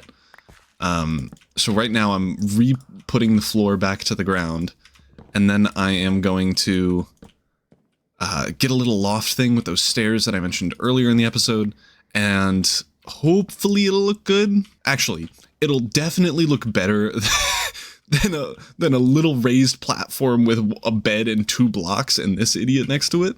But I hope it'll look good. That'll be the concern. I think it should look good. What I have behind me is infinitely better than the stupid raised platform thing that I did before. So I'm going to show you. 3, 2, 1. Ah, it's kind of barren still. That's just because we don't have enough material thingies here yet. But we're definitely going to get more eventually. And I love this little loft thing. I think it looks way better. These little stair things are so sick. I think that looks really, really good. And it fits the theme of factory-esque. I think once we get more of these like manual systems in, I might move the crushers over here for like a manual crushing system. Oh, didn't want to do that. If I need to do that, but I don't think I will. I think I'll probably get some deployers, maybe move that lava-esque system over here, because we do have quite a bit of space here, and I would want something in this area here as well. Just because I don't want everything on the walls, and we need something in the center here, and that's what made That's why these are so nice, because they're in the center and they can be decoration and a little bit useful, and they're not super in the way. But I really, really like how this turned out compared to what we had before, and I think it'll get better when we have more stuff to fill in here. Today, we are doing, I guess, some administrative tasks. We're doing personal stuff. So I want automatic lava filling and water filling to my jetpack. We're gonna go to the end, beat the Ender Dragon, and depending on how much time we have after that, maybe build a couple of fun contraptions. But in between episodes, I just moved over the lava system from way over there to just right here, and I think it looks really sick like this. And then I might add a couple of more things if we get them around here or something. I don't know yet. But the things that we need a fueling tank, which automatically fills the stuff that uses fuel, so lava. And then we could get a large one to have more storage. And then we're also going to do the same thing, but with water. So it'll automatically fill stuff that needs water. So the jetpack. But for the lava one, lava's kind of a pain to get, especially with buckets. So what we're going to do is we're going to get a hose pulley and go to the nether. And here is what we care about. When deploying a hose pulley into a large enough ocean or lava lake, it will be infinite. So we're going to hopefully do that. I think the lava lake near us is going to be enough lava to have an infinite source, but I think we have to check that. So I suppose to start, let's get this set up. This is really actually quite simple to make. I think we just need some copper sheets and then a dried kelp block. I don't even actually know if I have... Oh, we do. Okay, we have a ton of it. Okay, and there is the hose pulley. We have a couple fluid tanks already. I'll need cog, and then just this thing. And then I will need an automatic source. I think if I use the windmill bearing and a windmill, that should be enough to pump it into a tank that's big enough. And then I also... Ooh, I probably also want a spout so I can fill stuff up. Actually, oh, that's why I built this. I also built a backpack that can hold 12,000 millibuckets. So I think I'm just going to fill up this backpack and call it a day, which might actually mean I need another one of these things, but I'm not super worried about it. So yeah, let's head to the nether and set this thing up. It shouldn't take too long. It should be really simple. So if I put the hose pulley there, and then I obviously have to break this block, I should be able to then connect this up with a couple... Ooh. Like that. How do you power it? Oh, on the other side. Oh, that's cool. Okay, so I'm just gonna get a pump, and then I need some shafts and maybe a vertical gearbox just to connect this bad boy. And then if we... I'm just gonna throw a windmill bearing like that down, and then boom, that bad boy's spinning. Ooh, I probably want a rotation speed controller now that I'm thinking about it. Oh, we have one. Let's go. Oh, it is already going. Ah, come back up.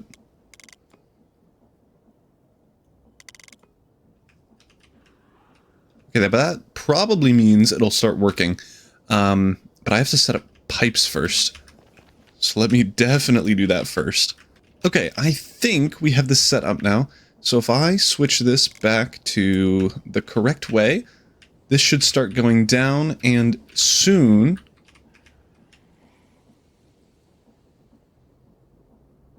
It's still not at the bottom. Oh my goodness, there we go.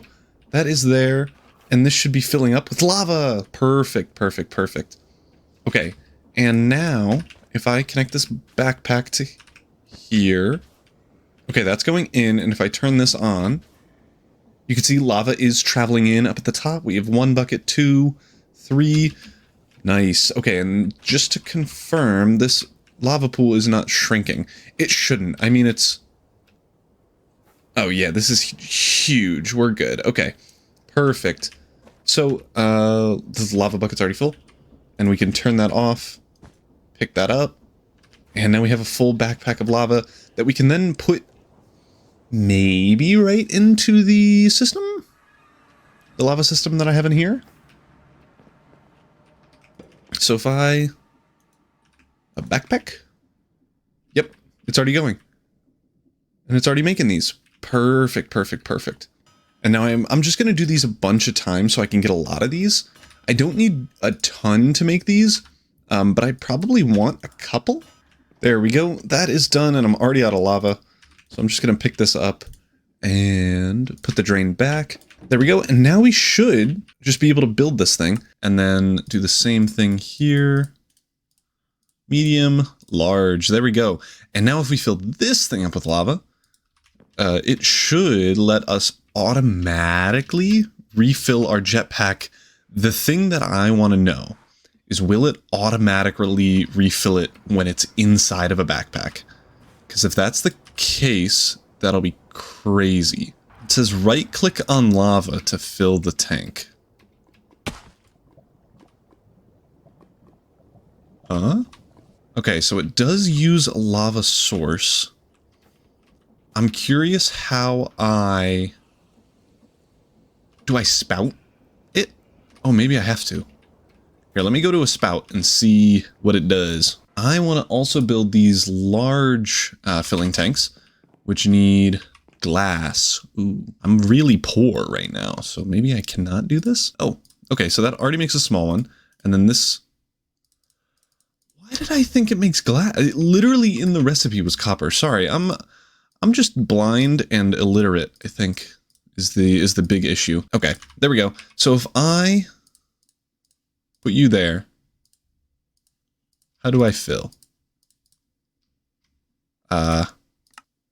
So it doesn't work with water in the backpack. It probably will work here.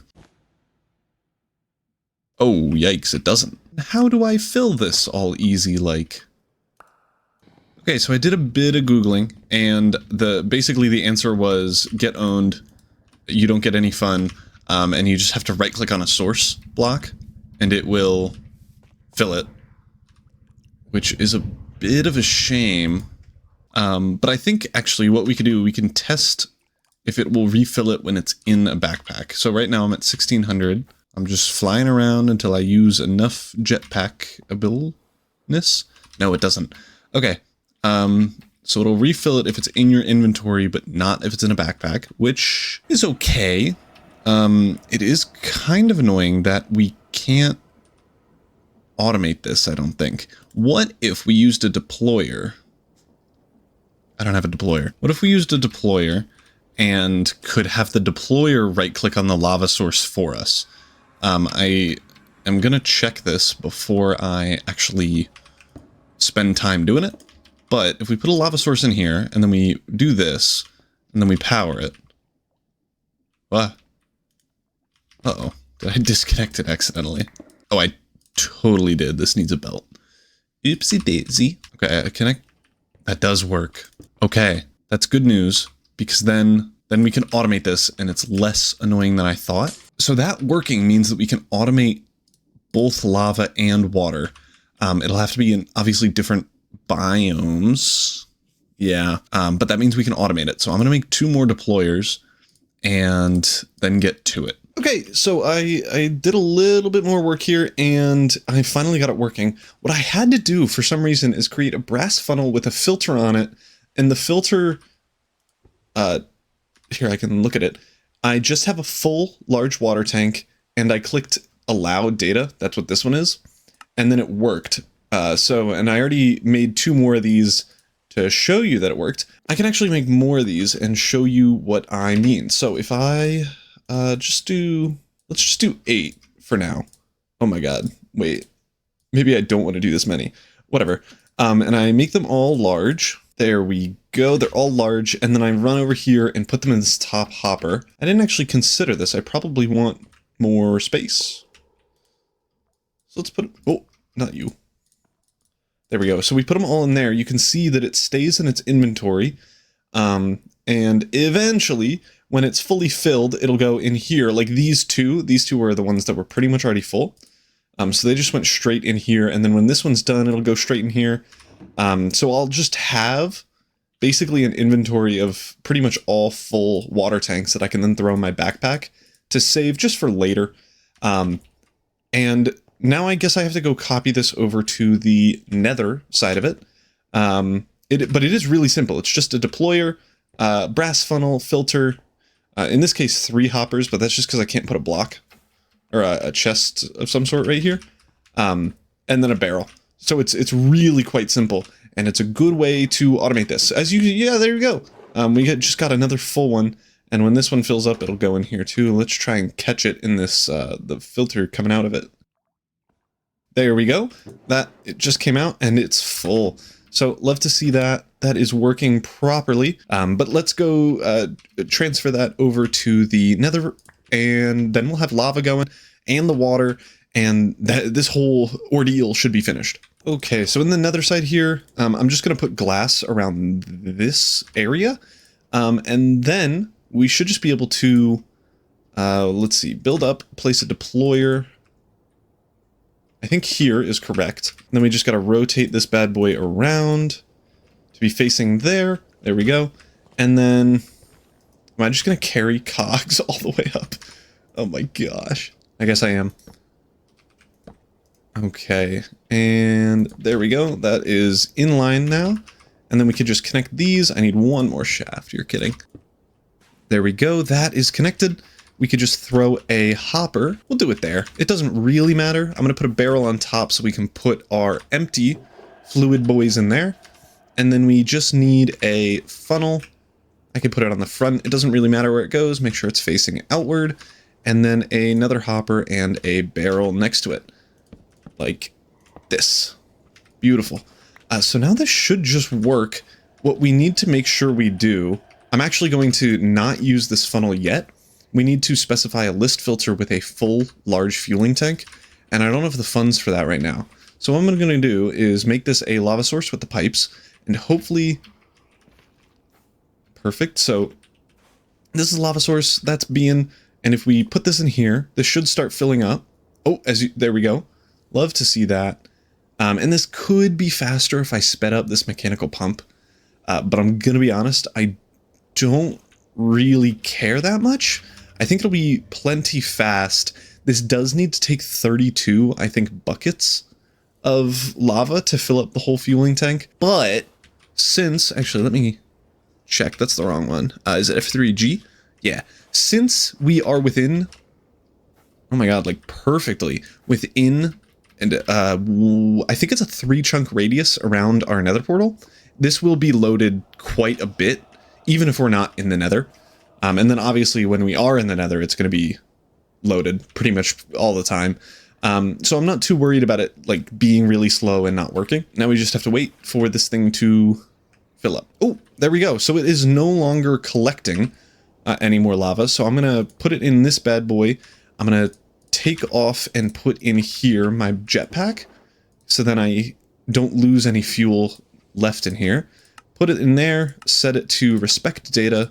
Okay, put it in the filter. There we go. And then if I put back on my jetpack, this thing will start refilling it, which love to see. And then after that, we can put it back in this thing. And then we just need to check that once it's full, it'll drop into this hopper and into this barrel here. There we go. It's already done. Oh, wow, that was fast. Okay, so now we have this. I am going to need to go back into the overworld and create a couple more sturdy sheets. But in the meantime, we can create a few more of these small ones. And I guess I actually need a ton of these to make some large ones. So let's go back and do that. Okay, we have all the sturdy sheets. Let me...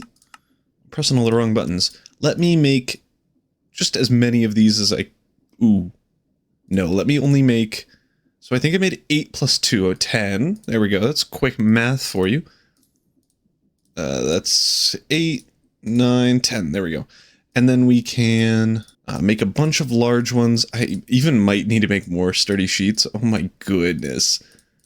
I think this is so overkill, but it'll make it so that I don't need to refill these that often.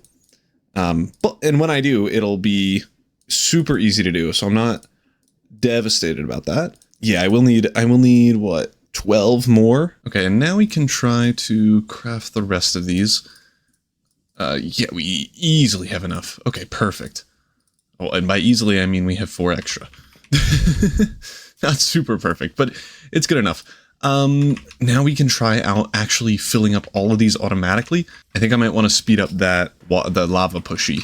So I'm gonna just throw all of these in here. Okay, that is as fast as I can make it without making this windmill bigger. And I'm gonna be honest, I don't want to do that. So I think this will do definitely for now. I mean, it's already pretty quick. So yeah, I think I'm just gonna leave it in the nether being all nethery, and we'll come back to it at some point and see how it's coming along. If it's loading here, I think it loads for like a minute after you travel through. So it's at least doing something. Okay, now to get on to the actual fun bit of the episode.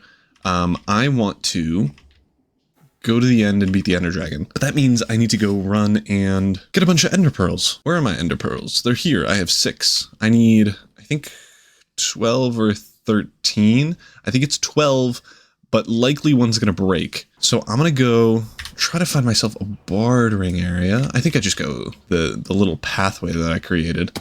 Call it a day. Here we go. Here are some barterers. Okay, now I just have to wait for this guy to give me the things that I need, and for that guy to not kill me because I forgot to bring gold.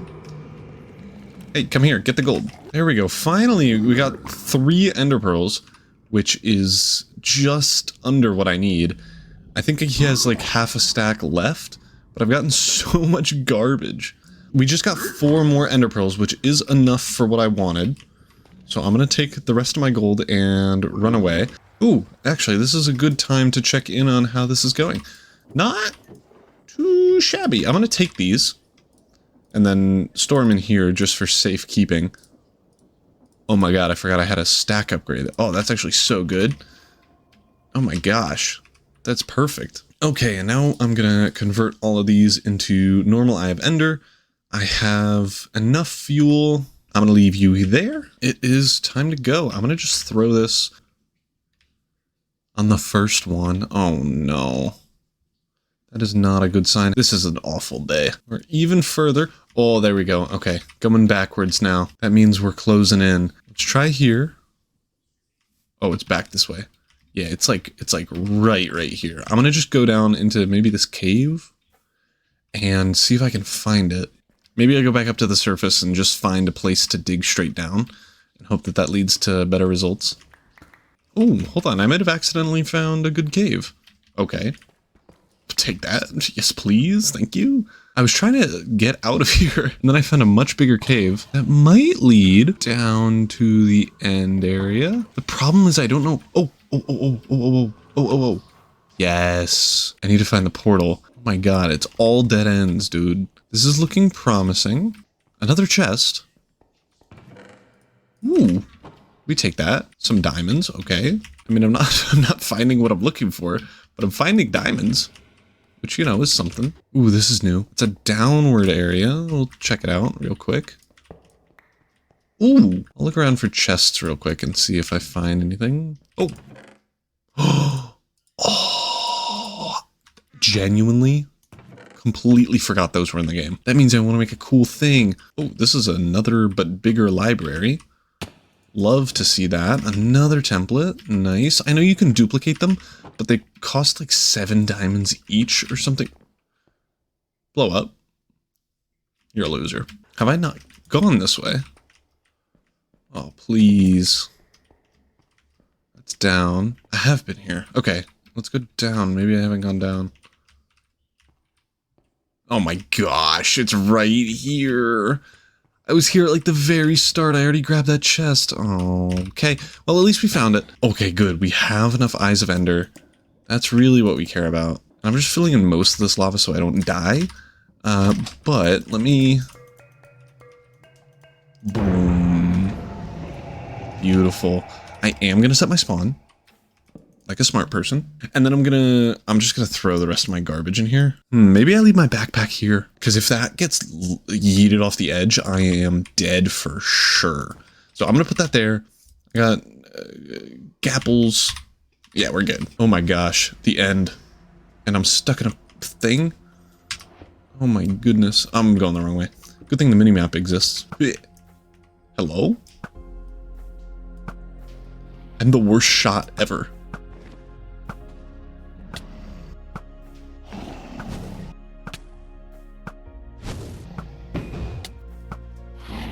There we go. I think that's all of them. And now we just have to wait for a homeboy to come down here. Oh my gosh. I'm not gonna get any shots on him. What the heck? Excuse me? Thank you.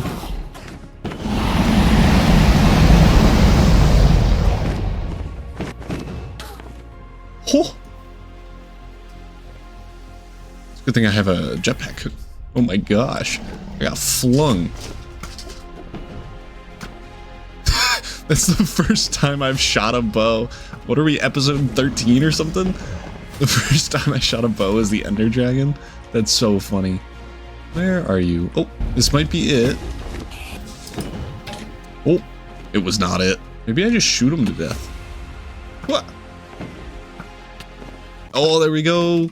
W. Homeboy defeated. This is gonna give me so much XP. Give. The perfect amount of XP. Love it. Oh, I will spawn back in the end. And that is the game completed and the end of the series. I'm just kidding. Awesome. Now we can pick this up. Put you on. Break the bed. I think the now plan is going to be get an elytra. Because once we get an elytra, I think we get a mending book. I think, if I remember correctly. And I definitely want a mending book. Because my stuff is kind of close to dying, actually. So if we teleport here. Oh, no. Oh, are these bad guys? Oh, you're definitely a bad guy. If these guys aren't bad guys, what are you? Oh, maybe you're not a bad guy. Oh, you're a bad guy. Okay.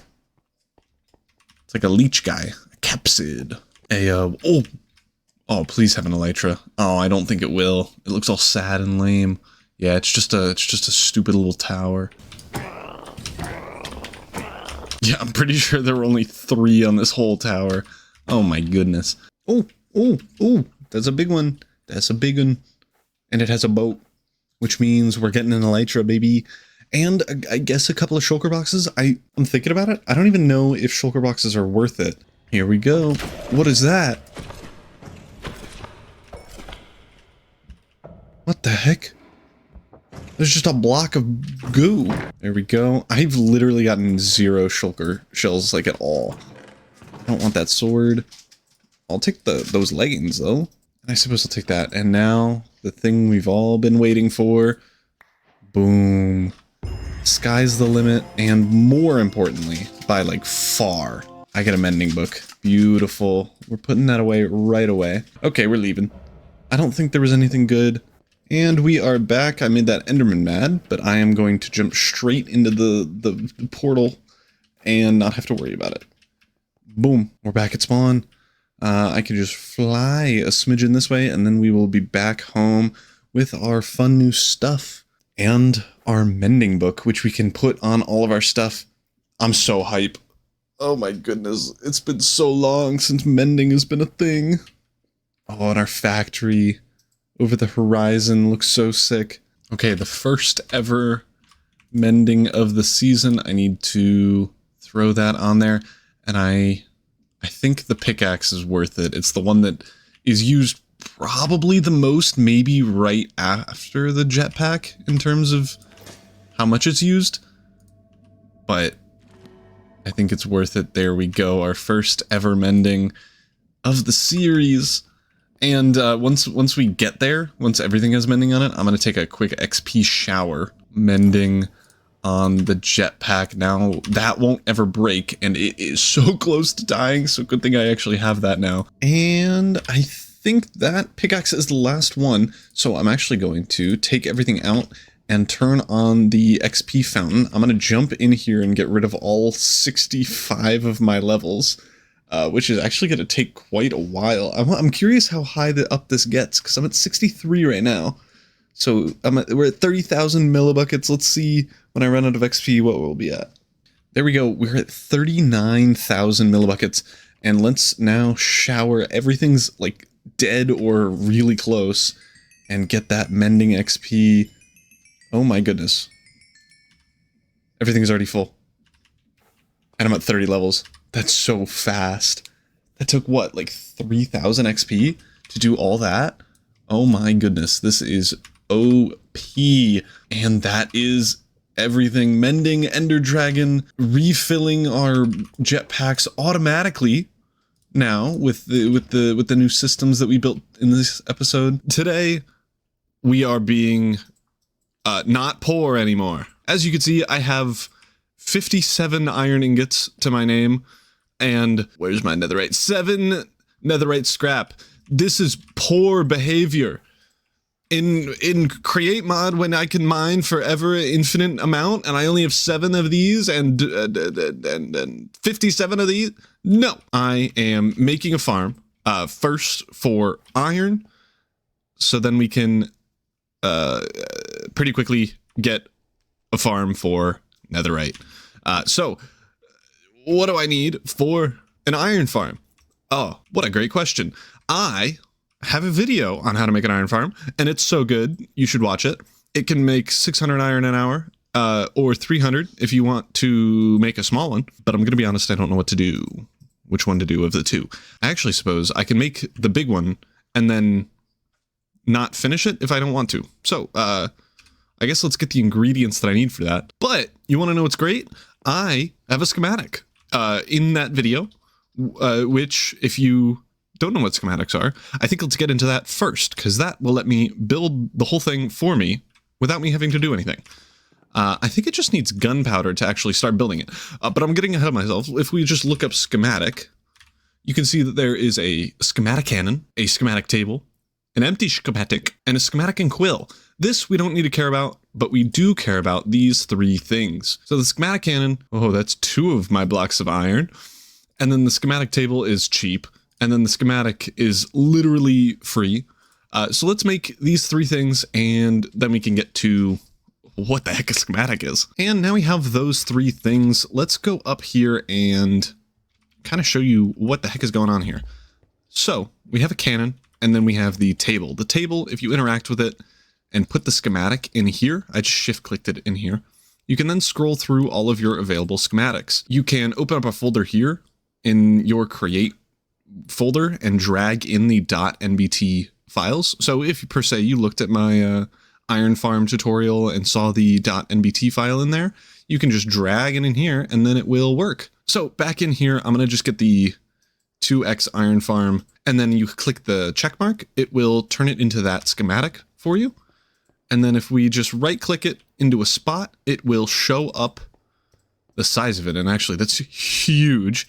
And then if you hover over it, you see at the bottom there, it says hold something to focus. I think for you guys, it'll probably be something different than backslash. But for me, that's what it is. And then you can hold that to scroll through what you want to do. If you want to move it X and Y, oh, you have to point at the schematic and control scroll. So I just hit control and scrolled a little bit, and that brought it down to the level that we're looking for. And then I also want to rotate it like this, wowzer. And I'm actually not sure. I think I probably want it like this. And then finally, I'm gonna scroll it this way. Let's see, one more like that, just so that it's up against the wall. And yeah, I think that's all we need. And then after that, we can make sure that that's all good. Yeah. And then we can right click into the schematic cannon, put it in this bad boy. Oh, what is that? It says out of gunpowder. What does that even mean? Add gunpowder to fuel the cannon. That's crazy. So it uses gunpowder as fuel because it's a cannon. It also says up here, checklist printer. If you put a book in here, which we now have, it will create a material checklist for you. So isn't that so convenient? So if you have a schematic, you could just plop it in. But as you can see, it's like really there and not hollow at all. That's kind of annoying. Just build it. I don't know how to get rid of this. But this is what we're going to use to get all the things that we need. And then we also got to throw gunpowder in it, and then we can activate it. So I guess a quick material gathering skip ahead. Where are you coming from? A quick material gather skip ahead, and then we can actually schematic-ize everything. And there is mostly everything. I am curious if it'll actually do it. I'm gonna clear out these torches as well, because again, don't actually know if it'll do what I want it to do. But I don't have everything. I ran out of iron for the hoppers, so we need 30. I have 19. I'm thinking I can put in the last, well, what, 11 at the end once we actually have some iron. And then I also don't have white concrete, just because that's like the facade front bit. It should be as simple as pressing play here. And it's already shooting. It's building. This is wild. Oh my goodness. Is this just gonna work? So this is how schematics work. They just shoot the thing, and I'm curious how much gunpowder it's using. Oh, not a lot at all. Oh. Oh my gosh, wait, I did not need to have that many. Oops. Oh my gosh, it's actually so fast. Okay, yeah, chests are in. It looks like everything's working so far, which is great news. This will be so interesting if it builds it correctly. This is the first time I've ever used schematics, so this is really fascinating to me. Yeah, it just has this little bit left of redstone to do. Should be the last little bits. Yep, it's getting put in right now. I think that means it's done.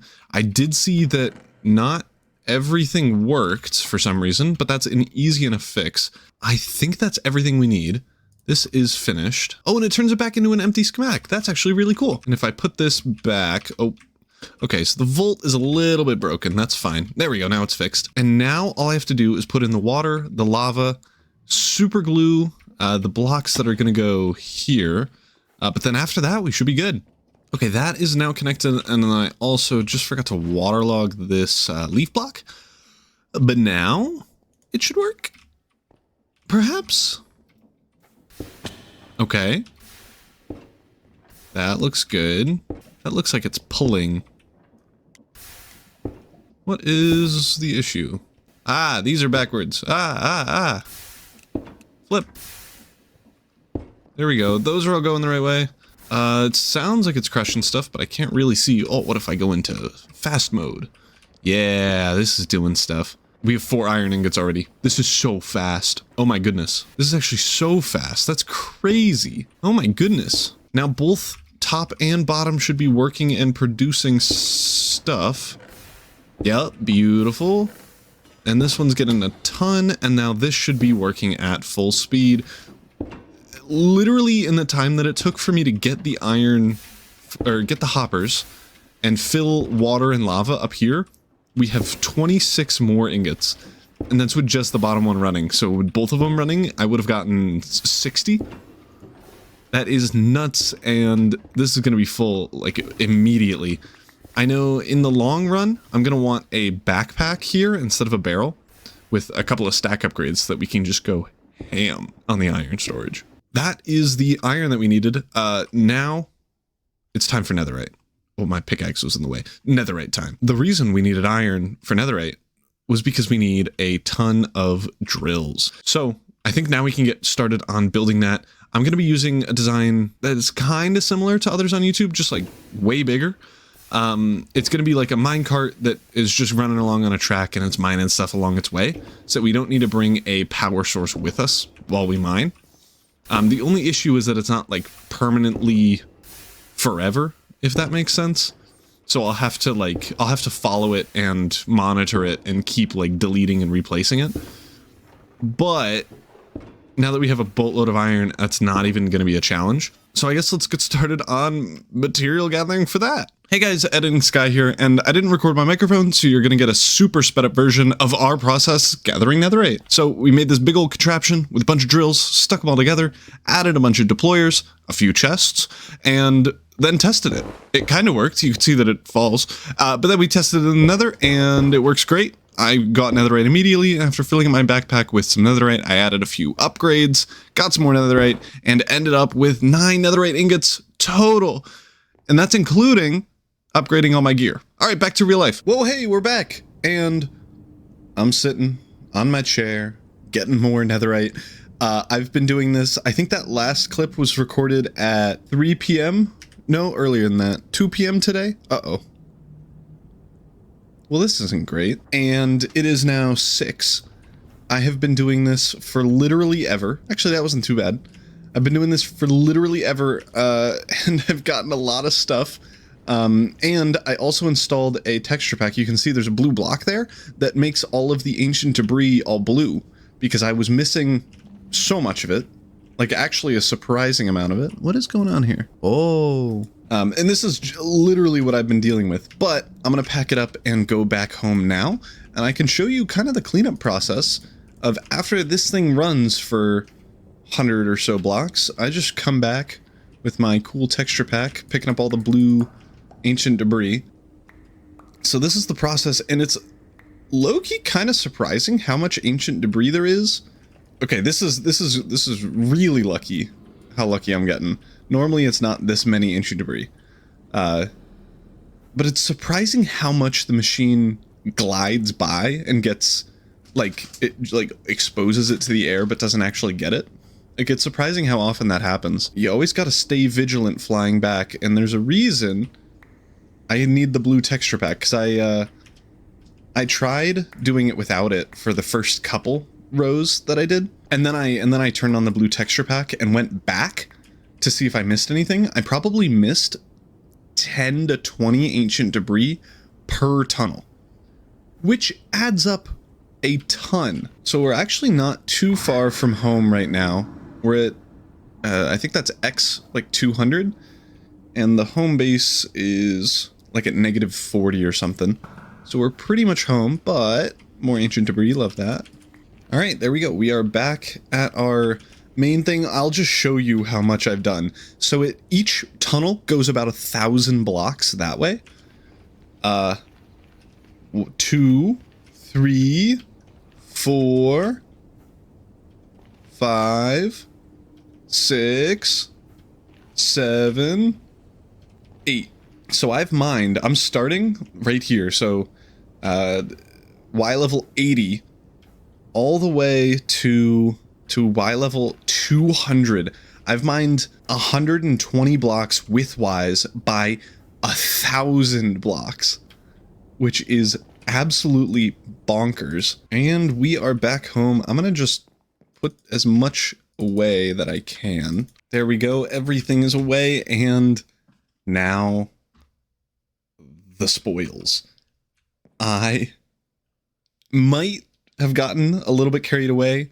If you remember from the time lapse, we have 9 ingots, plus all of our gear is now pretty much upgraded, but I mean, you'll see in a second. Boom. 3 stacks plus 13 ancient debris. Oh my goodness, this is like 4 netherite ingots. No, it's close to a stack of netherite ingots right here. It only took like 3 hours. That's not even that bad. I have spent so much time doing this. Oh my goodness. There we go. It's done. So much. Oh my goodness. And 52 netherite ingots. We have a stack of netherite ingots. I am so rich. Everyone is jealous of me. Okay. I'm all rich, but I look ugly. I don't have any armor trims or anything. So I guess let's go get some. But first, the eye ender trim, I actually really like. And I definitely need a couple of those because I want to upgrade my helmet first and foremost. And then I think this armor trim looks good on at least one piece. Ooh, it looks pretty good there. And it looks all right there. I'm not sure which one I prefer. I think I like it here. So let's get this.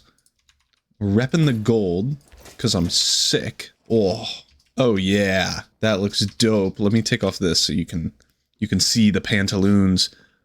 Oh my goodness, it looks so good.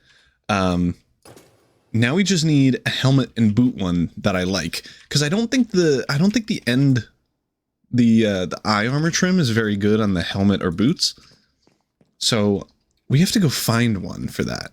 There are some in bastions, like I think pig's feet or pig ears or something, but I don't like those. There are some in shipwrecks, which are actually pretty good.